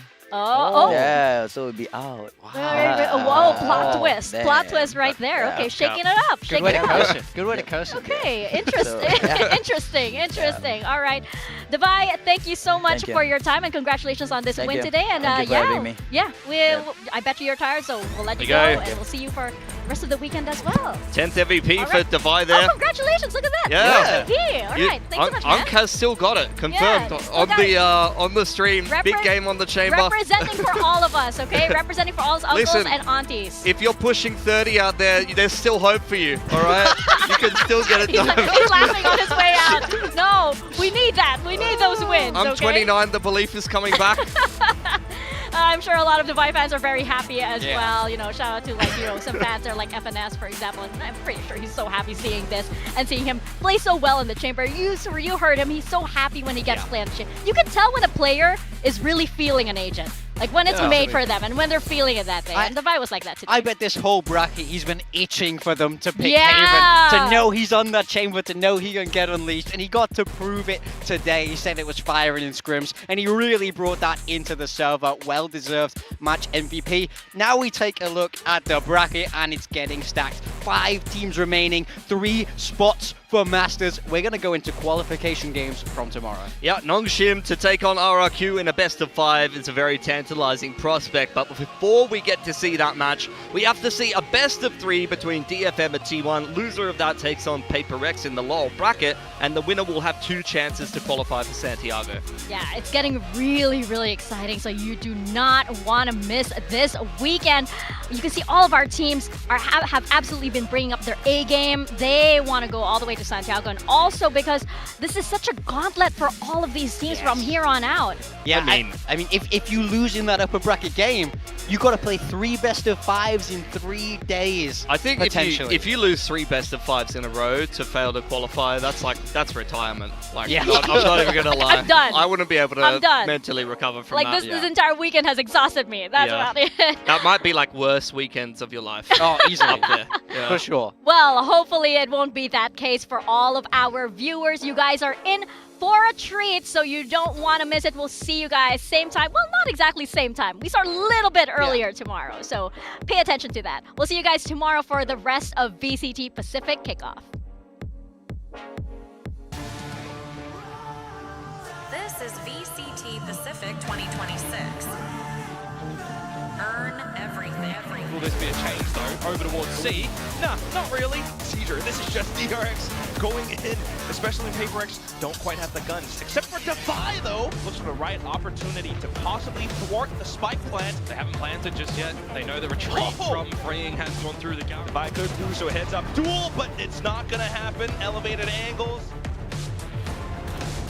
Especially the way that he's flipped the map over to B perhaps, but you've already got that micro rotation from Envy. No, he's going for it to see if they're there, to see if they might already be up towards the guts of mid. They go patient DRX. Continuing to try to cut off through, but oh, look at all the spams, the suppressive fire. DRX to get up to map. PRX trying to get a go, but Quiet, but now getting a little bit overzealous and ambitious. But PRX though, isn't it, mate? They are playing super slow, and maybe they needed to. back in the game. But learning process into this tier 1 atmosphere that I think really does look good.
We've got 2 esports endemic brands coming together to create a series of products for esports, for the biggest stages. 퍼포먼스랑 컴페티션이 주요 키워드다 보니까 레이싱이라는 테마를 잡고 거기서 이제 영감받은 그래픽 요소들이나 다이내믹하고 날렵한 그런 실루엣 같은 것들을 저희 FS1 마우스에 적용을 해봤고요. 我们希望可以协助 POSA 成为电竞圈的顶尖品牌，而 Voxy 是其中一个助力。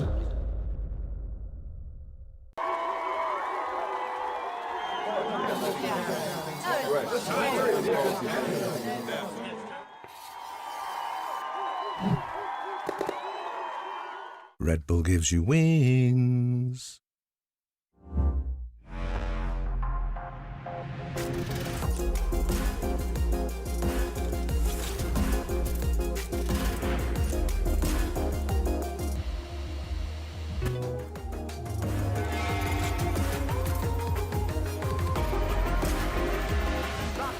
Push, push, push.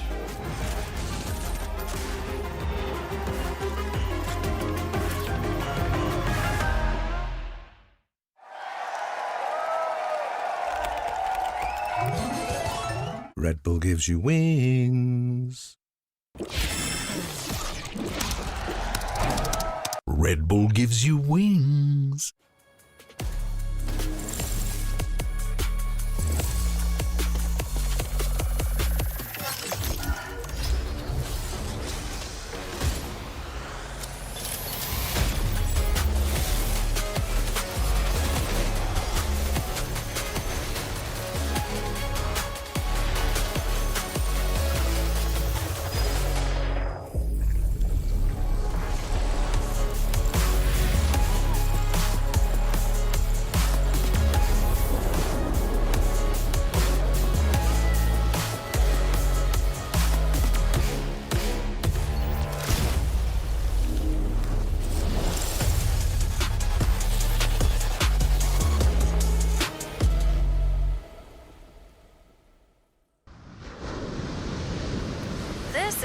VCT Pacific 2026.